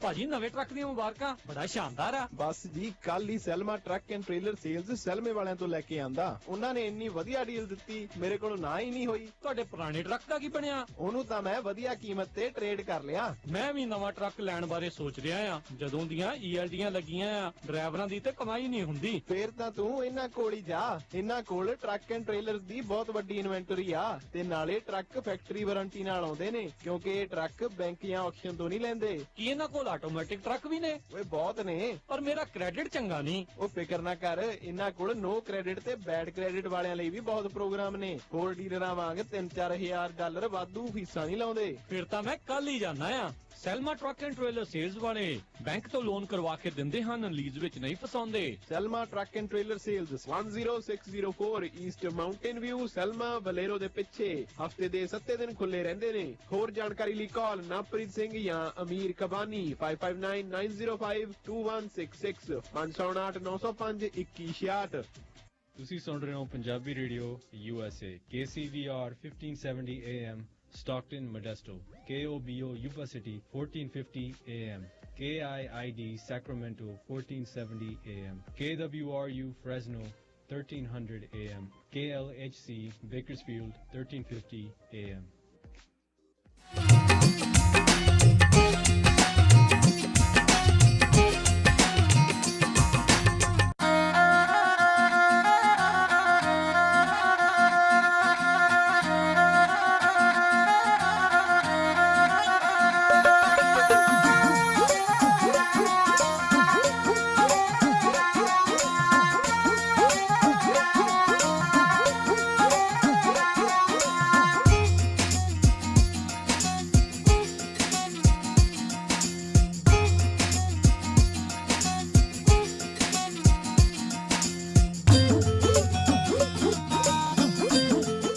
ਪੰਜਾਬੀ ਰੇਡੀਓ USA ਸੁਣ ਰਹੇ ਸਾਰੇ ਸਰੋਤਿਆਂ ਨੂੰ ਇੱਕ ਵਾਰੀ ਫਿਰ ਨਿੱਕੀ ਜੀ ਆਇਆਂ ਨੂੰ ਸਭ ਦਾ ਸਵਾਗਤ ਹੈ। ਸਰੋਤਿਓ ਪ੍ਰੋਗਰਾਮ ਜਿਹੜਾ ਜੀ ਇਸ ਟਾਈਮ ਚੱਲ ਰਿਹਾ ਹੈਗਾ ਆ ਅਪਡੇਟ ਅਮਰੀਕਾ US ਇਮੀਗ੍ਰੇਸ਼ਨ ਦੇ ਬਾਬਤ ਜਿਹੜੀ ਉਹ ਆਪਣੀ ਗੱਲਬਾਤ ਆ ਉਹ ਚੱਲ ਰਹੀ ਹੈ ਅਤੇ ਆਪਣੇ ਨਾਲ ਅਟਰਨੀ ਜੇ ਟੇਰਕਿਆਨਾ ਜੀ ਜੁੜੇ ਹੋਏ ਨੇ। ਸਵਾਗਤ ਹੈ ਇੱਕ ਵਾਰੀ ਫਿਰ। ਸਤਿ ਸ਼੍ਰੀ ਅਕਾਲ ਜੀ। ਸਤਿ ਸ਼੍ਰੀ ਅਕਾਲ ਜੀ। ਜੀ ਦੇ ਸਰੋਤਿਓ ਵਾਰੀ ਸਿਰ ਤੁਹਾਡੇ ਨਾਲ ਆਪਾਂ ਹੁਣ ਗੱਲ ਕਰਾਂਗੇ। ਇੱਕ ਸਵਾਲ ਜਿਹੜਾ ਉਹ ਤੁਸੀਂ ਪੁੱਛਿਓ ਸਾਰਿਆਂ ਨੂੰ ਹੀ ਪਹਿਲਾਂ ਹੀ ਆਪਣੇ ਵੱਲੋਂ ਤੁਹਾਨੂੰ ਸਾਰਿਆਂ ਨੂੰ ਸਤਿ ਸ਼੍ਰੀ ਅਕਾਲ ਆ। ਵੱਧ ਤੋਂ ਵੱਧ ਆਪਾਂ ਕਾਲਸ ਜਿਹੜੀਆਂ ਲੈ ਸਕੀਏ ਇਸ ਦੇ ਲਈ ਜਦੋਂ ਹੀ ਤੁਹਾਡਾ ਆਪਾਂ ਨਾਮ ਲੈਂਦੇ ਹਾਂ ਅਤੇ ਤੁਸੀਂ ਆਪਣਾ ਸਵਾਲ ਜਿਹੜਾ ਉਹ ਤੁਸੀਂ ਪੁੱਛ ਲਿਓ ਜੀ। ਆਪਣੇ ਅੱਜ ਦੇ ਪਹਿਲੇ ਕਾਲਰ ਨੇ। ਕਾਲ ਕਰਨ ਦੇ ਲਈ ਨੰਬਰ ਵੀ ਦੱਸ ਦਈਏ 408 272 5200 4082725200। ਅੱਜ ਦੇ ਪਹਿਲੇ ਕਾਲਰ ਸੁਰਿੰਦਰ ਕੌਰ ਜੀ, ਕੀ ਸਵਾਲ ਹੈ? ਹਾਂਜੀ ਸਤਿ ਸ੍ਰੀ ਅਕਾਲ ਜੀ। ਸਤਿ ਸ਼੍ਰੀ ਅਕਾਲ ਜੀ। ਹਾਂਜੀ ਮੈਂ ਆਪਣੇ ਬੱਚਿਆਂ ਦਾ ਭਰਿਆ ਸੀ 2010 ਵਿੱਚ 10ਵੇਂ ਮਹੀਨੇ 17 ਤਰੀਕ ਨੂੰ ਜੀ ਸਿਟੀਜ਼ਨ। ਹਾਂਜੀ ਤਾਂ ਪੁੱਛਣਾ ਵੀ ਕਿੰਨਾ ਟਾਈਮ ਲੱਗਣਾ ਹੈ? ਹਾਂਜੀ ਪੁੱਛਣਾ ਹੁਣ ਕਿੰਨਾ ਟਾਈਮ ਲੱਗਣਾ ਹਜੇ ਜੀ ਟਾਈਮ ਵਾਲੇ ਜੀ ਜਿਹੜੇ ਨਾ ਟਾਈਮ ਵਾਲੇ ਕੁਐਸਚਨ ਆ ਉਹ ਆਪਾਂ ਨਹੀਂ ਆਨਸਰ ਕਰਾਂਗੇ। ਆਪਾਂ ਪਹਿਲਾਂ ਵੀ ਦੱਸਿਆ ਸੀਗਾ ਕਿਉਂਕਿ ਕਾਫੀ ਵਾਰੀ ਆਪਾਂ ਆਨਸਰ ਕਰਤਾ, ਸਾਡੇ ਕੋਲ ਇਨਫੋਰਮੇਸ਼ਨ ਨਹੀਂ ਹੈਗੀ ਤੇ ਇਹਦੇ ਬਾਰੇ ਨਹੀਂ ਆਪਾਂ ਆਨਸਰ ਦੇ ਸਕਦੇ ਵੀ ਉਹੀ ਜਿੰਨਾ ਪ੍ਰੋਸੈਸਿੰਗ ਟਾਈਮ ਜਿਹੜਾ ਚੱਲ ਰਿਹਾ ਹੈਗਾ ਬਸ ਓਨਾ ਹੀ ਆ ਵੀ ਕਿੰਨੇ ਕੁ ਸਾਲ ਜ਼ਿਆਦਾਤਰ ਹੁੰਦੇ ਆ ਬਸ ਉਹੀ ਉਸ ਹਿਸਾਬ ਦੇ ਨਾਲ ਹੀ ਆ। 10 ਸਾਲ ਹੋ ਗਏ। ਇੱਕ ਵਾਰੀ ਮੈਂ ਸਾਰਿਆਂ ਦੀ ਨਾ ਅਨਾਉਂਸ ਕਰ ਦਿੰਦਾ ਕਿ ਕਿਹਦਾ ਟਾਈਮ ਲੱਗੂਗਾ ਕਿਹੜੀ ਕੈਟੇਗਰੀ ਦਾ। ਠੀਕ ਹੈ। ਤਾਂ ਕਿ ਜਿਹੜੇ ਇਹ ਵਾਲੇ ਕੁਐਸਚਨ ਹੈਗੇ ਆ, ਹੁਣ ਹਰ ਮਹੀਨੇ ਜੀ ਵੀਜ਼ਾ ਬੁਲੇਟਿਨ ਪਾਸ ਹੁੰਦਾ। ਇਹ ਵੀਜ਼ਾ ਬੁਲੇਟਿਨ ਜਿਹੜਾ ਹੈਗਾ ਤੁਸੀਂ ਗੂਗਲ ਤੇ ਜਾ ਕੇ ਸਿੱਧੇ ਵੀਜ਼ਾ ਬੁਲੇਟਿਨ ਸਰਚ ਕਰਕੇ ਦੇਖ ਸਕਦੇ ਹੋ। ਤੁਹਾਨੂੰ ਇਹ ਲਾਇਰ ਤੇ ਰਿਲਾਈ ਕਰਨ ਦੀ ਲੋੜ ਨਹੀਂ। ਹਰ ਮਹੀਨੇ ਵੀਜ਼ਾ ਬੁਲੇਟਿਨ ਜਿਹੜਾ ਉਹ ਪਬਲਿਸ਼ ਹੁੰਦਾ ਹੈ। ਸੋ ਵੀਜ਼ਾ ਬੁਲੇਟਿਨ ਦੇ ਵਿੱਚ ਜਿਹੜੇ ਭੈਣ ਭਾਈ ਵਾਲੇ ਜਿਹੜੇ ਕੇਸ ਆ, ਸਿਬਲਿੰਗ ਵਾਲੇ F4 ਕੈਟੇਗਰੀ ਵਾਲੇ, ਉਹ 2005 ਦੇ ਚੱਲਦੇ ਪਏ ਨੇ ਸੈਪਟੰਬਰ ਵਾਲੇ। ਜਿਹੜੇ ਵਿਆਹੇ ਬੱਚੇ ਅਡਲਟ ਬੱਚੇ ਆ US ਸਿਟੀਜ਼ਨ ਦੇ F3 ਵਾਲੇ, ਉਹ 2008 ਵਾਲੇ ਚੱਲ ਰਹੇ ਨੇ ਨਵੰਬਰ ਦੇ। ਜਿਹੜੇ ਗ੍ਰੀਨ ਕਾਰਡ ਹੋਲਡਰ ਦੇ ਅਡਲਟ ਬੱਚੇ ਨੇ ਉਹ ਚੱਲ ਰਹੇ ਨੇ ਸਤੰਬਰ 2015 ਵਾਲੇ, ਤੇ ਜਿਹੜੇ F1 ਹੈਗੇ ਆ ਉਹ ਚੱਲ ਰਹੇ ਆ ਦਸੰਬਰ 2014 ਦੇ। ਸੋ ਇਹਨਾਂ ਦਾ 2000 ਇਹ ਫਿਰ F1 ਵਾਲੇ ਆਏ ਆ। ਜੇ ਇਹਨਾਂ ਦਾ ਬੱਚਾ ਮੈਰਿਡ ਹੈ ਤੇ ਇਹਨਾਂ ਦਾ ਫਿਰ ਚੱਲ ਰਿਹਾ 8 ਦੇ ਵਿੱਚ F3, ਜੇ ਬੱਚਾ ਅਨਮੈਰਿਡ ਹੈ ਤੇ ਚੱਲ ਰਿਹਾ ਦਸੰਬਰ 2014 ਜੀ। ਸੋ ਸਾਰੇ ਜਾਣੇ ਜਿਹੜੇ ਜੀ ਧਿਆਨ ਨਾਲ ਸੁਣ ਲਓ। ਸੋ ਇਹੀ ਜਿਹੜੀਆਂ ਤਰੀਕਾਂ ਆ ਉਹ ਰਹਿਣੀਆਂ ਹੈਗੀਆਂ ਆ ਹਾਲ ਦੀ ਘੜੀ। ਇਹਦੇ ਨਾਲ ਇਹ ਵੀ ਦੱਸਦੇ ਆ ਕਿ ਐਮਬੈਸੀ ਦੀ ਕੋਈ ਇਨਫੋਰਮੇਸ਼ਨ ਨਹੀਂ। ਹੁਣ ਜਿੱਦਾਂ ਕੋਈ ਕਹਿੰਦਾ ਕਿ ਮੇਰੀ ਤਾਂ ਕਲੋਜ਼ ਆ ਗਈ, ਮੈਨੂੰ ਕਿੰਨਾ ਟਾਈਮ ਲੱਗਣਾ ਹੈ, ਕਈ ਵਾਰੀ ਮੈਂ ਪਹਿਲਾਂ ਵੀ ਦੱਸਿਆ ਕਿ ਨਹੀਂ ਮੇਰੇ ਕੋਲ ਕੋਈ ਇਨਫੋਰਮੇਸ਼ਨ। ਨਾਲੇ ਫਿਰ ਇਹ ਹੈ ਕਿ ਜਿਹੜਾ ਸ਼ੋਅ ਹੈਗਾ ਕਾਲਰ ਵੀ ਕਈ ਵਾਰੀ ਆਪਣਾ ਕੰਸਰਨ ਕਰਦੇ ਨੇ ਕਿ ਇਹ ਜਿਹੜੇ ਸਵਾਲ ਆ ਫਿਰ ਫਾਇਦਾ ਨਹੀਂ ਕਿਸੇ ਨੂੰ ਹੁੰਦਾ ਇਹਦੇ ਵਿੱਚ। ਸੋ ਟਾਈਮ ਸਾਡੇ ਕੋਲ ਅੱਧਾ ਘੰਟਾ ਹੀ ਹੁੰਦਾ ਤੇ ਕੋਸ਼ਿਸ਼ ਹੈ ਕਿ ਸਾਰਿਆਂ ਦੇ ਜਿਹੜੇ ਜਵਾਬ ਮਿਲੇ। ਸੋ ਤੁਸੀਂ ਸਾਡੇ ਕੋਲ ਇਹ ਜਿਹੜੇ ਫੋਲੋ ਅਪ ਕਿੰਨੀ ਦੇਰ ਲੱਗਣੀ ਹੈ ਇਹ ਵਾਲੇ ਸਵਾਲ ਨਾਲ ਪਲੀਜ਼ ਪੁੱਛਿਆ ਕਰੋ। ਇਹਦਾ ਇਹ ਨਹੀਂ ਕਾਰਨ ਹੈਗਾ ਕਿ ਮੈਂ ਤੁਹਾਨੂੰ ਜਵਾਬ ਨਹੀਂ ਦੇਣਾ ਚਾਹੁੰਦਾ, ਇਹਦਾ ਕਾਰਨ ਇਹ ਹੈਗਾ ਕਿ ਮੇਰੇ ਕੋਲ ਕੋਈ ਜਵਾਬ ਹੈ ਨਹੀਂਗਾ ਤੇ ਟਾਈਮ ਸਾਡੇ ਕੋਲ ਘੱਟ ਹੁੰਦਾ ਜੀ। ਤੇ ਬਾਕੀ ਇਹ ਵੀ ਤੁਹਾਨੂੰ ਹਰ ਵਾਰੀ ਵੀਜ਼ਾ ਬੁਲੇਟਿਨ ਇੱਕ ਵਾਰੀ ਦੱਸ ਦਿਆ ਕਰਾਂਗੇ। ਜਿਹੜੇ ਵੀ ਜਿਹਦੀ ਵੀ ਉਹ ਕੈਟੇਗਰੀ ਆ ਤੁਸੀਂ ਆਪਣੇ ਹਿਸਾਬ ਨਾਲ ਫਿਰ ਦੇਖ ਲਿਆ ਕਰੋ ਵੀ ਭਾਈ ਤੁਸੀਂ ਕਿਹੜੀ ਕੈਟੇਗਰੀ ਦੇ ਵਿੱਚ ਆਉਂਦੇ ਆ ਤੇ ਕਿਹੜਾ ਵਕਤ ਜਿਹੜਾ ਉਹ ਚੱਲ ਰਿਹਾ ਹੈਗਾ ਆ। ਤੇ ਹਰਜੀਤ ਜੀ। ਹੈਲੋ ਸਤਿ ਸ਼੍ਰੀ ਅਕਾਲ ਭਾਜੀ। ਜੀ ਭਾਜੀ ਹਾਂਜੀ ਸਾਡਾ ਨਾ ਵਾਈਫ ਦਾ ਅਪਲਾਈ ਕੀਤਾ ਸੀਗਾ IR1 ਕੈਟੇਗਰੀ ਵਿੱਚ, ਤੇ ਸਾਡੀ ਐਕਸਪੀਡਾਈਟਡ ਇੰਟਰਵਿਊ ਹੋਈ ਸੀ। ਉਹਨਾਂ ਨੂੰ ਈਮੇਲ ਭੇਜੀ ਸੀ ਐਮਬੈਸੀ ਨੂੰ ਐਕਸਪੀਡਾਈਟਡ ਇੰਟਰਵਿਊ, ਤੇ ਅਗਸਤ 17 ਨੂੰ ਇੰਟਰਵਿਊ ਹੋਈ ਸੀ ਜਿਹਦੇ ਵਿੱਚ ਉਹਨਾਂ ਨੇ 221G ਫਾਰਮ ਦੇਤਾ ਸੀਗਾ ਵੀ ਤੁਹਾਡੇ ਜਿਹੜਾ ਬੇਬੀ ਆ ਪ੍ਰੈਗਨੈਂਸੀ ਕਰਕੇ ਵਾਈਫ ਦੀ ਐਕਸਪੀਡਾਈਟ ਕੀਤਾ ਸੀ ਵੀ ਬੇਬੀ ਨੂੰ ਸਫੀਸ਼ੀਐਂਟ ਇਨਕਮ ਨਹੀਂ ਹੈਗੀ। ਤੇ ਉਹਦੇ ਲਈ ਅਸੀਂ ਮਤਲਬ ਡਾਕੂਮੈਂਟ ਵੀ ਇਕੱਠੇ ਕਰ ਲਿਆ, ਡ੍ਰੌਪ ਬਾਕਸ ਦੀ ਅਪਾਇੰਟਮੈਂਟ ਲੈ ਲਈ ਆ। ਪਰ ਹੁਣ ਚੱਕਰ ਇਹ ਕਿ ਬੇਬੀ ਇੱਥੇ ਇੰਡੀਆ ਦੇ ਵਿੱਚ ਹੀ ਆਲਰੇਡੀ ਹੋ ਗਿਆ ਆ, ਜੀ ਤੇ ਉਹਦਾ ਮਤਲਬ ਹੁਣ ਅੱਗੇ ਮਤਲਬ ਸਾਨੂੰ ਦੱਸੋ ਵੀ ਕੀ ਸਾਨੂੰ ਅੱਗੇ ਪ੍ਰੋਸੀਜਰ ਕੀ ਆ ਹੁਣ, ਮਤਲਬ ਬੇਬੀ ਇੱਥੇ ਹੋ ਗਿਆ ਸਿਟੀਜ਼ਨ ਦਾ ਬੇਬੀ ਆ ਉਹ? ਹਾਂਜੀ ਮੈਂ ਯੂਐਸ ਸਿਟੀਜ਼ਨ ਆ ਭਾਜੀ ਜੀ। ਸੋ ਜਿਹੜਾ ਸਿਟੀਜ਼ਨ ਦਾ ਤੁਹਾਡਾ ਜਿਹੜਾ ਬੱਚਾ ਨਾ ਉਹ ਹੁਣ ਐਮਰਜੈਂਸੀ ਦਾ ਤੁਹਾਡੀ ਰਹੀ ਨਹੀਂ, ਪਰ ਇੱਕ CRBA ਪ੍ਰੋਸੈਸ ਹੁੰਦਾ ਜਿਹੜਾ ਸਿਟੀਜ਼ਨ ਦਾ ਬੱਚਾ ਬਾਹਰ ਪੈਦਾ ਹੁੰਦਾ ਉਹ ਸਿੱਧੇ ਡਾਇਰੈਕਟਲੀ ਉਹਨੂੰ ਜਿਹੜਾ ਹੈਗਾ US ਪਾਸਪੋਰਟ ਮਿਲ ਜਾਂਦਾ। ਸੋ ਤੁਸੀਂ ਹੁਣ ਜਿਹੜਾ ਫੈਮਿਲੀ ਬੇਸਡ ਵਾਲੇ ਪ੍ਰੋਸੈਸ ਦੇ ਵਿੱਚ ਨਹੀਂ ਜਾਣਾ ਬੱਚੇ ਦੇ ਲਈ ਤੁਸੀਂ ਜਾਣਾ ਹੈ ਕਾਰਬਾ ਪ੍ਰੋਸੈਸ ਦੇ ਥੱਲੇ। ਤੇ ਜਿਹੜਾ ਫਿਰ ਤੁਹਾਡੀ ਵਾਈਫ ਦਾ ਉਹ ਤੁਹਾਡਾ ਨਾਰਮਲ ਜਿਹੜਾ ਪ੍ਰੋਸੈਸ ਹੈ ਉਹੀ ਚੱਲਦੇ ਰਹਿਣ ਦਿਓ। ਕੀ ਇਹ ਐਕਸਪੀਡਾਈਟ ਹੋ ਸਕਦਾ ਹੈ? ਨਹੀਂ, ਇਹ ਐਕਸਪੀਡਾਈਟ ਨਹੀਂ ਹੋ ਸਕਦਾ। ਹੁਣ ਤੁਸੀਂ ਜਿਹੜਾ ਤੁਹਾਡਾ ਬੱਚੇ ਦੀ ਜਿਹੜੀ ਇਨਫੋਰਮੇਸ਼ਨ ਸੀਗੀ ਤੁਹਾਡੇ ਕੋਲ ਕੋਈ ਹੁਣ ਉਹਦੇ ਵਿੱਚ ਆਪਸ਼ਨ ਨਹੀਂ ਰਹਿਣੀ ਐਡ ਕਰਨ ਦੀ। ਤੁਸੀਂ ਉਹਨੂੰ ਐਜ਼ ਅ ਇਮੀਗ੍ਰੈਂਟ ਨਹੀਂ ਹੁਣ ਲੈ ਕੇ ਆਉਣਾ, ਤੁਸੀਂ ਉਹਨੂੰ ਹੁਣ ਐਜ਼ ਅ ਡਾਇਰੈਕਟਲੀ ਸਿਟੀਜ਼ਨ ਲੈ ਕੇ ਆਉਣਾ। ਕਿਉਂਕਿ ਜੇ ਤੁਸੀਂ ਉਹਨੂੰ ਸਿਟੀਜ਼ਨ ਬਣਾਉਣਾ ਕਈ ਹੱਕ ਆਉਂਦੇ ਨੇ ਜਿਹੜੇ ਫੋਰ ਐਗਜ਼ਾਮਪਲ ਬੰਦਾ ਰੈਜ਼ੀਡੈਂਟ ਬਣ ਸਕਦਾ ਅਮਰੀਕਾ ਦਾ ਜੇ ਅਮਰੀਕੀ ਸਿਟੀਜ਼ਨ ਹੋਵੇ ਬਾਏ ਬਰਥ। ਤੇ ਜਿਹੜਾ ਹੁਣ ਤੁਸੀਂ ਜੇ ਉਹਨੂੰ ਐਜ਼ ਅ ਗ੍ਰੀਨ ਕਾਰਡ ਲੈ ਕੇ ਆਉਂਦੇ ਹੋ ਫਿਰ ਉਹ ਆਊਗਾ ਕਿ ਨੈਚੁਰਲਾਈਜ਼ ਕਰੂਗਾ। ਸੋ ਉਹਦੇ ਵਿੱਚ ਸੈਂਸ ਨਹੀਂ ਬਣਦੀ। ਹੁਣ ਤੁਸੀਂ ਕਾਰਬਾ ਵਾਲਾ ਪ੍ਰੋਸੈਸ ਫੋਲੋ ਕਰੋ। ਤੇ ਇਹਦੇ ਵਿੱਚ ਇਹ ਤਰਕ ਨਹੀਂ ਦੇ ਸਕਦੇ ਵੀ ਭਾਈ ਮੇਰਾ ਨਿਆਣਾ ਆ ਦੂਰ ਆ ਵੀ ਅਸੀਂ ਇਕੱਠੇ ਹੋਣਾ ਚਾਹੁੰਦੇ ਜਲਦੀ ਕਰੋ? ਹਾਂਜੀ, ਪਰ ਇਦਾਂ ਹੈ ਕਿ ਤੁਸੀਂ ਜੇ ਮੰਗੋਗੇ ਤਾਂ ਹੀ ਉਹਨਾਂ ਨੇ ਆਪਸ਼ਨ ਦੇਣੀ ਹੈ। ਜੇ ਤੁਸੀਂ consular report of birth overseas ਉਹ ਵਾਲੇ ਪ੍ਰੋਸੈਸ 'ਚ ਜਾਂਦੇ ਹੋ ਫਿਰ ਹੀ ਉਹਨਾਂ ਨੇ ਜਿਹੜਾ ਹੈਗਾ US ਪਾਸਪੋਰਟ ਦੇਣਾ। ਜੇ ਤੁਸੀਂ ਉਹਨੂੰ ਐਜ਼ ਅ ਆਪਣਾ ਜਵਾਕ ਹੀ ਲੈ ਕੇ ਆਉਣੇ ਚਾਹੁੰਦੇ 130 ਉਹ ਵਾਲੇ ਪ੍ਰੋਸੈਸ ਦੇ ਥਰੂ ਫਿਰ ਤਾਂ ਉਹ as a green card holder ਆਊਗਾ ਜੀ। ਸੋ ਇਹ ਕੰਮ ਨਾ ਕਰਿਓ, ਇਹ ਆਪਣੇ ਨਿਆਣੇ ਦੇ ਲਈ ਤੁਸੀਂ ਸਿੱਧਾ ਜਿਹੜਾ ਪਾਸਪੋਰਟ ਦੀ ਜਿਹੜੀ ਮੰਗ ਕਰੋ CRBA ਜਿਹੜਾ ਪ੍ਰੋਸੈਸ ਆ ਉਸ ਦੀ ਜਿਹੜੀ ਵਰਤੋਂ ਕਰੋ। ਜੇ ਤੁਸੀਂ ਅਪਾਇੰਟਮੈਂਟ ਬਣਾਉਣੀ ਅਟਰਨੀ ਟੇਰਕੀਆਣਾ ਹੋਣਾ ਦੇ ਨਾਲ ਤੇ ਤੁਸੀਂ ਕਰ ਲਿਓ ਜੀ ਇਹਨਾਂ ਦੇ ਆਫਿਸ ਦੇ ਵਿੱਚ ਕਾਲ 415 909 0503 ਦੇ ਉੱਤੇ। ਅਗਲੇ ਕਾਲਰ ਪ੍ਰਦੀਪ ਕੌਰ। ਹਾਂਜੀ ਪ੍ਰਦੀਪ ਜੀ। ਹਾਂਜੀ ਪ੍ਰਦੀਪ ਜੀ ਜੀ ਜੀ ਪ੍ਰਦੀਪ ਜੀ ਜੀ ਹੈਲੋ। ਹਾਂਜੀ ਪ੍ਰਦੀਪ ਜੀ ਪੁੱਛੋ ਜੀ ਸਵਾਲ। ਮੈਂ ਇਹ ਪੁੱਛਣਾ ਚਾਹੁੰਦਾ ਹਾਂ ਜਿਸ ਤਰ੍ਹਾਂ ਆਪਣਾ K1 ਵੀਜ਼ਾ ਆਪਾਂ ਅਪਲਾਈ ਕੀਤਾ ਹੈ ਅਮਰੀਕਾ ਤੋਂ ਜੀ। ਹੈਲੋ। ਹਾਂ ਤੇ ਮੇਰੀ ਫਿਆਂਸੀ ਅਮਰੀਕਾ ਰਹਿੰਦੀ ਨੇ, ਮੈਂ ਇੰਡੀਆ ਰਹਿੰਦਾ ਜੀ। ਤੇ ਉੱਥੇ ਆਪਾਂ ਸਾਰਾ ਅਪਰੂਵਲ ਵਗੈਰਾ ਉਧਰੋਂ ਹੋ ਗਿਆ ਆਪ ਜੀ ਦਾ ਕੀ ਬੋਲਦੇ ਨੇ USA ਤੋਂ। ਥੋੜਾ ਜਿਹਾ ਛੇਤੀ ਪੁੱਛੋ, ਇੰਨਾ ਟਾਈਮ ਨਹੀਂ ਹੈਗਾ। ਹਾਂਜੀ ਮੈਂ ਇਹਨਾਂ ਕਹਿਣਾ ਚਾਹੁੰਦਾ ਉਧਰੋਂ ਅਪਰੂਵਲ ਹੋ ਗਿਆ ਤੇ ਉਹਦੇ ਬਾਅਦ ਤੁਹਾਡਾ ਬੰਬੇ ਦਾ ਮੈਂ ਪ੍ਰੋਸੈਸ ਪੁੱਛਣਾ ਚਾਹੁੰਦਾ ਕਿ ਕੀ ਅੱਗੇ ਕੀ ਪ੍ਰੋਸੈਸ ਹੈ ਜੀ। ਚਿੱਠੀ ਆਊਗੀ ਇਹਨਾਂ ਨੂੰ? ਤੁਹਾਨੂੰ ਹਾਂਜੀ ਤੁਹਾਨੂੰ ਚਿੱਠੀ ਆਊਗੀ, ਡਾਕੂਮੈਂਟਸ ਵਗੈਰਾ ਤੁਸੀਂ ਸਬਮਿਟ ਕਰਨੇ ਨੇ, DS 160 ਵਗੈਰਾ ਐਪਲੀਕੇਸ਼ਨ ਭਰਨੀ ਹੈ ਤੇ ਉਹ ਪ੍ਰੋਸੈਸ ਭਾਜੀ ਤੁਹਾਨੂੰ ਆਪ ਹੀ ਫਿਗਰ ਆਊਟ ਕਰਨਾ ਪੈਣਾ। ਇਹ ਪ੍ਰੋਸੈਸ ਤਾਂ ਨਹੀਂ ਤੁਹਾਨੂੰ ਮੈਂ ਐਕਸਪਲੇਨ ਕਰ ਸਕਦਾ ਇਸ ਕੁਝ Q&A ਸੈਸ਼ਨ ਦੇ ਵਿੱਚ ਜੀ। ਉਹ ਪਰ ਇਹ ਵੀ ਪ੍ਰੋਸੈਸ ਜਿਹੜਾ ਆ ਆਨਲਾਈਨ ਦੇਖ ਸਕਦੇ ਆ ਜਾਂ ਉਹ ਜਿਹੜੀ ਉਹ ਦੇਖ ਲਓ ਜੀ? ਆਨਲਾਈਨ ਕਰਨਾ ਪੈਣਾ ਹੈ ਕਿ ਹੁਣ ਮੈਂ ਕਿਹਾ ਉਹਦੀ ਤਾਂ ਟ੍ਰੇਨਿੰਗ ਨਹੀਂ ਮੈਂ ਦੇ ਸਕਦਾ ਕਿ ਕਿੱਦਾਂ ਫਾਈਲ ਕਰਨਾ ਫਿਆਂਸੇ ਦਾ। ਤੁਹਾਨੂੰ ਜੇ ਆਂਦਾ ਹੈ ਤਾਂ ਤੁਸੀਂ ਕਰੋ, ਜੇ ਨਹੀਂ ਆਂਦਾ ਤਾਂ ਤੁਸੀਂ ਹੈਲਪ ਲਓ ਕਿਸੇ ਦੀ, ਸਿੱਧੀ ਜੀ ਗੱਲ ਆ ਜੀ। ਅਮਰਜੀਤ ਜੀ। ਹਾਂਜੀ ਸਤਿ ਸ੍ਰੀ ਅਕਾਲ ਜੀ। ਜੀ ਸਤਿ ਸ੍ਰੀ ਅਕਾਲ। ਹਾਂਜੀ ਮੇਰੇ ਨਾ ਜੀ ਉਹ ਜਿਹੜਾ $600 ਦਾ ਚੈੱਕ ਆਇਆ ਸੀ ਨਾ ਇਹ ਹਾਂਜੀ ਤੁਸੀਂ ਮੇਰਾ ਆਇਆ ਨਹੀਂ ਹੈਗਾ। ਇਹ ਸਵਾਲ ਕਰਨ ਦਾ ਤੁਸੀਂ ਦੇਖੋ ਕੰਮ ਇਮੀਗ੍ਰੇਸ਼ਨ ਦਾ ਚੱਲ ਰਿਹਾ ਤੇ ਤੁਸੀਂ ਚੈੱਕਾਂ ਦਾ ਪੁੱਛ ਰਹੇ ਹੋ। ਇਹ ਤੁਸੀਂ ਵੇਖ ਤੇ ਸੁਣ ਤੇ ਲਿਆ ਕਰੋ ਪ੍ਰੋਗਰਾਮ ਕਿਹੜਾ ਚੱਲਦਾ ਆ, ਫਿਰ ਚੰਗਾ ਨਹੀਂ ਲੱਗਦਾ। ਫਿਰ ਤੁਸੀਂ ਕਹਿਣਾ ਵੀ ਤੱਤੇ ਹੋ ਕੇ ਬੋਲਦੇ ਆ, ਗੁੱਸੇ ਹੋ ਕੇ ਬੋਲਦੇ ਆ। ਗੁੱਸੇ ਵਾਲੀ ਗੱਲ ਨਹੀਂ ਆ, ਤੁਸੀਂ ਦੇਖੋ ਪ੍ਰੋਗਰਾਮ ਕਿਹੜਾ ਚੱਲਦਾ ਪਿਆ ਆ। ਜਗਦੀਪ ਜੀ।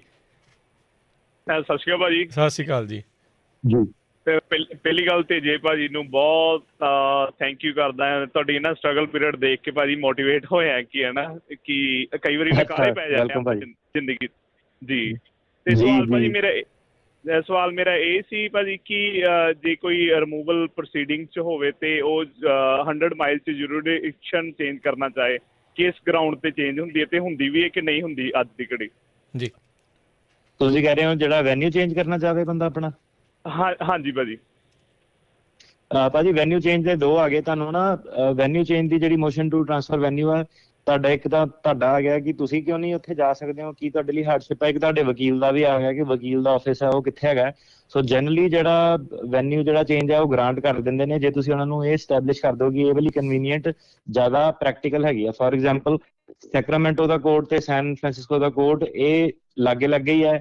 ਇਹਦੇ ਵਿੱਚ ਜੱਜ ਕਹਿ ਸਕਦਾ ਕਿ ਨਹੀਂ ਤੁਸੀਂ ਉੱਥੇ ਚੱਲ ਜਾਓ। ਸੋ ਹੁਣ ਜਿੱਦਾਂ ਮੰਨ ਲਓ ਕਿ ਮੇਰਾ ਸੈਨੋਜ਼ੇ ਆਫਿਸ ਹੈਗਾ, ਸੋ ਮੈਂ ਉਹਨਾਂ ਨੂੰ ਇਹ ਕਹਿ ਸਕਦਾ ਕਿ ਨਹੀਂ ਮੇਰੇ ਲਈ ਇੰਪ੍ਰੈਕਟੀਕਲ ਹੈਗਾ, ਸਾਰੇ ਜਣੇ ਇੱਥੇ ਆ, ਮੈਂ ਇੱਕ ਵਿਟਨੈਸ ਵੀ ਨਾਲ ਲੈ ਕੇ ਆਉਣਾ, ਵਿਟਨੈਸ ਵੀ ਇੱਥੇ ਰਹਿੰਦਾ, ਆਪਾਂ ਸੈਕਰਾਮੈਂਟੋ ਨਹੀਂ ਜਾ ਸਕਦੇ। ਸੋ ਤੁਸੀਂ ਜਿਹੜੀ ਤੁਹਾਡੀ ਮੋਸ਼ਨ ਟੂ ਟ੍ਰਾਂਸਫਰ ਵੈਨਿਊ ਉਹਦੇ ਵਿੱਚ ਤੁਸੀਂ ਆਪਣੀ ਆਰਗੂਮੈਂਟ ਸਾਰੀਆਂ ਨੂੰ ਵੈਲ ਐਕਸਪਲੇਨ ਕਰ ਸਕਦੇ ਹੋ, ਫਿਰ ਉਹਦੇ ਬੇਸ ਤੇ ਉਹ ਮੋਸ਼ਨ ਨੂੰ ਗ੍ਰਾਂਟ ਜਾਂ ਡਿਨਾਈ ਕਰੋਗੇ। ਜੀ ਥੈਂਕ ਯੂ ਜੀ। ਅਗਲੇ ਕਾਲਰ ਨੇ ਭੁਪਿੰਦਰ ਜੀ। ਹਾਂਜੀ ਸਰ, ਕੁਐਸਚਨ ਦੀ ਜੀ ਇਹ ਆਪਣੀ ਜਿਹੜੀ ਸਿਟੀਜ਼ਨਸ਼ਿਪ ਦੀ ਵਿੰਡੋ ਚੱਲਦੀ ਰੱਖਣ ਵਾਸਤੇ, ਕਲੌਕ ਚੱਲਦੀ ਰੱਖਣ ਵਾਸਤੇ ਸਰ ਕਿੰਨਾ ਚਿਰ ਬੰਦਾ ਆਊਟ ਆਫ ਕੰਟਰੀ ਰਹਿ ਸਕਦਾ ਜੀ? ਤੁਸੀਂ ਸਿਟੀਜ਼ਨਸ਼ਿਪ ਦੇ ਵਿੱਚ ਤੁਸੀਂ 6 ਮਹੀਨੇ ਤੋਂ ਵੱਧ ਨਹੀਂ ਬਾਹਰ ਨਾ, ਉਹ ਤੁਹਾਡੀ ਕੰਟੀਨਿਊਸ ਰੈਜ਼ੀਡੈਂਸ ਨੂੰ ਬ੍ਰੇਕ ਕਰ ਦੇਊਗਾ। ਇਹਦੀ ਇੱਕ ਐਕਸੈਪਸ਼ਨ ਹੁੰਦੀ ਹੈ N470। ਉਹ ਐਕਸੈਪਸ਼ਨ ਇਹ ਹੈਗੀ ਹੈ ਕਿ ਜੇ ਤੁਸੀਂ ਆਰਮੀ ਲਈ ਜਾਂ ਇੱਕ ਸਪੈਸੀਫਿਕ ਤਰੀਕੇ ਨਾਲ ਜਿਹੜੀ US ਕੰਪਨੀ ਹੈਗੀ ਉਹਦੀ ਬ੍ਰਾਂਚ ਹੈਗੀ ਉਹਦੇ ਲਈ ਕੰਮ ਕਰਦੇ ਹੋ, ਫਿਰ ਤੁਸੀਂ N470 ਅਪਰੂਵ ਕਰਾ ਕੇ ਵੱਧ ਦੇਰ ਵੀ ਬਾਹਰ ਰਹਿ ਸਕਦੇ ਹੋ। ਅਦਰਵਾਈਜ਼ ਤੁਹਾਨੂੰ 6 ਮਹੀਨੇ ਤੋਂ ਵੱਧ ਨਹੀਂ ਤੁਸੀਂ ਰਹਿ ਸਕਦੇ। ਜੇ ਤੁਸੀਂ ਰਹਿੰਦੇ ਹੋ ਤੇ ਸਿਟੀਜ਼ਨਸ਼ਿਪ 'ਚ ਪ੍ਰੋਬਲਮ ਆ ਸਕਦੀ ਹੈ ਤੇ ਤੁਹਾਨੂੰ ਫਿਰ ਉਹਦੀ ਬਹੁਤ ਜ਼ਿਆਦਾ ਆਰਗੂਮੈਂਟ ਦੇਣੀ ਪਊਗੀ ਕਿ ਉਹ ਤੁਹਾਡੇ ਕੰਟਰੋਲ ਤੋਂ ਬਾਹਰ ਸੀਗਾ। ਸੋ ਹੁਣ ਆਪਾਂ ਜਿਹੜੀ ਕੋਵਿਡ ਵਾਲੀ ਆਰਗੂਮੈਂਟ ਹੈ, ਸਾਨੂੰ ਪਤਾ ਨਹੀਂ ਕਿ ਇਹ ਮੰਨਣੀ ਉਹਨਾਂ ਨੇ ਨਹੀਂ ਮੰਨਣੀ ਹੈ। ਸੋ 6 ਮਹੀਨੇ ਤੋਂ ਘੱਟ ਰੱਖੋ ਆਪਣਾ ਟ੍ਰਿਪ ਜੀ। ਤੇ ਇਹ ਤਾਂ ਚਲੋ ਕੰਟੀਨਿਊਸ ਹੋ ਗਿਆ 6 ਮਹੀਨੇ ਦੀ ਕਲੌਕ, ਇਹ ਵੱਧ ਹੋਵੇ ਤਾਂ ਟੁੱਟ ਜਾਂਦੀ ਆ। ਓਵਰਆਲ ਵੀ ਹੈਗਾ ਵੀ 5 ਸਾਲਾਂ 'ਚ ਕਿੰਨੇ ਦਿਨ ਵੱਧ ਤੋਂ ਵੱਧ ਬਾਹਰ ਰਹਿ ਸਕਦੇ ਆ? ਜਦੋਂ ਤੁਸੀਂ ਸਿਟੀਜ਼ਨਸ਼ਿਪ ਫਾਈਲ ਕੀਤੀ ਹੈ ਨਾ ਜੀ, ਉਤੋਂ ਆਪਾਂ ਪਿੱਛੇ 5 ਸਾਲ ਦੇਖਣੇ ਆ ਜੀ। ਜੇ ਤੁਸੀਂ 5 ਸਾਲ ਵਾਲੇ ਰੂਲ 'ਚ ਕਰਦੇ ਹੋ, ਜੇ ਤੁਸੀਂ ਵਿਆਹ ਵਾਲੇ 'ਚ ਕਰਦੇ ਹੋ 3 ਸਾਲ। ਸੋ ਹਾਫ ਆਫ ਦਾ ਟਾਈਮ ਤੁਸੀਂ ਫਿਜ਼ੀਕਲੀ ਜਦੋਂ ਤੁਸੀਂ ਫਾਈਲ ਕੀਤਾ ਉਤੋਂ ਪਿੱਛੇ ਹਾਫ ਆਫ ਦਾ ਟਾਈਮ ਤੁਸੀਂ ਅਮਰੀਕਾ 'ਚ ਰਹਿਣੇ ਚਾਹੀਦੇ ਹੋ। ਠੀਕ ਹੈ ਜੀ। ਅਗਲੇ ਕਾਲਰ ਭੁਪਿੰਦਰ ਸਿੰਘ।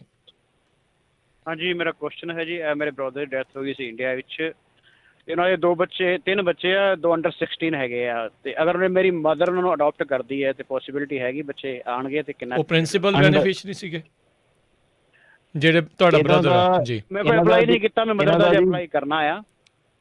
ਠੀਕ ਹੈ। ਅੱਛਾ, ਅਪਲਾਈ ਵੀ ਨਹੀਂ ਸੀ ਕੀਤਾ ਹੋਇਆ ਉਹਨਾਂ ਦਾ। ਓਕੇ, ਮਦਰ ਦਾ ਵੀ ਅਪਲਾਈ ਨਹੀਂ ਕੀਤਾ ਜੀ। ਅਡਾਪਸ਼ਨ, ਹਾਂਜੀ, ਤੁਹਾਡਾ ਨਾ ਅਡਾਪਸ਼ਨ ਦੇ ਥਰੂ ਆ ਸਕਦੇ ਨੇ।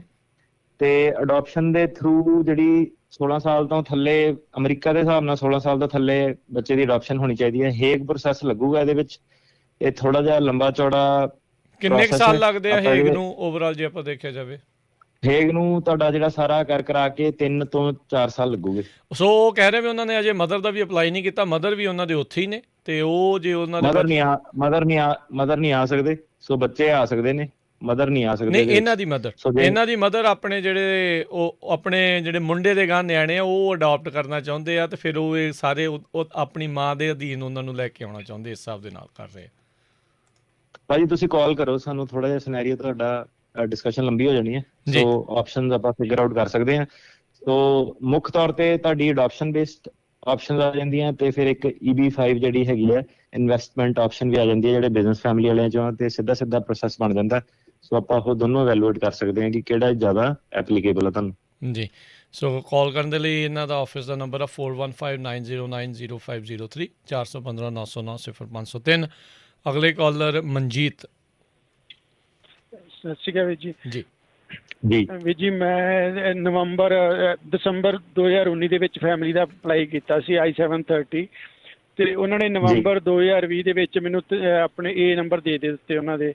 ਹੁਣ ਐਕਚੁਅਲੀ ਵਾਈਫ ਨੂੰ ਟਿਊਮਰ ਹੋ ਗਿਆ ਜੀ ਲਾਸਟ ਸਟੇਜ ਦੇ ਉੱਤੇ। ਉਹਨਾਂ ਦਾ ਐਕਸਪਾਇਰਾਈਟ ਰਿਕੁਐਸਟ ਵਾਸਤੇ ਰਿਕੁਐਸਟ ਕੀਤੀ ਆ, ਉਹਨਾਂ ਨੇ ਕੀਤਾ ਨਹੀਂ। ਉਹਨਾਂ ਨੇ ਕਾਂਗਰਸਮੈਨ ਨੂੰ ਕਿਹਾ ਵੀ ਤੁਸੀਂ NVC ਨੂੰ ਰਿਕੁਐਸਟ ਪਾਓ ਵੀ ਸਾਡੇ ਕੋਲ ਨਹੀਂ ਕੇਸ ਹੈਗਾ। ਉਹ ਅਸੀਂ ਜਿਸ ਤਰ੍ਹਾਂ ਉਹਨਾਂ ਦਾ ਟਿਊਮਰ ਦੱਸਤਾ, ਇਹ ਕੱਲ ਨੂੰ ਕਦੇ ਮੈਡੀਕਲ ਜਦੋਂ ਉਹਨਾਂ ਦੀ ਵਾਰੀ ਆਊਗੀ ਉਹਦੇ ਵਿੱਚ ਪ੍ਰੋਬਲਮ ਤਾਂ ਨਹੀਂ ਆਉਂਦੀ ਵੀ ਉਹ ਆਉਣ ਦੇਣਗੇ ਕਿ ਨਹੀਂ ਆਉਣ ਦੇਣਗੇ? ਟਿਊਮਰ ਜਿਹੜਾ ਹੈਗਾ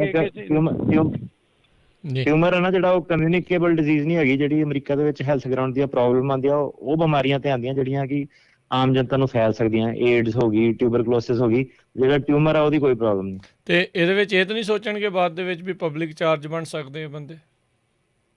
ਸੋ ਪਬਲਿਕ ਚਾਰਜ ਗਰਾਊਂਡ ਇੱਥੇ ਐਪਲੀਕੇਬਲ ਨਹੀਂ ਹੈਗੀਆਂ ਅਸਾਲਮ ਤੇ ਰਿਫਿਊਜੀ ਵਾਲੇ। ਗੁੱਡ। ਅਗਲੇ ਕਾਲਰ ਹਰਦੀਪ ਕੌਰ। ਹਾਂਜੀ, ਸਤਿ ਸ਼੍ਰੀ ਅਕਾਲ ਜੀ। ਜੀ ਸਰ, ਮੇਰਾ ਕੁਐਸਚਨ ਆ 2019 ਦੇ ਵਿੱਚ ਮੇਰੀ ਮੈਰਿਜ ਹੋਈ ਸੀਗੀ। ਮੇਰੇ ਕੋਲ ਗ੍ਰੀਨ ਕਾਰਡ ਆ, ਮੇਰੇ ਹਸਬੈਂਡ ਵਰਕ ਪਰਮਿਟ ਤੇ ਆ। ਤੇ ਉਸ ਟਾਈਮ ਤੇ ਜਦੋਂ ਸਾਡੀ ਮੈਰਿਜ ਹੋਈ ਸੀਗੀ ਤਾਂ ਮੇਰੇ ਹਸਬੈਂਡ ਦੀ ਇੰਡੀਆ ਵਿੱਚ ਪਹਿਲਾਂ ਮੈਰਿਜ ਹੋਈ ਸੀ, ਉਹਨਾਂ ਦਾ ਡਿਵੋਰਸ ਹੋਇਆ ਸੀਗਾ। ਤਾਂ ਉਹਦੇ ਸਾਡੇ ਕੋਲ ਸਰਟੀਫਿਕੇਟ ਨਹੀਂ ਹੈਗਾ ਸੀਗਾ। ਤਾਂ ਬਾਈ ਮਿਸਟੇਕ ਜਿਹੜੀਆਂ ਡਿਵੋਰਸ ਦੀ ਤਰੀਕ ਹੁੰਦੀ ਆ ਉਹ ਗਲਤ ਪੈ ਗਈ ਉਹਦੇ ਉੱਤੇ।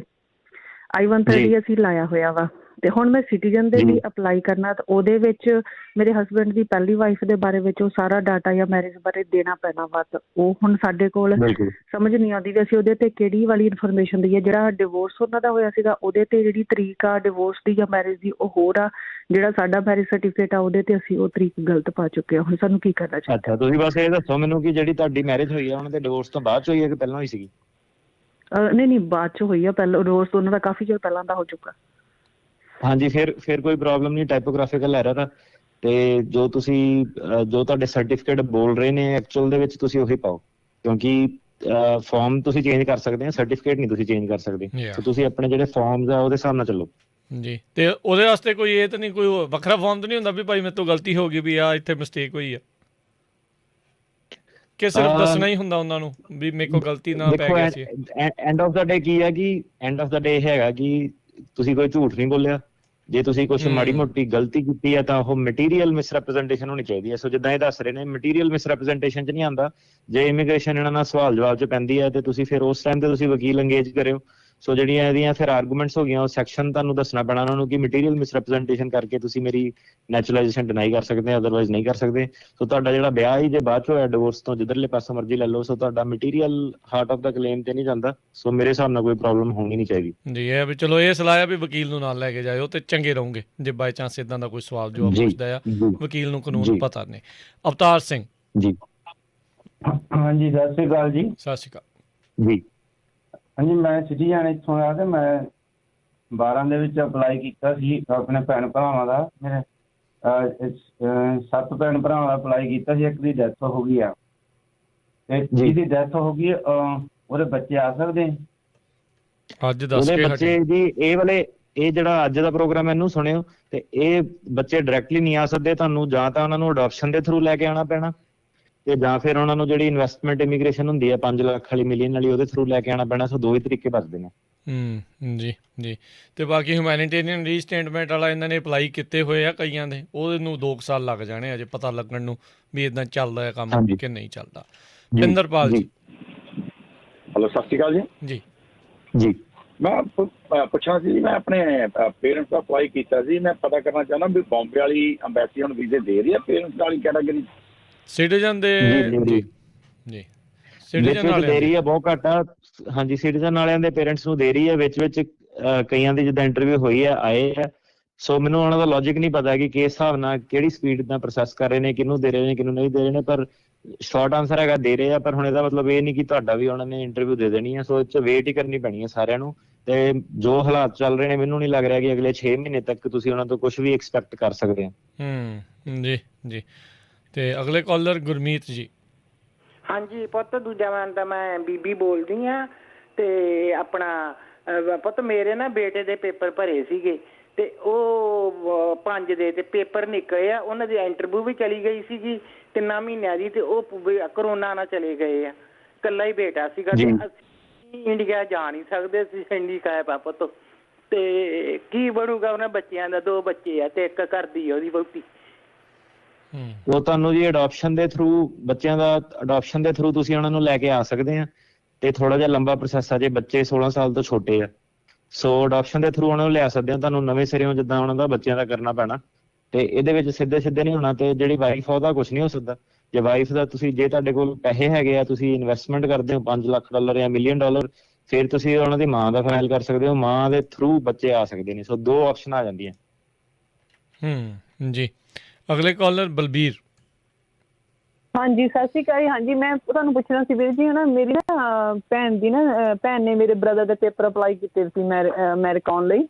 ਉਹਨੇ 2011 ਚ ਅਪਲਾਈ ਕੀਤਾ ਸੀਗਾ ਤੇ ਉਹਨਾਂ ਦੀ ਨਾ ਸਡਨਲੀ ਡੈਥ ਹੋ ਗਈ ਚਾਈਲਡ ਬਰਥ ਦੇ ਟਾਈਮ, ਹਨਾ 2 ਮਹੀਨੇ ਹੋ ਗਏ ਉਹਨੂੰ ਡੈਥ ਹੋਈ ਨੂੰ। ਤੇ ਮੈਂ ਜਿਹੜੇ ਯੂਐਸ ਸਿਟੀਜ਼ਨ ਸੀਗੇ ਉਹਨਾਂ ਦੀ ਡੈਥ ਹੋਈ ਹੈ? ਹਾਂਜੀ ਹਾਂਜੀ, ਮੈਂ ਵੀ ਯੂਐਸ ਸਿਟੀਜ਼ਨ, ਮੈਂ ਉਹ ਤੋਂ ਪਹਿਲਾਂ ਨਹੀਂ ਆਈ ਅਮਰੀਕਾ। ਉਹ ਮੇਰੇ ਤੋਂ ਬਾਅਦ ਆਈ ਸੀ, ਪਰ ਉਹਨੇ ਅਪਲਾਈ ਕੀਤਾ ਬ੍ਰਦਰ ਦਾ ਤੇ ਉਹਦੀ ਡੈਥ ਹੋ ਗਈ ਆ। ਤੇ ਹੁਣ ਮੈਂ ਉਹ ਕੇਸ ਓਵਰ ਲੈ ਸਕਦੀ ਉਹਦਾ? 130 ਅਪਰੂਵ ਹੋ ਗਿਆ ਸੀਗਾ? ਹਾਂਜੀ, ਸਾਰਾ ਅਪਰੂਵ ਹੋ ਗਿਆ ਸੀ। ਹਾਂਜੀ। ਹਾਂਜੀ ਹਾਂਜੀ, ਜਿਹੜਾ ਅੱਜ ਟੌਪਿਕ ਡਿਸਕਸ ਕੀਤਾ ਉਹੀ ਕੀਤਾ। ਤੁਸੀਂ ਹਿਊਮੈਨਿਟੇਰੀਅਨ ਰੀਇੰਸਟੇਟਮੈਂਟ ਕਰ ਸਕਦੇ ਹੋ ਤੇ ਤੁਸੀਂ ਸਬਸਟੀਟਿਊਟਡ ਸਪਾਂਸਰ ਬਣ ਸਕਦੇ ਹੋ। ਸੋ ਤੁਹਾਡਾ ਜਿਹੜਾ ਅੱਜ ਦਾ ਟੌਪਿਕ ਸੀਗਾ ਤੁਹਾਡੇ ਵਰਗੇ ਕੇਸ ਤੇ ਹੀ ਐਪਲੀਕੇਬਲ ਆ, ਤਾਂ ਹਾਂਜੀ ਤੁਸੀਂ ਟੇਕ ਓਵਰ ਕਰ ਸਕਦੇ ਹੋ ਜੀ। ਸੋ ਤੁਸੀਂ ਪਰ ਵੀ ਇੱਕ ਮਿੰਟ, ਸੌਰੀ ਇੱਕ ਮਿੰਟ ਹੈ ਨਾ, ਮੈਂ ਨਾ 2-3 ਵਕੀਲਾਂ ਤੁਹਾਡੇ ਮੈਂ ਸਲਾਹ ਲਈ ਗਈਆਂ ਤੇ ਇੱਕ ਵਕੀਲ ਮੈਨੂੰ ਕਹਿੰਦਾ ਤੂੰ ਨਹੀਂ ਕਰ ਸਕਦੀ ਹੈ ਨਾ, ਇੱਕ ਵਕੀਲ ਮੈਨੂੰ ਕਹਿੰਦਾ ਨਹੀਂ ਮੈਂ ਕੇਸ ਕਰ ਸਕਦੀ। ਉਹ ਏਦਾਂ ਹੈ ਕਿ ਵਕੀਲ ਨੂੰ ਕਹੋ ਕਿ ਉਹਨੂੰ ਜਾ ਕੇ ਕਹੋ ਕਿ ਤੈਨੂੰ ਹਿਊਮੈਨਿਟੇਰੀਅਨ ਰੀਇੰਸਟੇਟਮੈਂਟ ਬਾਰੇ ਪਤਾ ਵਾ, ਮੈਂ ਆ ਇੰਟਰਨੈਟ ਤੇ ਤਾਂ ਲਿਖਿਆ ਹੋਇਆ, ਫਿਰ ਤੋਂ ਪੁੱਛੋ ਕਿ ਤੇਰਾ ਜਵਾਬ ਸੇਮ ਹੀ ਹੈ ਕਿ ਚੇਂਜ ਹੋਊਗਾ ਜੀ। ਸੋ ਹੁਣ ਦੇਖ ਲਓ ਜੀ, ਮਰਜ਼ੀ ਆ ਤੁਹਾਡੀ। ਤੁਸੀਂ ਕਈਆਂ ਤੋਂ ਜਿਹੜਾ ਹੁਣ ਪੁੱਛ ਲਿਆ ਆ, ਕਰਾਉਣਾ ਆ ਨਹੀਂ ਕਰਾਉਣਾ, ਕਰਨਾ ਆ ਨਹੀਂ ਕਰਨਾ। ਇਹ ਅਟਾਰਨੀ ਟਰਕੀਆਨਾ ਜੀ ਜਿੰਨੀ ਕੁ ਤੁਸੀਂ ਇਨਫੋਰਮੇਸ਼ਨ ਦਿੱਤੀ ਉਹਦੇ ਆਧਾਰ ਦੇ ਉੱਤੇ ਪੂਰੀ ਇਨਫੋਰਮੇਸ਼ਨ ਜਿਹਦੇ ਲਈ ਕਰਨਾ ਹੈ ਤਾਂ ਫਿਰ ਭਾਈ ਚੰਗੀ ਤਰ੍ਹਾਂ ਅਪਾਇੰਟਮੈਂਟ ਬਣਾ ਕੇ ਸਾਰੇ ਦਸਤਾਵੇਜ਼ ਇਹਨਾਂ ਨੂੰ ਦੱਸੋ, ਦਿਖਾਓ, ਫਿਰ ਇੱਦਾਂ ਆ। ਸੋ ਇੰਨੇ ਕੁ ਕਿਊਏ ਦੇ ਵਿੱਚ ਇਨਫੋਰਮੇਸ਼ਨ ਤਾਂ ਆਪਾਂ ਪੂਰੀ ਦਿੱਤੀ ਹੈ, ਕੋਈ ਨਹੀਂ ਮੈਂ ਇਹਨਾਂ ਦੀ ਗੱਲ ਕਰ ਰਿਹਾ ਵੀ ਇਹਨਾਂ ਦੀ ਤੁਸੀਂ ਜਿੰਨੀ ਇਨਫੋਰਮੇਸ਼ਨ ਸਾਨੂੰ ਦੱਸੀ ਆ ਇੰਨੇ ਕੁ ਸਮੇਂ ਦੇ ਵਿੱਚ ਉਹਦੇ ਹਿਸਾਬ ਨਾਲ ਤੁਹਾਨੂੰ ਆਪਾਂ ਦੱਸਦਾ ਆ। ਬਾਕੀ ਜਦੋਂ ਤੁਸੀਂ ਆਪਣੇ ਕੇਸ ਦੀ ਤੁਸੀਂ ਇਹਨਾਂ ਨੂੰ ਪੂਰੀ ਇਨਫੋਰਮੇਸ਼ਨ ਦੱਸੋਗੇ ਵਕੀਲ ਹੁਣਾਂ ਨੂੰ ਤਾਂ ਅਟਾਰਨੀ ਟਰਕੀਆਨਾ ਹੁਣਾਂ ਨੂੰ, ਫਿਰ ਉਹ ਤੁਹਾਨੂੰ ਚੰਗੀ ਤਰ੍ਹਾਂ ਜਿਹੜਾ ਉਹ ਦੱਸ ਸਕਦੇ ਆ। ਉਹਦੇ ਲਈ ਤੁਸੀਂ ਇਹਨਾਂ ਨਾਲ ਅਪੁਆਇੰਟਮੈਂਟ ਬਣਾ ਸਕਦੇ ਆ। 415 909 0503 415909 0503 ਦੇ ਉੱਤੇ। ਬਾਕੀ ਦੇਖੋ ਜੀ, ਜਿਹਨੇ ਸਰਵਿਸ ਲੈਣੀ ਉਹਦੀ ਮਰਜ਼ੀ ਆ। ਵੱਖ-ਵੱਖ ਥਾਵਾਂ ਹੈਗੀਆਂ ਨੇ ਕਿਤੋਂ ਸਰਵਿਸ ਜਿਹੜੀ ਉਹ ਤੁਸੀਂ ਲੈਣਾ ਚਾਹੁੰਦੇ ਨੇ। ਜੀ ਬਿਲਕੁਲ। ਪਰਵਿੰਦਰ, ਹਾਂਜੀ ਪਰਵਿੰਦਰ। ਹੈਲੋ, ਸਤਿ ਸ਼੍ਰੀ ਅਕਾਲ ਭਾਜੀ। ਸਤਿ ਸ਼੍ਰੀ ਅਕਾਲ। ਮੈਂ ਸਵਾਲ ਪੁੱਛਣਾ ਚਾਹੁੰਦੀ ਸੀ ਕਿ ਮੈਂ K1 ਵੀਜ਼ਾ ਅਪਲਾਈ ਕੀਤਾ ਸੀ ਤੇ ਜਦੋਂ ਆਪਾਂ ਇੰਟਰਨੈਟ ਤੇ ਪਾਉਂਦੇ ਆ ਉਹਦੇ ਵਿੱਚ ਆਉਂਦਾ ਵੀ waiting for ready for interview for visa ਜੀ। ਉਹਦਾ ਮਤਲਬ ਬਸ ਇਹੀ ਹੈ ਕਿ ਜਦੋਂ ਉਹਨਾਂ ਨੂੰ ਟਾਈਮ ਲੱਗਾ ਉਦੋਂ ਉਹਨਾਂ ਨੇ ਇੰਟਰਵਿਊਆਂ ਸਕੈਜੂਲ ਕਰਨੀਆਂ ਸ਼ੁਰੂ ਕਰ ਦੇਣੀਆਂ ਤੇ ਤੁਹਾਨੂੰ ਵੇਟ ਹੀ ਕਰਨਾ ਪੈਣਾ। ਡਾਕੂਮੈਂਟ ਤੁਹਾਡੇ ਕੰਪਲੀਟ ਹੋ ਗਏ ਆ, ਸੋ ਤੁਹਾਨੂੰ ਵੇਟ ਕਰਨਾ ਪੈਣਾ ਬਸ ਜੀ। ਜਦੋਂ ਕਹਿ ਦੇਣਗੇ ਆ ਜਾਓ ਤਾਂ ਫਿਰ ਭੱਜ ਕੇ ਚੱਲ ਜਾਣਾ ਆਪਾਂ, ਬਸ ਇਹੀ ਆ ਜੀ। ਫਿਰ ਇੰਟਰਵਿਊ ਦੇਣ ਦੇ ਲਈ ਜਾਣਾ। ਤੇ ਬਾਕੀ ਦੱਸਦੇ ਜਾਈਏ ਵੀ ਅਟਾਰਨੀ ਟਰਕੀਆਨਾ ਹੁਣੀ ਜਿਹੜੇ ਆਪਣੇ ਸੈਨੋਜ਼ੇ ਆਫਿਸ ਦੇ ਲਈ ਪੈਰਾਲੀਗਲ ਹਾਇਰ ਕਰ ਰਹੇ ਨੇ।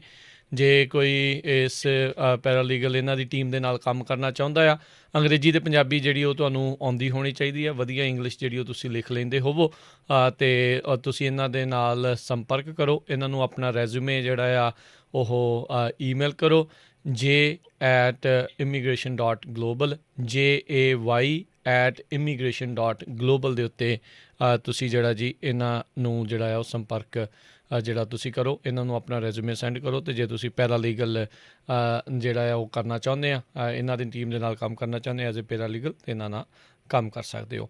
ਅਗਲੇ ਕਾਲਰ ਕੁਲਵੰਤ। ਹੈਲੋ ਜੀ। ਹਾਂਜੀ, ਸਤਿ ਸ੍ਰੀ ਅਕਾਲ ਜੀ। ਅਸੀਂ ਪੁੱਛਣਾ ਸੀਗਾ, ਮੇਰੀ ਫੈਮਿਲੀ ਦਾ ਜਿੱਦਾਂ 2010 ਚ 10ਵੇਂ ਮਹੀਨੇ ਦਾ ਭਰਿਆ ਹੋਇਆ ਸੀਗਾ ਤੇ ਉਹ ਕਿੰਨਾ ਕੁ ਟਾਈਮ ਲੱਗੂਗਾ? ਦੱਸ ਕੇ ਹਟਿਆ ਸਭ ਤੋਂ ਪਹਿਲਾਂ 2008 ਚੱਲਦਾ ਜੋ।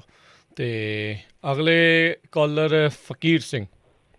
ਹਾਂਜੀ, ਸਤਿ ਸ੍ਰੀ ਅਕਾਲ ਜੀ। ਜੀ ਜੀ ਸਰ, ਮੈਂ ਇੱਕ 3-4 ਮਹੀਨੇ ਪਹਿਲਾਂ ਅਸੀਂ ਟੀਵੀ ਦੇ ਪ੍ਰੋਗਰਾਮ ਜ਼ਿਆਦਾ, ਉੱਥੇ ਮੈਂ ਪੁੱਛਿਆ ਸੀ ਵੀ ਜਿੱਦਾਂ ਹੁਣ ਪੰਜਾਬ ਵਾਲਿਆਂ ਨੂੰ ਬੰਬੇ ਜਾਣਾ ਪੈਂਦਾ ਆ ਜੀ। ਉਹ ਕਹਿੰਦੇ ਵੀ ਮੈਂ ਉਹਨਾਂ ਨੂੰ ਪੁੱਛਿਆ ਵੀ ਬੰਬੇ ਜੇ ਦਿੱਲੀ ਕਰੋ ਤਾਂ ਉਹ ਕਹਿੰਦੇ ਵੀ ਟਰੰਪ ਨੇ ਤਾਂ ਮੋਦੀ ਨੇ ਕੀਤਾ ਕੋਈ ਸਾਰੇ ਇਹਦਾ ਕੀ ਕੋਈ ਗੱਲ ਚੱਲਦੀ ਆ, ਕੋਈ ਹੈਗਾ ਉਹਦਾ ਕੋਈ ਚਾਂਸ ਵੀ ਦਿੱਲੀ ਜਿਹੜੀ ਬੰਬੇ ਜਾਣਾ ਪੈਂਦਾ? ਨਹੀਂ, ਇਹ ਬੰਬੇ ਹੀ ਚੱਲਣਾ। ਹੁਣ ਜਿੱਦਾਂ ਕੈਨੇਡਾ ਦੇ ਵਿੱਚ ਮੌਂਟਰੀਅਲ ਉਹਨਾਂ ਨੇ ਕੀਤਾ ਹੈ, ਬੰਬੇ ਚੱਲਣਾ। ਇਹ 'ਚ ਕੋਈ ਟਰੰਪ ਟੀਵੀ ਪ੍ਰੋਗਰਾਮ ਕੁਛ ਨਹੀਂ ਕਰ ਸਕਦਾ ਇਹਦੇ ਵਿੱਚ। ਸੋ ਉਹਨਾਂ ਨੇ ਸਾਰਾ ਜਿਹੜਾ ਆਪਣਾ ਸੈਂਟਰਲਾਈਜ਼ ਕਰਕੇ ਬੰਬੇ ਮੂਵ ਕਰਤਾ ਤੇ ਜਿਹਨੂੰ ਚਾਹੀਦਾ ਗ੍ਰੀਨ ਕਾਰਡ ਉਹ ਬੰਬੇ ਚੱਲ ਜਾਊਗਾ, ਹਨਾ। ਜਿਹਨੂੰ ਨਹੀਂ ਚਾਹੀਦਾ ਉਹ ਠੀਕ ਹੈ, ਤੁਸੀਂ ਮੰਗ ਕਰ ਸਕਦੇ, ਮੰਗ ਕਰੋ, ਅਸੀਂ ਤੁਹਾਨੂੰ ਮੰਗ ਕਰਨ ਤੋਂ ਨਹੀਂ ਰੋਕਦੇ, ਪਰ ਸਾਡੇ ਹੱਥ ਵੱਸ ਨਹੀਂ ਹੈ ਜੀ। ਅਸੀਂ ਨਾ ਇਹ ਕਾਨੂੰਨ ਬਣਾ ਸਕਦੇ, ਨਾ ਇਹ ਕਾਨੂੰਨ ਬਣਾਏ ਆ। ਇਹ ਜਿਹੜੇ USCIS 'ਚ ਬੈਠੇ ਆ ਜਾਂ ਅੰਬੈਸੀਆਂ ਦਾ ਜਿਹੜਾ ਕਰਦੇ ਨੇ, ਇਵੈਂਚੁਅਲੀ ਸਟੇਟ ਡਿਪਾਰਟਮੈਂਟ ਦਾ ਹੱਥ ਦੇ ਵਿੱਚ ਆਏ, ਉਹੀ ਜਿਹੜਾ ਉਹ ਕਰਨਗੇ। ਉਹਨਾਂ ਨੂੰ ਕਰੋ ਸ਼ਿਕਾਇਤ। ਹੁਣ ਅਫਗਾਨਿਸਤਾਨ ਤੋਂ ਤਾਂ ਜਿੱਦਾਂ ਹੁਣ ਉਹਨਾਂ ਨੇ ਐਮਬੈਸੀ ਚੱਕਤੀ ਸੀ, ਹਨਾ। ਕਈ ਈਰਾਨ ਤੋਂ ਉਹਨਾਂ ਨੇ ਐਮਬੈਸੀ ਚੱਕਤੀ ਸੀਗੀ। ਸੋ ਇਹ ਇਹਨਾਂ ਦਾ ਆਪਣੇ ਜਿੱਦਾਂ ਆਪਰੇਸ਼ਨਲ ਅੰਦਰੋਂ ਐਫੀਸ਼ੀਐਂਸੀ ਤੇ ਹੈ ਕਿ ਕਿੱਥੇ ਉਹਨਾਂ ਨੇ ਕਰਨਾ। ਸੋ ਇਹ ਬੰਬੇ ਰਹਿਣਾ ਹੈ, ਕੋਈ ਦਿੱਲੀ ਆਉਣ ਦੀ ਕੋਈ ਖਬਰ ਨਹੀਂ ਹੈਗੀ ਇਸ ਵੇਲੇ ਜੀ। ਹਾਲ ਦੀ ਘੜੀ ਜਿਹੜੀ ਉਹ ਕੋਈ ਨਹੀਂ ਆ। ਤੇ ਬਾਕੀ ਹੁਣ ਦੇਖੋ, ਅਗਲਿਆਂ ਨੇ ਐਮਬੈਸੀ ਮੂਵ ਵੀ ਕਰਤੀ ਸੀ ਇਜ਼ਰਾਈਲ ਦੇ ਵਿੱਚ। ਮਰਜ਼ੀ ਆ ਅਗਲਿਆਂ ਦੀ, ਜਿੱਥੇ ਜੀ ਕਰਦਾ ਆ ਕਰ ਸਕਦੇ ਆ। ਇਹ ਤਾਂ ਸਰਕਾਰਾਂ ਦੇ ਹੱਥ ਦੇ ਵਿੱਚ ਹੁੰਦਾ ਆ ਵੀ ਕੀ ਜਿਹੜਾ ਕਿੱਦਾਂ ਹੁੰਦਾ ਆ। ਅਗਲੇ ਕਾਲਰ ਰਾਜ। ਹਾਂਜੀ, ਸਤਿ ਸ੍ਰੀ ਅਕਾਲ ਭਾਜੀ। ਸਤਿ ਸ੍ਰੀ ਅਕਾਲ ਜੀ। ਮੈਂ ਪੁੱਛਣਾ ਸੀ, ਅਸੀਂ ਆਪਣੇ ਇੱਕ ਰਿਲੇਟਿਵ ਦਾ ਅਪਲਾਈ ਕੀਤਾ ਸੀ, ਨਵਾਂ ਸ਼ਹਿਰ ਸੀਗੇ ਰਹਿੰਦੇ ਉਹ, ਤੇ ਉਹਨਾਂ ਨੇ PCC ਅਸੀਂ ਭੇਜੀ NBC ਨੂੰ, ਤੇ ਉਹ ਮਤਲਬ ਐਕਸੈਪਟ ਨਹੀਂ ਕਰਦੇ ਪਏ ਜਿਹੜੇ ਹੈਗੇ ਪੁਲਿਸ ਥਾਣੇ ਤੋਂ ਆਪਾਂ ਲੈਂਦੇ ਕਲੀਅਰੈਂਸ ਲੈਂਦੇ ਆ। ਕੋਈ ਨਵਾਂ ਸ਼ਹਿਰ ਹੁਣ ਆਪਣਾ ਲਾਗੇ ਜ਼ਿਲ੍ਹਾ ਆ ਉਹਨਾਂ ਦਾ ਸਿਰਫ ਇੱਕੋ ਹੀ ਥਾਣਾ ਆ। ਜਿੱਦਾਂ ਪਹਿਲਾਂ ਅੱਗੇ ਤਾਂ ਜਲੰਧਰੋਂ ਮਿਲਦੀ ਹੁੰਦੀ ਸੀ ਉਹਨਾਂ ਦੀ PCC, ਹੁਣ ਨਵਾਂ ਸ਼ਹਿਰ ਤੋਂ ਬਣਾ ਕੇ ਭੇਜਦੇ ਆ ਤੇ 2 ਵਾਰ ਭੇਜੀ, ਦੋਨੀ ਵਾਰ ਉਹਨਾਂ ਰਿਜੈਕਟ ਕਰ ਦਿੱਤੀ। ਇਹਦਾ ਕੀ ਹੱਲ? ਨਹੀਂ, ਉਹ ਤੁਸੀਂ ਥਾਣੇ ਤੋਂ ਨਹੀਂ PCC ਲੈਣੀ। ਜਿਹੜਾ ਆਪਣਾ ਪਾਸਪੋਰਟ ਆਫਿਸ ਹੁੰਦਾ ਉਹਨਾਂ ਤੋਂ PCC ਲੈਣੀ ਹੁੰਦੀ ਹੈ, ਥਾਣੇ ਵਾਲੀ PCC ਨਹੀਂ ਚੱਲਦੀ। ਨਹੀਂ, ਥਾਣੇ ਪਾਸਪੋਰਟ ਦਫ਼ਤਰ ਵਾਲੀ ਤਾਂ ਭੇਜੀ ਹੋਈ ਉਹਨਾਂ ਨੂੰ, ਉਹ ਵੀ ਭੇਜੀ ਆ ਤੇ ਚਲੋ ਦੇਖਣਾ ਪੈਣਾ ਭਾਜੀ ਹਾਲੇ ਵੀ ਕਿ ਡਾਕੂਮੈਂਟ ਰਿਜੈਕਟ ਕਰੀ ਜਾਂਦੇ ਆ। ਹਾਂਜੀ, ਕਿਉਂਕਿ ਤੁਸੀਂ ਸਹੀ ਨਹੀਂ ਭੇਜ ਰਹੇ ਹੋਣੇ ਤਾਂ ਹੀ ਰਿਜੈਕਟ ਕਰ ਰਹੇ ਆ। ਉਦਾਂ ਤਾਂ ਨਹੀਂ ਉਹਨਾਂ ਨੂੰ ਕੋਈ ਤੁਹਾਡੇ ਨਾਲ ਪਰਸਨਲੀ ਵੈਰ। ਸੋ ਤੁਸੀਂ travel.state.gov ਤੇ ਜਾਓ, ਜਿਹੜੀ ਇਹਨਾਂ ਦੀ ਵੈਬਸਾਈਟ ਹੈ DHS ਵਾਲਿਆਂ ਦੀ, travel.state.gov, ਤੇ ਉੱਥੇ ਜਦੋਂ ਨਾ ਪੁਲਿਸ ਕਲੀਅਰੈਂਸ ਦੇ ਉਹਨਾਂ ਨੇ ਲਿੰਕ ਦੱਸੇ ਹੋਏ ਨੇ ਪੂਰੇ ਜੀ, ਕਿੱਥੋਂ ਪੁਲਿਸ ਕਲੀਅਰੈਂਸ ਬਣਾਉਣੀ ਹੈ। ਉਹਨਾਂ ਨੇ ਪੂਰਾ ਐਕਸਪਲੇਨ ਕੀਤਾ ਹੋਇਆ ਕਿੱਥੋਂ ਜਾਣੀ ਆ, ਨੰਬਰ ਵੀ ਇੰਡੀਆ ਵਾਲੇ ਦਿੱਤੇ ਹੋਏ ਨੇ। ਤੁਸੀਂ travel.state.gov ਤੇ ਜਾ ਕੇ ਫਿਰ ਦੇਖੋ ਕਿ ਤੁਸੀਂ ਸਹੀ ਜਗ੍ਹਾ ਤੋਂ ਬਣਾ ਰਹੇ ਆ ਕਿ ਨਹੀਂ ਬਣਾ ਰਹੇ। ਜੀ ਜੀ। ਬਾਕੀ ਪਿਛਲੀ ਗੱਲ ਦੇ ਵਿੱਚ ਜਿਹੜਾ ਉਹਨਾਂ ਨੇ ਪੁੱਛਦੇ ਸੀ ਐਮਬੈਸੀ ਜੇ ਮੂਵ ਕਰਾਉਣੀ ਆ, ਆਪਣੇ ਜਿਹੜੇ ਲੋਕਲ ਤੁਹਾਡੇ ਕਾਂਗਰਸਮੈਨ ਸੈਨੇਟਰਸ ਆ ਉਹਨਾਂ ਨੂੰ ਲਿਖੋ, ਉਹਨਾਂ ਨੂੰ ਕਹੋ ਵੀ ਭਾਈ ਸਾਡੇ ਜਿਹੜੇ ਪਰਿਵਾਰਕ ਜੀਆਂ ਦੇ ਲਈ ਔਖਾ ਲੱਗਦਾ ਆ, ਅਤੇ ਜੇ ਤੁਸੀਂ ਵਾਪਸ ਦਿੱਲੀ ਮੂਵ ਕਰ ਦਿਓ ਤਾਂ ਸੁਖਾਲਾ ਹੋ ਜਾਊਗਾ ਕੰਮ। ਇਹ ਤੁਸੀਂ ਆਪਣੇ ਵੱਲੋਂ ਜਿਹੜੀ ਆ ਇੱਧਰ ਉਹਨਾਂ ਨੂੰ ਦਰਖਾਸਤਾਂ ਜਿਹੜੀਆਂ ਉਹ ਪਾ ਸਕਦੇ, ਜਿੰਨੀਆਂ ਵੱਧ ਪਾਉਣਗੇ ਸੋ ਮੇ ਵੀ ਕੁਛ ਨਾ ਕੁਛ ਤੁਹਾਨੂੰ ਐਟਲੀਸਟ ਜਵਾਬ ਜਿਹੜਾ ਉਹ ਦੇ ਦੇਣਗੇ। ਅਵਤਾਰ ਸਿੰਘ ਜੀ। ਅਵਤਾਰ ਜੀ। ਮੈਂ ਆਪਣਾ ਨਾ ਇਕੱਠਾ ਅਪਲਾਈ ਕੀਤਾ ਸੀ ਸਾਰਿਆਂ ਦਾ, ਤੇ ਉਹਨਾਂ ਦਾ ਇਕੱਠਾ ਇਹਦਾ ਮੈਂ ਅਲੱਗ-ਅਲੱਗ ਕਰ ਸਕਦਾ ਕਿਉਂਕਿ ਮੈਂ ਇਕੱਠਿਆਂ ਦੀ ਮੇਰੀ ਇੰਨੀ ਇਨਕਮ ਨਹੀਂ ਹੈਗੀ। ਮੈਂ ਸਾਰੇ ਇਕੱਠਿਆਂ ਨੂੰ ਮੰਗਾ ਇਕੱਠੇ ਕੌਣ, ਲਾਈਕ ਪਰਿਵਾਰ ਵਾਲੇ, ਭੈਣ ਭਰਾ ਜਾਂ ਦੱਸੋ ਸਿਟੀਜ਼ਨ ਕੀ ਆ, ਕਿਹਦਾ ਕੀਤਾ ਨਾ, ਸਾਨੂੰ ਹੁਣ ਕੀ ਪਤਾ ਕੀ ਕੀਤਾ। ਭੈਣ ਭਰਾਵਾਂ ਦਾ ਕੀਤਾ। ਤੁਸੀਂ ਸਿਟੀਜ਼ਨ ਹੋ ਰਾਈਟ? ਹਾਂਜੀ। ਸੋ ਤੁਸੀਂ ਇਕੱਠਾ ਅਪਲਾਈ ਕੀਤਾ ਸੀ। ਏਦਾਂ ਨਹੀਂ ਹੋਣਾ, ਜਿਹੜਾ ਇੱਕ ਪਰਿਵਾਰ ਹੈਗਾ, ਜਿੱਦਾਂ ਇੱਕ ਭੈਣ ਤੁਹਾਡੀ ਹੋ ਗਈ, ਉਹਦਾ ਘਰ ਵਾਲਾ ਤੇ ਬੱਚੇ, ਉਹ ਸਾਰੇ ਇਕੱਠੇ ਜਾਊਗੇ, ਤੇ ਜਿਹੜਾ ਦੂਜਾ ਵਾਲਾ ਪਰਿਵਾਰ ਆ ਉਹਨਾਂ ਦਾ ਲੱਗ ਜਾਊਗਾ। ਸੋ ਸਾਰਿਆਂ ਦੇ ਆਪਣੇ ਆਪਣੇ 130 ਹੈ। ਸੋ ਉਹਨਾਂ ਦਾ ਨੰਬਰ ਜਿਹੜੇ ਆਰਡਰ 'ਚ ਤੁਸੀਂ ਡਾਕੂਮੈਂਟ ਸਬਮਿਟ ਕਰਦੇ ਹੋ, ਸੋ ਅਲੱਗ-ਅਲੱਗ ਕੇਸ ਆਏ। ਸੋ ਇਹ ਹੁਣ ਫਾਈਨੈਂਸ਼ੀਅਲ ਨੂੰ ਲੈ ਕੇ ਇਹ ਇਹਨਾਂ ਨੂੰ ਟੈਨਸ਼ਨ ਆ ਵੀ ਮੈਂ ਇੰਨੇ ਜਾਣਿਆਂ ਨੂੰ ਤਾਂ ਨਹੀਂ ਸਾਂਭ ਸਕਦਾ, ਫਿਰ ਉਹ ਗਾਂ ਕੋਈ ਡਿਫਰੈਂਟ ਸਪਾਂਸਰ ਕਰ ਸਕਦੇ, ਸਬਸਟੀਟਿਊਟਡ ਸਪਾਂਸਰ ਕਰ ਸਕਦੇ? ਸਬਸਟੀਟਿਊਟਡ ਨਹੀਂ, ਕੋਈ ਵੀ ਸਪਾਂਸਰ, ਸਪਾਂਸਰ ਕੋਈ ਵੀ ਲੱਭ ਸਕਦੇ, ਸਪਾਂਸਰ ਨਾਲ ਲਾ ਸਕਦੇ ਹੋ। ਹੁਣ ਤੁਸੀਂ ਦੇਖੋ ਵੀ ਇਹਦੇ ਵਿੱਚ ਕੋਈ ਪਿੰਡ ਵਾਲਾ ਵੀ ਕਰ ਜੂਗਾ ਕੰਮ? ਕੋਈ ਵੀ ਕਰ ਸਕਦਾ, US ਸਿਟੀਜ਼ਨ ਜਾਂ ਗ੍ਰੀਨ ਕਾਰਡ ਹੋਲਡਰ। ਠੀਕ ਹੈ ਜੀ। ਚਲੋ ਜੀ, ਹੁਣ ਆਲੇ ਦੁਆਲੇ ਆਪਣੇ ਲੱਭੋ ਰਿਸ਼ਤੇਦਾਰਾਂ ਨੂੰ ਤੇ ਉਹਨਾਂ ਨੂੰ ਕਹੋ ਵੀ ਕਰੋ ਮਦਦ ਜੀ ਹੁਣ ਆਪਣੇ ਦੂਜਿਆਂ ਨੂੰ ਜਿਹੜਾ ਨਾਲ ਇੱਥੇ ਆਉਣ ਦੇ ਲਈ। ਅਗਲੇ ਕਾਲਰ ਧਰਮਜੀਤ। ਹੈਲੋ, ਹਾਂਜੀ ਵੀਰ ਜੀ, ਸਤਿ ਸ਼੍ਰੀ ਅਕਾਲ। ਸਤਿ ਸ਼੍ਰੀ ਅਕਾਲ। ਸਤਿ ਸ਼੍ਰੀ ਅਕਾਲ ਜੀ। ਹਾਂਜੀ ਵੀਰ ਜੀ, ਮੈਂ ਗ੍ਰੀਨ ਕਾਰਡ ਮਿਲਿਆ ਸੀ ਮੈਨੂੰ, ਤੇ ਮੇਰਾ ਵਿਆਹ ਵਾਲਾ ਕੇਸ ਸੀਗਾ। ਮੈਂ ਕਨਫਿਊਜ਼ਨ 'ਚ, ਮੈਂ 3 ਸਾਲਾਂ ਦੇ ਵਿੱਚ 6 ਮਹੀਨੇ ਬਾਹਰ ਰਹਿ ਸਕਦਾ ਜਾਂ ਮੈਂ ਹਰੇਕ ਸਾਲ 5 ਮਹੀਨੇ ਵਾਸਤੇ ਜਾ ਸਕਦਾ ਇੰਡੀਆ? ਦੁਬਾਰਾ ਪੁੱਛੋ ਇੱਕ ਵਾਰੀ ਸਵਾਲ। ਹਾਂਜੀ, ਮੇਰਾ ਮੈਂ ਕਿਹਾ ਵੀ ਸਿਟੀਜ਼ਨ ਵਾਸਤੇ ਜੀ ਮੈਂ ਐਲੀਜੀਬਲ ਅਗਲੇ ਸਾਲ, ਪਰ ਮੈਂ 3 ਸਾਲਾਂ ਦੇ ਵਿੱਚ 6 ਮਹੀਨੇ ਬਾਹਰ ਰਹਿ ਸਕਦਾ ਅਮਰੀਕਾ ਤੋਂ, ਜਾਂ ਮੈਂ ਹਰੇਕ ਸਾਲ 5 ਮਹੀਨੇ ਜਾ ਸਕਦਾ ਜੀ ਅਮਰੀਕਾ ਤੋਂ? ਤੁਸੀਂ ਕੋਈ ਵੀ ਜਿਹੜਾ ਤੁਹਾਡਾ ਟ੍ਰਿਪ ਆ ਨਾ, ਉਹ 6 ਮਹੀਨੇ ਤੋਂ ਵੱਧ ਨਹੀਂ ਹੋਣਾ ਚਾਹੀਦਾ। ਤੁਸੀਂ ਰਹੋ ਜਿੰਨੀ ਦੇਰ। 202 ਚੀਜ਼ਾਂ, ਇੱਕ ਤਾਂ ਤੁਹਾਡਾ ਇਹ ਰੂਲ ਆ ਕਿ 6 ਮਹੀਨੇ ਤੋਂ ਵੱਧ ਇਕੱਠੇ ਨਹੀਂ ਬਾਹਰ ਰਹਿਣਾ ਕੰਟੀਨਿਊਸਲੀ, ਤੇ ਦੂਜਾ ਰੂਲ ਤੁਹਾਡਾ ਇਹ ਆ ਗਿਆ ਕਿ ਜਦੋਂ ਤੁਸੀਂ ਫਾਈਲ ਕਰਨਾ ਉਸ ਤੋਂ ਪਿੱਛੇ ਹਾਫ ਆਫ ਦਾ ਟਾਈਮ ਤੁਸੀਂ ਅਮਰੀਕਾ ਰਹਿੰਦੇ ਹੋਣਾ ਚਾਹੀਦਾ। 3 ਸਾਲਾਂ ਚੋਂ 1.5 ਸਾਲ ਤੁਸੀਂ ਇੱਥੇ ਰਹੇ ਹੋਣਾ ਚਾਹੀਦਾ ਆ। ਜਿੱਦਾਂ ਹੁਣ ਫੋਰ ਐਗਜ਼ਾਮਪਲ ਤੁਸੀਂ ਜੀ ਹਾਂਜੀ ਸੋ ਤੁਸੀਂ ਏਦਾਂ ਕਿ ਸਾਲ ਦੇ ਵਿੱਚ ਤੁਸੀਂ ਮਲਟੀਪਲ ਟ੍ਰਿਪ ਲਾ ਸਕਦੇ ਆ। 6 ਮਹੀਨੇ ਤੋਂ ਵੱਧ ਨਹੀਂ ਹੋਣਾ ਚਾਹੀਦਾ ਇੱਕ ਟ੍ਰਿਪ ਇੱਕ ਟ੍ਰਿਪ। ਹਾਂਜੀ, ਸੋ ਤੁਸੀਂ ਜਿੰਨੇ ਮਰਜ਼ੀ ਟ੍ਰਿਪ ਲਾਓ, ਕੋਈ ਚੱਕਰ ਨਹੀਂ ਹੈ, ਪਰ ਓਵਰਆਲ ਤੁਹਾਡੀ ਜਿਹੜੀ ਦੂਜੀ ਰਿਕੁਆਇਰਮੈਂਟ ਹੈਗੀ ਹਾਫ ਆਫ ਦਾ ਟਾਈਮ ਤੁਸੀਂ ਅਮਰੀਕਾ ਰਹਿਣੇ ਚਾਹੀਦੇ ਹੋ। ਨਾਲੇ ਇਹਦੇ ਵਿੱਚ ਇਹ ਵੀ ਦੱਸ ਦਈਏ, ਜਦੋਂ ਤੁਸੀਂ ਜ਼ਿਆਦਾ ਜਾਂਦੇ ਆਉਂਦੇ ਬਾਹਰ ਜਾ ਤੇ ਫਿਰ ਸਵਾਲ ਵੀ ਜ਼ਿਆਦਾ ਪੁੱਛਦੇ ਆ। ਕੋਈ ਨਹੀਂ 3 ਸਾਲ ਟੱਕੇ ਜਿਹੜਾ ਇੱਥੇ ਟਿੱਕੇ ਜਿਹੜਾ ਰਹਿ ਲਓ, ਬਾਅਦ 'ਚ ਘੁੰਮਦੇ ਫਿਰਦੇ ਰਹੋ, ਵੀਜ਼ਾ ਲਵਾ ਲਿਓ ਇੰਡੀਆ ਦਾ, ਜਿੰਨਾ ਮਰਜ਼ੀ ਘੁੰਮਿਓ, ਫਿਰ ਨਹੀਂ ਕੋਈ ਟੈਨਸ਼ਨ। ਫਿਰ ਤੁਸੀਂ ਭਾਵੇਂ ਸਾਲ ਰਹੋ ਤੇ ਭਾਵੇਂ 2 ਸਾਲ ਰਹੋ, ਚੱਕਰ ਹੀ ਕੋਈ ਨਹੀਂ। ਜੀ ਗੁਰਦਿਆਲ ਜੀ। ਹਾਂਜੀ, ਮੈਂ ਇਹ ਪੁੱਛਣਾ ਵੀ ਜਿਹੜਾ 5 ਲੱਖ ਲਈ ਕਹਿੰਦੇ ਆ, ਇਹ ਕੀ ਇੱਥੇ ਜ਼ਮੀਨ ਖਰੀਦਣੀ ਪਊ ਜਾਂ ਕੀ ਕਰਨਾ ਪਊ? ਇਹ ਪਿਛਲੇ ਹਾਂ, ਇਹ ਆਪਾਂ ਤੁਹਾਨੂੰ ਦੱਸਦੇ ਹਾਂ, ਪਿਛਲੇ ਹਫ਼ਤੇ ਆਪਾਂ ਕੀਤਾ ਹੈ EB5 ਵਾਲਾ, ਸਾਰਾ ਐਕਸਪਲੇਨ ਕੀਤਾ ਇਹਨਾਂ ਨੇ। ਪਿਛਲੇ ਹਫ਼ਤੇ ਵਾਲਾ ਸੁਣੋ ਪ੍ਰੋਗਰਾਮ ਜੀ।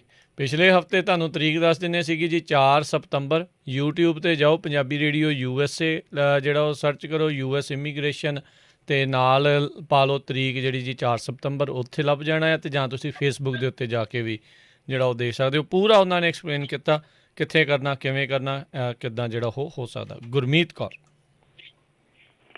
ਹੈਲੋ, ਸਤਿ ਸ਼੍ਰੀ ਅਕਾਲ ਜੀ। ਜੀ ਹਾਂਜੀ ਮੇਰੇ ਬ੍ਰਦਰ ਦੀ ਨਾ ਡੈਥ ਹੋ ਗਈ, ਮੇਰਾ ਅਪਲਾਈ ਕੀਤਾ ਗਿਆ ਸੀ ਤੇ ਉਹਨਾਂ ਦੇ ਸਾਰੇ ਪੇਪਰ ਜਿਹੜੇ ਬੰਬੇ ਇੰਟਰਵਿਊ ਤੇ ਆ ਗਏ ਤੇ ਉਹਨਾਂ ਦੀ ਕਰੋਨੇ ਨਾਲ ਡੈਥ ਹੋਈ ਆ।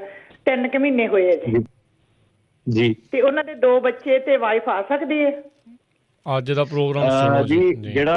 ਜਿਹੜਾ ਆਹ ਵਾਲਾ ਪ੍ਰੋਸੈਸ ਆ ਜੀ, ਇਹਦੇ ਥਰੂ ਦੇਖੋ ਹੁਣ ਤੁਸੀਂ ਸਬਮਿਟ ਕਰਤਾ, ਹੁਣ ਤਾਂ ਚਲੋ ਇੰਟਰਵਿਊ ਆਉਂਦੀ ਹੈ, ਇਮੀਗ੍ਰੇਸ਼ਨ ਵਾਲਿਆਂ ਨੂੰ ਨਹੀਂ ਪਤਾ ਹੈ ਨਾ ਕਿ ਡੈਥ ਹੋਈ ਹੈ ਨਹੀਂ ਹੋਈ ਹੈ, ਪਰ ਇਹ ਹੈ ਕਿ ਜਦੋਂ ਉਹਨਾਂ ਨੇ ਪਤਾ ਲੱਗਣਾ ਉਹਨਾਂ ਨੇ ਕਹਿਣਾ ਇਹਦਾ ਪ੍ਰੋਸੀਜਰ ਨਹੀਂ ਬਣਦਾ। ਸੋ ਇਹ ਤੁਸੀਂ ਹਿਊਮੈਨਿਟੇਰੀਅਨ ਰੀਇਨਸਟੇਟਮੈਂਟ ਕੁਛ ਨਹੀਂ ਕਰ ਸਕਦੇ ਇਹਦੇ ਵਿੱਚ। ਸੋ ਇਹਦਾ ਜਿਹੜਾ 2 ਤੁਹਾਡੇ ਕੋਲ ਆਪਸ਼ਨ ਆ ਜਾਂਦੀਆਂ, ਇੱਕ ਹੈਗਾ EB-5, ਉਹ ਪਿਛਲੇ ਹਫਤੇ ਆਪਾਂ ਕੀਤਾ ਸੀਗਾ, ਇਨਵੈਸਟਮੈਂਟ ਇਮੀਗ੍ਰੇਸ਼ਨ, ਤੇ ਜਿਹੜਾ ਦੂਜੀ ਆਪਸ਼ਨ ਤੁਹਾਡੇ ਕੋਲ ਆ ਜਾਂਦੀ ਹੈ ਕਿ ਤੁਸੀਂ ਬੱਚਿਆਂ ਨੂੰ ਅਡਾਪਟ ਕਰਕੇ ਉਹਦੇ ਵਿੱਚੋਂ ਤੁਹਾਡੀਆਂ ਆਪਸ਼ਨਸ ਬਣ ਸਕਦੀਆਂ ਵਾ, ਪਰ ਤੁਸੀਂ ਜਿਹੜੇ ਮਦਰ ਆ ਉਹਨਾਂ ਨੂੰ ਨਹੀਂ ਲੈ ਕੇ ਆ ਸਕਦੇ। ਸੋ 2 ਹੀ ਤੁਹਾਡੇ ਕੋਲ ਤਰੀਕੇ ਰਹਿੰਦੇ ਨੇ, EB-5 ਤੇ ਅਡਾਪਸ਼ਨ। ਜੇ ਉਹਨਾਂ ਦੇ ਵਿੱਚ ਕੋਈ ਇੱਕ ਜਾਣਾ ਇੱਥੇ ਹੁੰਦਾ ਤਾਂ ਫਿਰ 204L ਜਿਹੜਾ ਆ ਉਹਦੀ ਕਹਾਣੀ ਜਿਹੜੀ ਉਹ ਬਣ ਸਕਦੀ ਸੀਗੀ, ਪਰ ਅਫਸੋਸ ਵਾਲੀ ਗੱਲ ਆ, ਮਾੜੀ ਚੀਜ਼ ਆ ਜੀ ਜਿਹੜੀ ਇਹ ਹੋਈ ਆ, ਪਰ ਹੁਣ ਦੇਖਣਾ ਪੈਣਾ ਜੀ ਇਹਨਾਂ ਦੇ ਕਾਨੂੰਨ ਜਿਹੜੇ ਉਹ ਬਣੇ ਪਏ ਨੇ। ਤਰਦੀਪ। ਹਾਂਜੀ ਮੈਂ ਇੱਕ ਇਹ ਦੱਸਣਾ ਚਾਹੁੰਦਾ ਸੀਗਾ, ਹੁਣ ਜਿਵੇਂ ਕਲਾਇੰਟ ਨੇ ਸਵਾਲ ਕੀਤਾ ਸੀ ਕਾਲਰ ਨੇ ਕਿ ਉਹਨਾਂ ਦੀ ਡੈਥ ਹੋ ਗਈ ਇੰਟਰਵਿਊ ਦੇ ਦਰਮਿਆਨ। ਸਾਡੇ ਇੱਥੇ ਸ਼ਹਿਰ 'ਚ ਇੱਕ ਕੇਸ ਸੀ, ਉਹਨਾਂ ਦੇ ਵੀ ਇਸ ਤਰ੍ਹਾਂ ਹੀ ਹੋਇਆ ਸੀ, ਤੇ ਪਰ ਉਹ ਇੰਟਰਵਿਊ ਦੇਣ ਚਲੇ ਗਏ ਸੀ ਤੇ ਉਹਨਾਂ ਨੇ ਐਮਬੈਸੀ ਵਾਲਿਆਂ ਨੇ ਉਹਨਾਂ ਦੱਸਤਾ ਵੀ ਸਾਡੇ ਡੈਥ ਹੋ ਗਈ ਹੈ, ਇੰਟਰਵਿਊ ਆ ਗਈ ਸੀ, ਤੇ ਉਹਨਾਂ ਨੇ ਉਹਨਾਂ ਨੂੰ ਸਾਰੀ ਫੈਮਿਲੀ ਨੂੰ ਵੀਜ਼ਾ ਦੇ ਦਿੱਤਾ ਸੀ। ਮੇਰੇ ਸਿਰਫ ਮੈਂ ਹੀ ਦੱਸਣਾ ਚਾਹੁੰਦਾ ਕਿ ਉਹ ਇੰਟਰਵਿਊ ਨਾ ਛੱਡਣ, ਉੱਥੇ ਚਲੇ ਜਾਣ, ਦੇ ਦੇਣਗੇ ਠੀਕ ਹੈ, ਨਹੀਂ ਦੇਣਗੇ ਤਾਂ ਵੀ ਠੀਕ ਹੈ ਜੀ। ਜੀ ਬਿਲਕੁਲ ਜੀ, ਥੈਂਕ ਯੂ ਜੀ। ਪਰਵਿੰਦਰ। ਹੈਲੋ, ਸਤਿ ਸ਼੍ਰੀ ਅਕਾਲ ਭਾਜੀ। ਜੀ ਹਾਂਜੀ ਮੈਂ ਪੁੱਛਣਾ ਸੀ ਕਿ ਜਿੱਦਾਂ ਹੁਣ ਮੇਰੇ ਪੇਰੈਂਟਸ, ਮੇਰੇ ਭਰਾ ਆ, ਮੈਂ ਅਪਲਾਈ ਕਰਨਾ ਚਾਹੁੰਦੀ, ਮੈਂ ਸਿਟੀਜ਼ਨ ਆ, ਤੇ ਕੀ ਉਹਨਾਂ ਦੀ ਕੋਰਟ ਮੈਰਿਜ ਜ਼ਰੂਰੀ? ਉਹਨਾਂ ਕੋਰਟ ਮੈਰਿਜ ਨਹੀਂ ਕਰਾਈ ਗਾ ਤੇ ਉਹਨਾਂ ਦੇ ਬੱਚੇ 20 ਸਾਲ ਦੇ ਹੋ ਗਏ ਮੇਰੇ ਭਰਾਵਾਂ ਦੇ, ਤੇ ਕੋਰਟ ਮੈਰਿਜ ਉਹਨਾਂ ਦੀ ਜ਼ਰੂਰੀ ਹੈ ਨਾਲ ਲਾਉਣੇ? ਨਹੀਂ, ਕੋਰਟ ਮੈਰਿਜ ਦੀ ਰਿਕੁਆਇਰਮੈਂਟ ਨਹੀਂ ਹੈਗੀ। ਤੇ ਕੀ ਪੇਪਰ ਲਾਉਣੇ ਉਹਨਾਂ ਦੇ ਨਾਲ? ਵਿਆਹ ਦੇ ਗੁਰਦੁਆਰੇ ਵਗੈਰਾ ਵਾਲੀ ਜਿਹੜੀ ਮੈਰਿਜ ਹੋ ਗਈ, ਐਫੀਡੇਵਿਟ, ਇਹ ਤਾਂ ਜੀ ਤੁਸੀਂ ਉਹ ਗੱਲ ਕਰ ਰਹੇ ਹੋ ਕਿ ਮੈਰਿਜ ਸਰਟੀਫਿਕੇਟ ਮਿਸਿੰਗ ਹੈਗਾ ਜਾਂ ਬਰਥ ਸਰਟੀਫਿਕੇਟ ਮਿਸਿੰਗ ਹੈਗਾ, ਉਹਦਾ ਮਤਲਬ ਇਹ ਨਹੀਂ ਕਿ ਬਿਆਨ ਨਹੀਂ ਹੋਇਆ ਜਾਂ ਜਨਮ ਨਹੀਂ ਹੋਇਆ। ਸੋ ਉਹਦੇ ਵਿੱਚ ਤੁਸੀਂ ਨਾਨ ਅਵੇਲੇਬਿਲਿਟੀ ਦਾ ਸਰਟੀਫਿਕੇਟ ਲਾਉਣਾ ਹੁੰਦਾ ਤੇ 2 ਐਫੀਡੇਵਿਟ ਲਾਣੇ ਹੁੰਦੇ ਤੇ ਨਾਲ ਹੋਰ ਪ੍ਰੂਫ ਲਾਉਣਾ ਹੁੰਦਾ ਕਿ ਵਿਆਹ ਇਹਨਾਂ ਦਾ ਸੀਗਾ। ਨਾਨ ਅਵੇਲੇਬਿਲਿਟੀ ਵਾਲਾ ਸੁਵਿਧਾ ਸੈਂਟਰ ਤੋਂ ਮਿਲਦਾ ਹੈ ਜੀ? ਇਹ ਜੀ ਮਿਲਦਾ ਤੁਹਾਨੂੰ ਆਫਿਸ ਆਫ ਮੈਰਿਜ ਰਜਿਸਟਰ ਵਾਲੇ ਦਿੰਦੇ ਆ, ਤੇ ਉੱਥੇ ਜਾ ਕੇ ਉਹਨਾਂ ਨੇ ਲਿਖ ਕੇ ਦੇ ਦੇਣਾ ਕਿ ਇਹਨਾਂ ਦਾ ਸਾਡੇ ਰੈਕਡ ਦੇ ਵਿੱਚ ਇਹਨਾਂ ਦਾ ਵਿਆਹ ਦਾ ਸਰਟੀਫਿਕੇਟ ਨਹੀਂ ਹੈਗਾ। ਤੇ ਮੋਸਟਲੀ ਜਿਹੜੇ 2 ਬੰਦਿਆਂ ਨੇ ਵਿਆਹ ਅਟੈਂਡ ਕੀਤਾ ਉਹਨਾਂ ਦੇ ਐਫੀਡੇਵਿਟ ਤੇ ਨਾਲ ਜਿਹੜੇ ਹੋਰ ਡਾਕੂਮੈਂਟ ਤੁਹਾਡੇ ਹੋ ਗਏ, ਘਰ ਵਾਲੀ ਐਜ਼ ਤੁਸੀਂ ਰਹਿ ਰਹੇ ਹੋ 20 ਸਾਲਾਂ ਤੋਂ, ਉਹ ਵਾਲੇ ਡਾਕੂਮੈਂਟ ਤੇ ਫੋਟੋਜ਼ ਵਗੈਰਾ ਨਾਲ ਤੁਸੀਂ ਪ੍ਰੂਵ ਕਰ ਸਕਦੇ ਹੋ ਕਿ ਵਿਆਹ ਸੀਗਾ। ਠੀਕ ਹੈ ਜੀ। ਸੋ ਇਹ ਜਿਨ੍ਹਾਂ ਦਾ ਬਰਥ ਸਰਟੀਫਿਕੇਟ ਨਹੀਂ ਹੈਗਾ ਉਹ ਵਾਲੇ ਵੀ ਇੱਦਾਂ ਜਿਹੜਾ ਉਹ ਕਰਨ, ਨਕਲੀ ਨਾ ਬਣਾਉਣ ਬਹਿ ਜਿਓ। ਇਹ ਵੀ ਜਿਹੜਾ ਮੈਰਿਜ ਸਰਟੀਫਿਕੇਟ ਐਵੇਂ ਜਿਹੜਾ ਨਕਲੀ ਨਾ ਬਣਾਉਣ ਬਹਿ ਜਿਓ। ਤੇ ਇਹ ਨਾਨ ਅਵੇਲੇਬਿਲਿਟੀ ਸੌਖਾ ਰਾਹ ਕੀਤਾ ਆ ਵੀ ਸਹੀ ਸਰਟੀਫਿਕੇਟ ਲੈ ਕੇ ਤੇ 2 ਐਫੀਡੇਵਿਟ ਲਾ ਕੇ ਤੇ ਤੁਸੀਂ ਦੱਸ ਸਕਦੇ ਹੋ ਵੀ ਭਾਈ ਕੰਮ ਹੋਇਆ ਸੀਗਾ ਪਰ ਸਾਡੇ ਕੋਲ ਦਸਤਾਵੇਜ਼ ਹੀ ਨਹੀਂ ਹੈਗੇ ਸੀਗੇ। That's it. ਕੋਈ ਪ੍ਰੋਬਲਮ ਨਹੀਂ ਹੋਣੀ ਹੈ ਜੀ, ਸਿੰਪਲ ਹੀ ਹੈ ਜੀ। ਤੇ ਸ਼ੁਕਰੀਆ ਜੀ ਬਹੁਤ ਬਹੁਤ ਅਟਾਰਨੀ ਟਰਕਿਆਣਾ ਜੀ। ਤੇ ਆਪਣੇ ਸਰੋਤਿਆਂ ਨੂੰ ਦੱਸ ਦਈਏ ਅੱਜ ਦੇ ਜਿਹੜੇ ਪ੍ਰੋਗਰਾਮ ਦੇ ਪਹਿਲੇ ਹਿੱਸੇ ਦੇ ਵਿੱਚ ਉਹ ਆਪਾਂ ਡਿਸਕਸ਼ਨ ਜਿਹੜੀ ਕੀਤੀ ਆ ਵੱਖ-ਵੱਖ ਜਿਹੜੀਆਂ ਰਿਲੀਫਸ ਹੈਗੀਆਂ, ਵਿਡੋ ਪਟੀਸ਼ਨ ਜਿਹੜੀ ਹੁੰਦੀ ਆ ਉਸ ਨੂੰ ਲੈ ਕੇ, ਫਿਰ ਜਿਹੜੇ 204L ਰਿਲੀਫ ਉਸ ਦੇ ਉੱਤੇ, ਹਿਊਮੈਨਿਟੇਰੀਅਨ ਰੀਇਨਸਟੇਟਮੈਂਟ ਉਸ ਦੇ ਉੱਤੇ। ਅਤੇ ਇੱਕ ਆਪਣੇ ਜਿਹੜੇ ਸਰੋਤਿਆਂ ਨੂੰ ਬੇਨਤੀ ਕਰਦੇ ਜਦੋਂ ਤੁਸੀਂ ਕਾਲ ਕਰਦੇ ਹੁੰਦੇ ਨਾ ਪ੍ਰੋਗਰਾਮ ਸ਼ੁਰੂ ਤੋਂ ਸੁਣ ਲਿਆ ਕਰੋ, ਕਿਉਂਕਿ ਬਹੁਤ ਸਾਰੇ ਕਈ ਜਿਹੜੇ ਤੁਸੀਂ ਸਵਾਲ ਪੁੱਛਦੇ ਆ ਉਹ ਪਹਿਲਾਂ ਹੀ ਦੱਸ ਦਿੱਤੇ ਗਏ ਹੁੰਦੇ ਆ। ਸੋ ਬੰਦਾ ਕਈ ਵਾਰੀ ਆਪਾਂ ਨੂੰ ਪਤਾ ਹੈ, ਚਲੋ ਨੇਚਰ ਕਈਆਂ ਦਾ ਇੱਦਾਂ ਕਰਦੇ ਆ ਵੀ ਜਦੋਂ ਕਾਲ ਕਰੀਏ ਆਪਾਂ ਨੂੰ ਉਸੇ ਵੇਲੇ ਉਦੋਂ ਹੀ ਜਿਹੜਾ ਉਹ ਆਨਸਰ ਮਿਲੇ, ਪਰ ਥੋੜ੍ਹਾ ਜਿਹਾ ਤੁਹਾਨੂੰ ਵੀ ਮਿਹਨਤ ਜਿਹੜੀ ਉਹ ਕਰਨੀ ਚਾਹੀਦੀ ਆ। ਥੋੜ੍ਹੇ ਪ੍ਰੋਗਰਾਮ ਜਿਹੜੇ ਉਹ ਤੁਸੀਂ ਜ਼ਰੂਰ ਸੁਣਿਆ ਕਰੋ, ਸ਼ੁਰੂ ਤੋਂ ਜਿਹੜਾ ਉਹ ਸੁਣਿਆ ਕਰੋ। ਕਈ ਸਵਾਲਾਂ ਦੇ ਜਿਹੜੇ ਜਵਾਬ ਆ ਤੁਹਾਨੂੰ ਨਾਲ ਦੇ ਨਾਲ ਉਸ ਦੇ ਵਿੱਚ ਮਿਲ ਜਾਂਦੇ ਆ। ਨਾਲੇ ਸਾਰਿਆਂ ਨੂੰ ਜੀ ਮਾਫੀ ਆ ਕਿ ਆਪਾਂ ਕਈ ਸਵਾਲ ਹੁਣ ਆਪਾਂ ਚੂਜ਼ ਕੀਤਾ ਕਿ ਜਿਹੜੇ ਪ੍ਰੋਸੈਸਿੰਗ ਟਾਈਮ ਵਾਲੇ ਆ ਉਹਦੇ ਆਪਾਂ ਆਨਸਰ ਨਹੀਂ ਕਰਾਂਗੇ। ਸੋ ਤੁਸੀਂ ਉਹਦਾ ਬੁਰਾ ਨਾ ਬਣਾਇਓ, ਉਹਦੀ ਪਹਿਲੇ ਮਾਫੀ ਮੰਗਦੇ ਆ ਤੇ ਉਹਦਾ ਰੀਜ਼ਨ ਤੁਹਾਨੂੰ ਇਹ ਦਿੰਦੇ ਕਿ ਟਾਈਮ ਘੱਟ ਹੁੰਦਾ। ਸੋ ਸਾਨੂੰ ਇਹ ਹੈ ਕਿ ਜਿਹੜੇ ਟੈਕਨੀਕਲ ਕੁਐਸਚਨਸ ਆ ਉਹ ਆਨਸਰ ਕਰ ਸਕੀਏ, ਇਨਫੋਰਮੇਸ਼ਨ ਐਕਸਚੇਂਜ ਹੋਵੇ। ਹੁਣ ਜਿੱਦਾਂ ਕਾਲਰ ਨੇ ਕਾਲ ਕੀਤਾ ਸੀਗਾ ਕਿ ਉਹਨਾਂ ਦੇ ਸ਼ਹਿਰ ਦੇ ਵਿੱਚ ਜਿਹੜੇ ਸੀਗੇ ਸਾਰੀ ਡੈਥ ਹੋ ਗਈ, ਪਰ ਇਸ ਤੋਂ ਬਾਅਦ ਵੀ ਉਹਨਾਂ ਨੇ ਜਿਹੜੀ ਐਮਬੈਸੀ ਨੇ ਉਹਨਾਂ ਨੂੰ ਵੀਜ਼ੇ ਦੇ ਦਿੱਤੇ। ਸੋ ਹੁਣ ਇਹ ਜਿਹੜੀਆਂ ਏਦਾਂ ਦੀਆਂ ਗੱਲਾਂ ਸਾਨੂੰ ਕਾਲਰ ਹੀ ਦੱਸ ਸਕਦਾ ਹੈ ਨਾ, ਜਿੱਦਾਂ ਕਿਸੇ ਨੂੰ ਇਨਫੋਰਮੇਸ਼ਨ ਹੈ ਜਿਹਦੇ ਨਾਲ ਹੋਇਆ ਉਹ ਵੀ ਸਾਨੂੰ ਕਾਲ ਕਰੇ, ਦੱਸੇ, ਤਾਂ ਕਿ ਜਿਹੜੇ ਬਾਕੀ ਲਿਸਨਰਸ ਆ ਉਹਨਾਂ ਨੂੰ ਵੀ ਸਾਰਾ ਪਤਾ ਲੱਗ ਸਕੇ। ਸੋ ਜਿਹੜੀ ਪ੍ਰੋਸੈਸਿੰਗ ਟਾਈਮ ਆ ਕੀ ਹੈ, ਕਿੰਨਾ ਟਾਈਮ ਲੱਗਣਾ ਹੈ, ਹੁਣ ਕੀ ਕਰੂੰਗੇ ਅੱਗੇ ਤੋਂ ਕਿ ਜਿਹੜਾ ਜਦੋਂ ਸਾਡਾ ਪ੍ਰੋਗਰਾਮ ਸ਼ੁਰੂ ਹੋਊਗਾ ਆਪਾਂ ਸਿੱਧਾ ਹੀ F1 ਤੋਂ ਲੈ ਕੇ F4 ਤੱਕ ਸਾਰਿਆਂ ਨੂੰ ਦੱਸ ਦਿਆ ਕਰਾਂਗੇ। ਸੋ ਆਪਾਂ ਜਿਹੜੇ ਪ੍ਰੋਸੈਸਿੰਗ ਟਾਈਮ ਵਾਲਾ ਕਿੰਨੀ ਦੇਰ ਲੱਗਣੀ ਆ ਉਹਦੇ ਨਹੀਂ ਅੱਜ ਤੋਂ ਬਾਅਦ ਆਨਸਰ ਕਰਨੇ ਕੁਐਸਚਨ ਜੀ। ਉਹ ਤੁਹਾਨੂੰ ਪਹਿਲਾਂ ਹੀ ਵੀਜ਼ਾ ਬੁਲੇਟਿਨ ਆਪ ਅਸੀਂ ਪੜ੍ਹ ਕੇ ਦੱਸ ਦਿਆ ਕਰਨੀ ਆ, ਫਿਰ ਤੁਸੀਂ ਦੇਖ ਲਓ ਵੀ ਤੁਸੀਂ ਕਿਹੜੀ ਕੈਟਾਗਰੀ ਦੇ ਅੰਡਰ ਆਉਂਦੇ ਆ ਅਤੇ ਆਪਣੇ ਆਪ ਜਿਹੜਾ ਉਹ ਹਿਸਾਬ ਲਾ ਲਿਆ ਕਰੋ। ਅਤੇ ਬਹੁਤ ਬਹੁਤ ਸ਼ੁਕਰੀਆ ਅਟਾਰਨੀ ਟਰਕੀਆਨਾ ਜੀ, ਮਿਹਰਬਾਨੀ ਜੀ, ਧੰਨਵਾਦ ਜੀ, ਸਤਿ ਸ਼੍ਰੀ ਅਕਾਲ ਜੀ, ਸ਼ੁਕਰੀਆ। ਸਤਿ ਸ਼੍ਰੀ ਅਕਾਲ ਜੀ। ਸਤਿ ਸ਼੍ਰੀ ਅਕਾਲ। ਅਤੇ ਸੋ ਇੱਥੇ ਸਾਡਾ ਅੱਜ ਦਾ ਪ੍ਰੋਗਰਾਮ ਹੁਣ ਸਮਾਪਤ ਹੈ। ਅਗਲੀ ਵਾਰ ਤੱਕ ਲਈ ਇਜਾਜ਼ਤ ਲੈਂਦੇ ਹਾਂ। ਮੇਰੇ ਵੱਲੋਂ ਵੀ ਤੁਹਾਨੂੰ ਸਭ ਨੂੰ ਪਿਆਰ ਭਰੀ ਨਿੱਘੀ ਸਤਿ ਸ਼੍ਰੀ ਅਕਾਲ। ਸੁਣਦੇ ਰਹੋ ਪੰਜਾਬੀ ਰੇਡੀਓ USA। ਅਤੇ ਸੋ ਇੱਥੇ ਸਾਡਾ ਅੱਜ ਦਾ ਪ੍ਰੋਗਰਾਮ ਹੁਣ